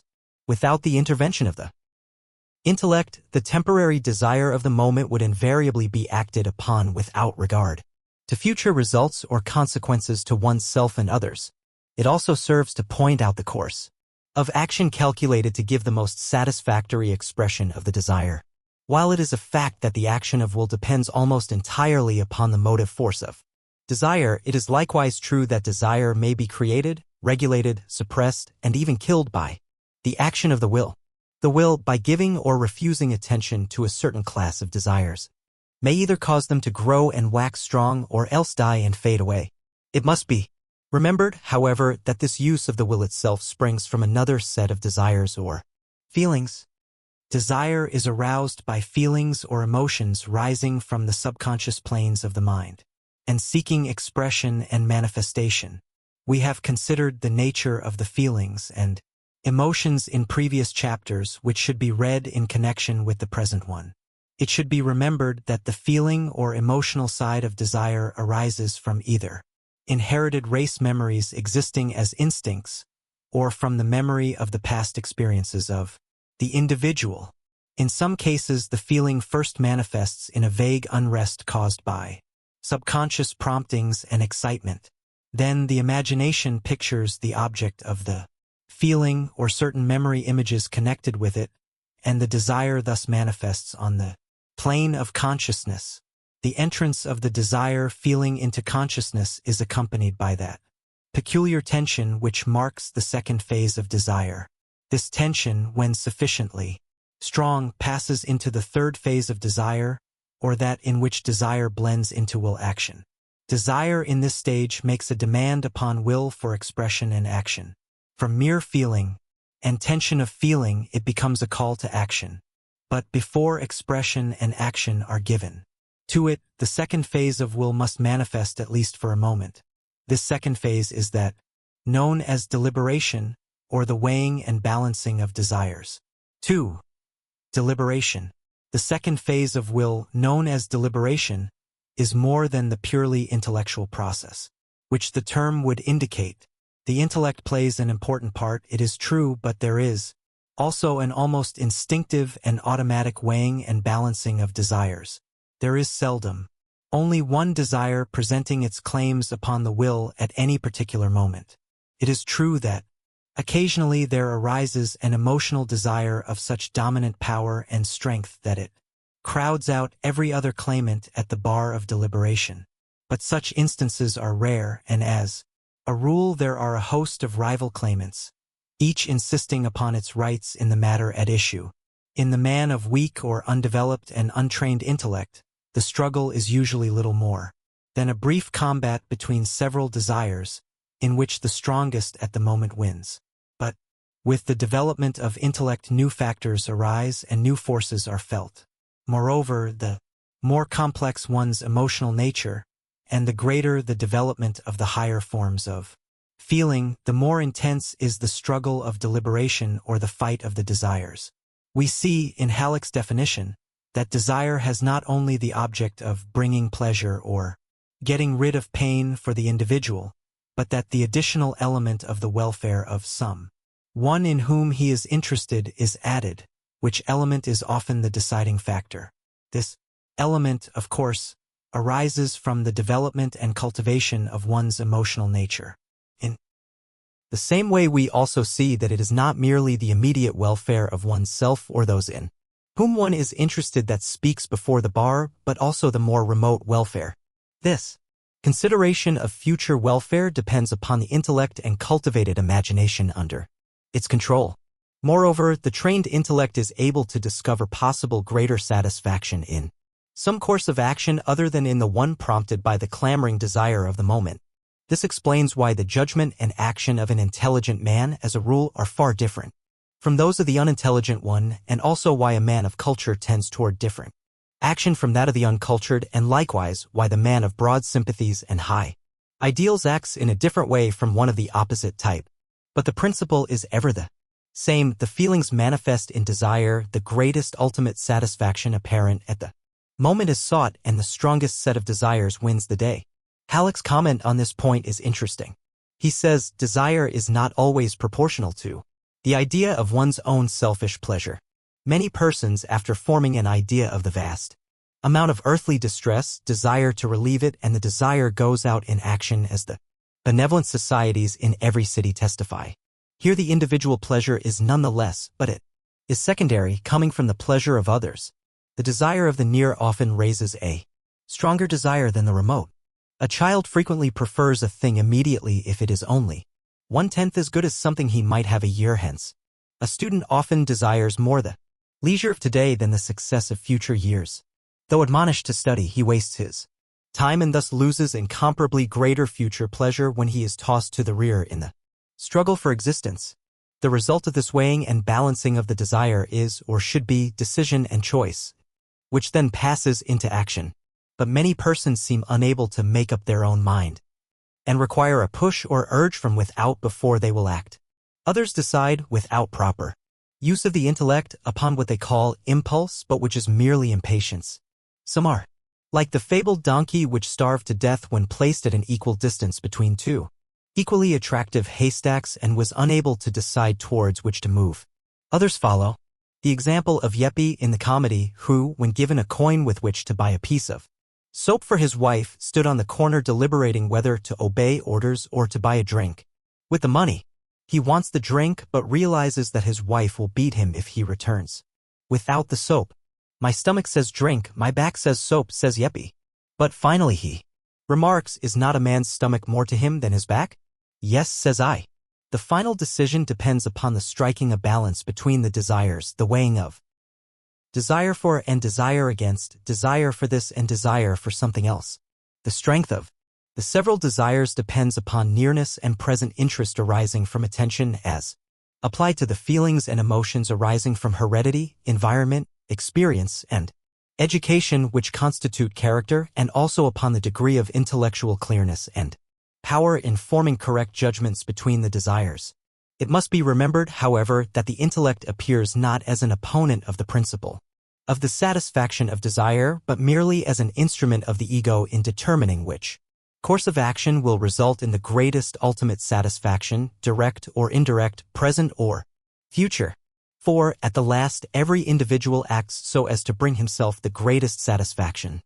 Immediate or future, direct or indirect, either personal or through the welfare of others as this may appear to him at the particular moment of deliberation. We always act in the direction of that which will greater content our spirit. This will be found to be the spirit of all decisions, although the motive is often hidden and difficult to find even by the individual himself, many of the strongest motives having their origin in the subconscious planes of mentality. 3. Action. The third and final phase of will is that known as action, the act of volition by which the desire idea is expressed in physical or mental activity. The old conception of the will held that the decisive phase of the will was its characteristic and final phase, ignoring the fact that the very essence or spirit of will is bound up with action. Even those familiar with the newer conception frequently assume that the act of decision is the final phase of will, ignoring the fact that we frequently decide to do a thing and yet may never carry out the intention and decision. The act of willing is not complete unless action is expressed. There must be the manifestation of the motor element or phase of will, else the will process is incomplete. A weakness of this last phase of will affects the entire will and renders its processes ineffective. The world is filled with persons who are able to decide what is best to do and what should be done, but who never actually act upon the decision. The few persons who promptly follow up the decision with vigorous action are those who accomplish the world's work. Without the full manifestation of this third phase of will, the other two phases are useless. Types of will. So far we have considered merely the highest type of will, that which is accompanied by conscious deliberation in which the intellect takes an active part. In this process not only do the conflicting feelings push themselves forward with opposing claims for recognition, but the intellect is active in examining the case and offering valuable testimony as to the comparative merits of the various claimants and the effect of certain courses of action upon the individual. There are, however, several lower forms of will manifestation which we should briefly consider in passing. Reflex action. The will is moved to action by the reflex activities of the nervous system, which have been mentioned in the earlier chapters of this book. In this general type we find unconscious reflex action, such as that manifested when a sleeper is touched and moves away, or when the frog's leg twitches when the nerve end is excited.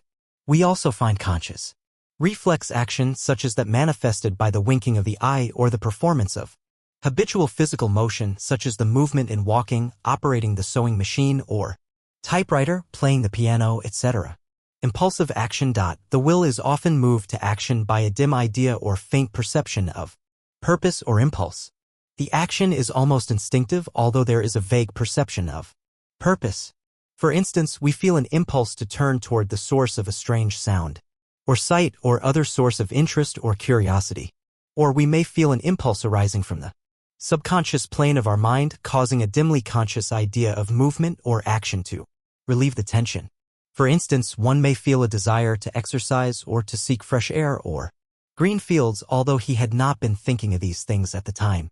These impulses arise from a subconscious feeling of fatigue or desire for change, which, added to a fleeting idea, produces the impulse. Unless an impulse is inhibited by the will activities inspired by other desires, habits, ideas, or ideals, we act upon it in precisely the same way that a young child or animal does.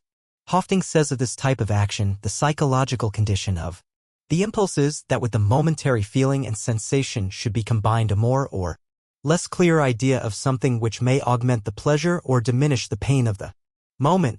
Instinctive action. The will is frequently moved to action by an instinctive stimulus.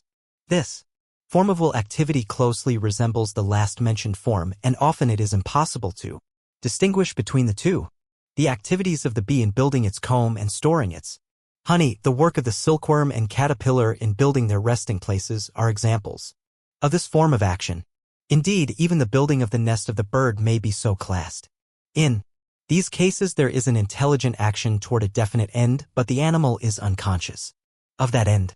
The experiences of the remote ancestors of these creatures recorded their impressions upon the subconscious mind of the species, and they are transmitted in some way to all of that species. The nervous system of every living thing is a record cylinder of the experiences of its early ancestors, and these cylinders tend to reproduce these impressions upon appropriate occasions. In preceding chapters we have shown that even man is under the influence of instinct to a greater extent than he imagines himself to be. 30. Will training. It is of the utmost importance that the individual develop, cultivate, and train his will so as to bring it under the influence of the higher part of his mental and moral being. While the will is used most effectively in developing and training the intellect and building character, it itself must be trained by itself to habitually come under the guidance of the intellect and under the influence of that which we call character. The influence of the trained will upon the several mental faculties is most marked. There are no faculties which may not be cultivated by the will. The first and great task of the will in this direction is the control and direction of the attention.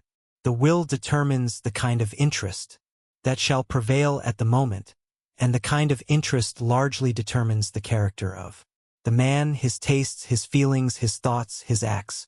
Gordy says, cooperating with a pre-existing influence, the will can make a weaker one prevail over a stronger. It determines which of pre-existing influences shall have control over the mind. Moreover, concentrated and continued attention depends entirely upon the exercise of the will. As Gordy says, if the will relaxes its hold upon the activities of the mind, the attention is liable to be carried away by any one of the thousands of ideas that the laws of association are constantly bringing into our minds. Even in the matter of mental images, the will asserts its sway, and the imagination may be trained to be the obedient servant of the developed will. Regarding the influence of the will upon character, Davidson says, it is not enough for a man to understand correctly and love duly the conditions of moral life in his own time.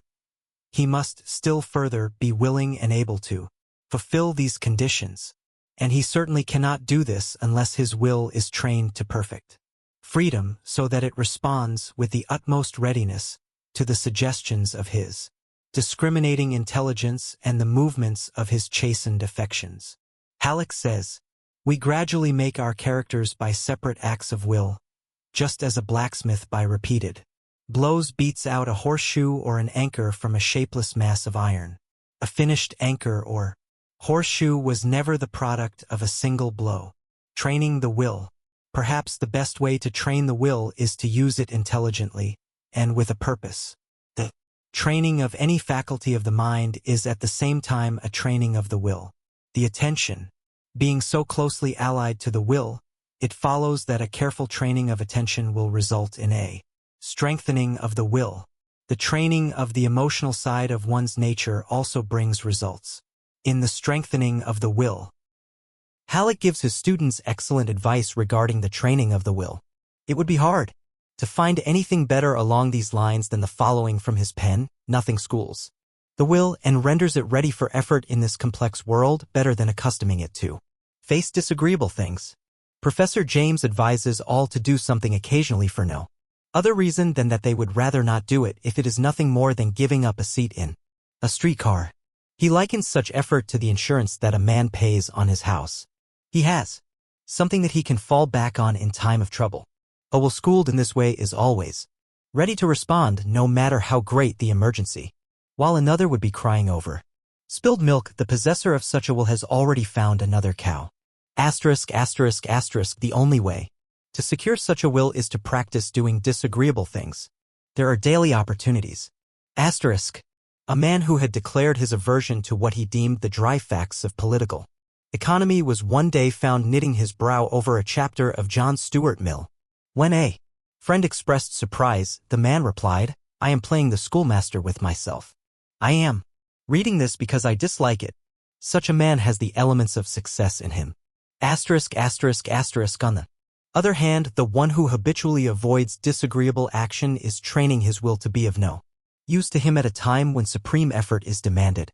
Such a will can never elbow its way to the front in life. Habits. Habits are the beaten track over which the will travels. The beaten path of habit is the line of least resistance to the will. One who would train his will must needs pay attention to providing it with the proper mental paths over which to travel. The rule for the creation of habits is simply this: travel over the mental path as often as possible.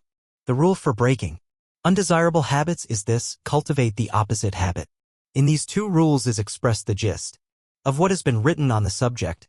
Professor William James has left to the world some invaluable advice regarding the cultivation of right habits. He bases his rules upon those of Professor Bain, elaborates these, and adds some equally good ones. We herewith quote freely from both James and Bain on this subject. It is the best ever written regarding habit building. In the acquisition of a new habit or the leaving off of an old one, launch yourself with as strong and decided an initiative as possible. This will give your new beginning such a momentum that the temptation to break down will not occur as soon as it otherwise might. And every day during which a breakdown is postponed adds to the chances of it not occurring at all. James. 2. Never suffer an exception to occur till the new habit is securely rooted in your life. Every lapse is like the letting fall of a ball of string which one is carefully winding up. A single slip undoes more than a great many turns will wind again. James. It is necessary, above all things in such a situation, never to lose a battle. Every gain on the wrong side undoes the effect of many conquests on the right. The essential precaution is so to regulate the two opposing powers that the one may have a series of uninterrupted successes until repetition has fortified it to such a degree as to enable it to cope with the opposition under any circumstances. Bain. 3. Seize the very first possible opportunity to act on every resolution you make and on every emotional prompting you may experience in the direction of the habits you aspire to gain. It is not in the moment of their forming, but in the moment of their producing motor effects that resolves and aspirations communicate their new set to the brain. James. The actual presence of the practical opportunity alone furnishes the fulcrum upon which the lever can rest, by which the moral will may multiply its strength and raise itself aloft. He who has no solid ground to press against will never get beyond the stage of empty gesture-making. Bain. 4. Keep the faculty alive in you by a little gratuitous exercise every day. That is, be systematically ascetic or heroic in little unnecessary points. Do every day something for no other reason than that you would rather not do it, so that when the hour of dire need draws nigh, it may find you not unnerved and untrained to stand the test.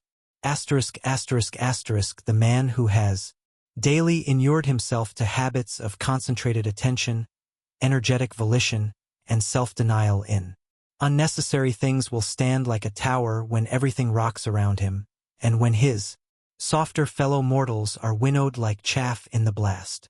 James. 31. Will tonic. In addition to the general rules for developing and training the will given in the preceding chapter, we ask you to tone up and strengthen the will by the inspiration to be derived from the words of some of the world's great thinkers and doers. In these words there is such a vital statement of the recognition, realization, and manifestation of that something within, which we call will, that it is a dull soul, indeed, which is not inspired by the contagion of the idea. These expressions are the milestones on the path of attainment placed by those who have preceded us on the journey. We submit these quotations without comment. They speak for themselves. Words of the wise. They can who think they can. Character is a perfectly educated will. Nothing can resist the will of a man who knows what is true and wills what is good. In all difficulties advance and will, for within you is a power, a living force, which the more you trust and learn to use will annihilate the opposition of matter. The star of the unconquered will. It rises in my breast, serene and resolute and still, and calm and self-possessed. So nigh is grandeur to our dust. So near is God to man. When duty whispers low, thou must. The youth replies, I can. The longer I live, the more certain I am that the great difference between men, between the feeble and the powerful, the great and the insignificant, is energy invincible.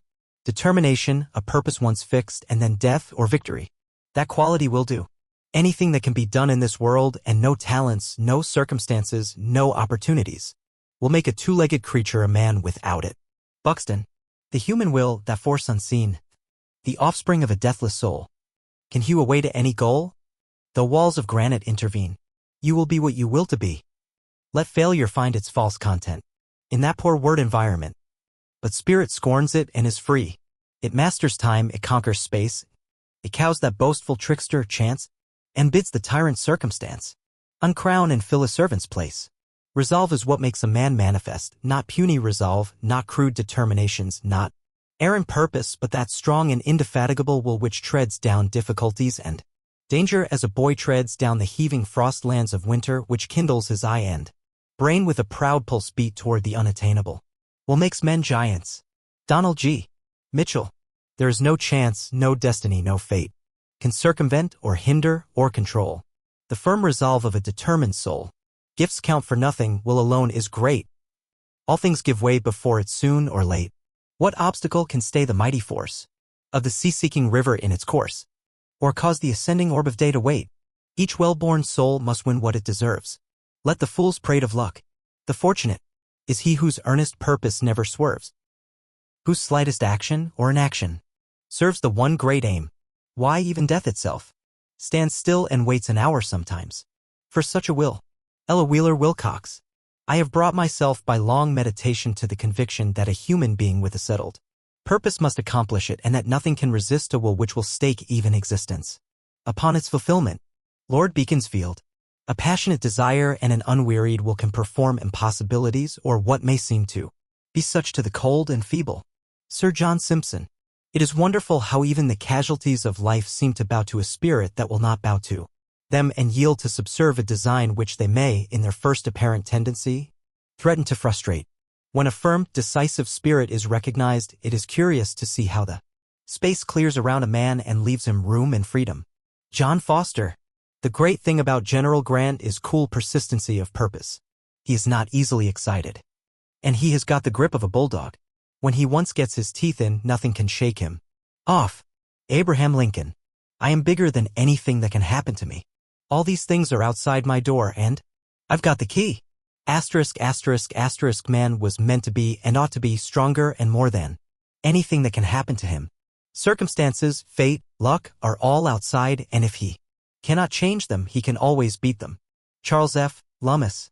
The truest wisdom is a resolute determination. Impossible is a word found only in the dictionary of fools. Circumstances. I make circumstances. Napoleon. He who fails only half wills. Suwarrow. That which the easiest becomes a habit in us is the will. Learn, then, to will strongly and decisively, thus fix your floating life and leave it no longer to be carried hither and thither, like a withered leaf, by every wind that blows. Man owes his growth chiefly to that active striving of the will, that encounter which we call effort, and it is astonishing to find how often results apparently impracticable are thus made possible. Asterisk, asterisk, asterisk. It is will force of purpose that enables a man to do or be whatever he sets his mind upon being or doing. A strong, defiant purpose is many-handed and lays hold of whatever is near that can serve it. It has a magnetic purpose that draws to itself whatever is kindred. Asterisk, asterisk, asterisk. Let it be your first study to teach the world that you are not wood and straw, that there is some iron in you. Munger. It's dogged as does it. Yorkshire proverb. One talent with a will behind it will accomplish more than 10 without it, as a thimbleful of powder in a rifle, the bore of whose barrel will give it direction, will do greater execution than a carload burned in the open air. O.S. Martin. Will may not endow man with talents or capacities, but it does one very important matter. It enables him to make the best, the very best, of his powers. Fothergill. Tender-handed stroke a nettle. and it stings you for your pains.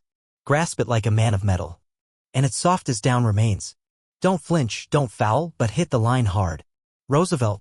The more difficulties one has to encounter within and without, the more significant and the higher in inspiration his life will be. The end.